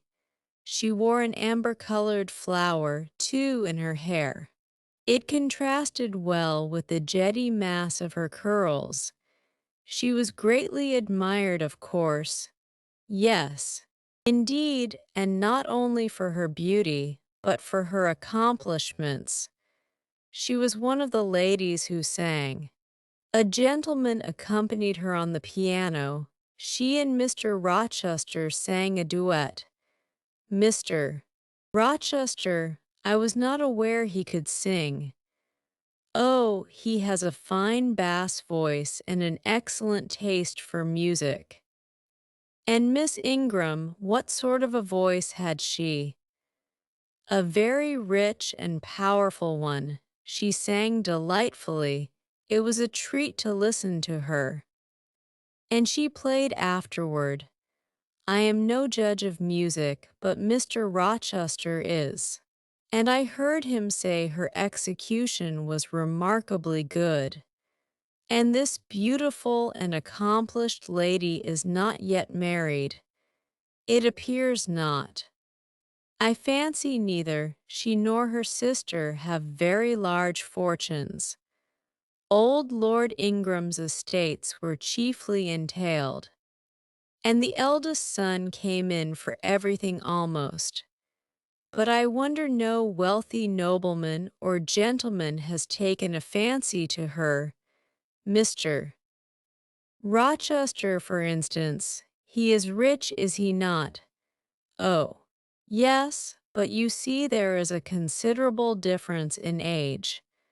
Mr. Rochester is near 40. She is but 25. What of that? More unequal matches are made every day. True. Yet I should scarcely fancy Mr. Rochester would entertain an idea of the sort. But you eat nothing. You have scarcely tasted since you began tea. No, I am too thirsty to eat. Will you let me have another cup? I was about again to revert to the probability of a union between Mr. Rochester and the beautiful Blanche. But Adele came in, and the conversation was turned into another channel. When once more alone, I reviewed the information I had got, looked into my heart, examined its thoughts and feelings, and endeavored to bring back with a strict hand such as had been straying through imagination's boundless and trackless waste, into the safe fold of common sense. Arraigned at my own bar, memory having given her evidence of the hopes, wishes, sentiments I had been cherishing since last night, of the general state of mind in which I had indulged for nearly a fortnight past, reason having come forward and told, in her own quiet way, a plain, unvarnished tale showing how I had rejected the real and rabidly devoured the ideal. I pronounced judgment to this effect, that a greater fool than Jane Eyre had never breathed the breath of life, that a more fantastic idiot had never surfeited herself on sweet lies, and swallowed poison as if it were nectar. You, I said, a favorite with Mr. Rochester, you gifted with the power of pleasing him, you of importance to him in any way, go. Your folly sickens me, and you have derived pleasure from occasional tokens of preference, equivocal tokens, shown by a gentleman of family, and a man of the world to a dependent and a novice. How dared you, poor stupid dupe? Could not even self-interest make you wiser? You repeated to yourself this morning the brief scene of last night. Cover your face and be ashamed. He said something in praise of your eaves, did he? Blind puppy. Open their bleared lids and look on your own accursed senselessness. It does good to no woman to be flattered by her superior, who cannot possibly intend to marry her, and it is madness in all women to let a secret love kindle within them, which, if unreturned and unknown, must devour the life that feeds it, and if discovered and responded to, must lead, ignis fatuus like, into miry wilds whence there is no extrication. Listen, then, Jane Eyre, to your sentence. Tomorrow place the glass before you and draw in chalk your own picture, faithfully, without softening one defect. Omit no harsh line, smooth away no displeasing irregularity, write under it. Portrait of a governess, disconnected, poor and plain. Afterward take a piece of smooth ivory, you have one prepared in your drawing box. Take your palette, mix your freshest, finest, clearest tints. Choose your most delicate camel hair pencils. Delineate carefully the loveliest face you can imagine. Paint it in your softest shades and sweetest hues. According to the description given by Mrs. Fairfax of Blanche Ingram, remember the raven ringlets, the oriental eye, what? You revert to Mr. Rochester as a model. Order, no snivel, no sentiment, no regret. I will endure only sense and resolution. Recall the august yet harmonious lineaments, the Grecian neck and bust. Let the round and dazzling arm be visible, and the delicate hand. Omit neither diamond ring nor gold bracelet. Portray faithfully the attire, aerial lace and glistening satin, graceful scarf and golden rose. Call it Blanche, an accomplished lady of rank. Whenever, in future, you should chance to fancy Mr. Rochester thinks well of you, take out these two pictures and compare them. Say, Mr. Rochester might probably win that noble lady's love. If he chose to strive for it, is it likely he would waste a serious thought on this indigent and insignificant plebeian? I'll do it. I resolved, and having framed this determination, I grew calm and fell asleep. I kept my word. An hour or two sufficed to sketch my own portrait in crayons, and in less than a fortnight I had completed an ivory miniature of an imaginary Blanche Ingram. It looked a lovely face enough, and when compared with the real head in chalk, the contrast was as great as self-control could desire. I derived benefit from the task. It had kept my head and hands employed, and had given force and fixedness to the new impressions I wished to stamp indelibly on my heart.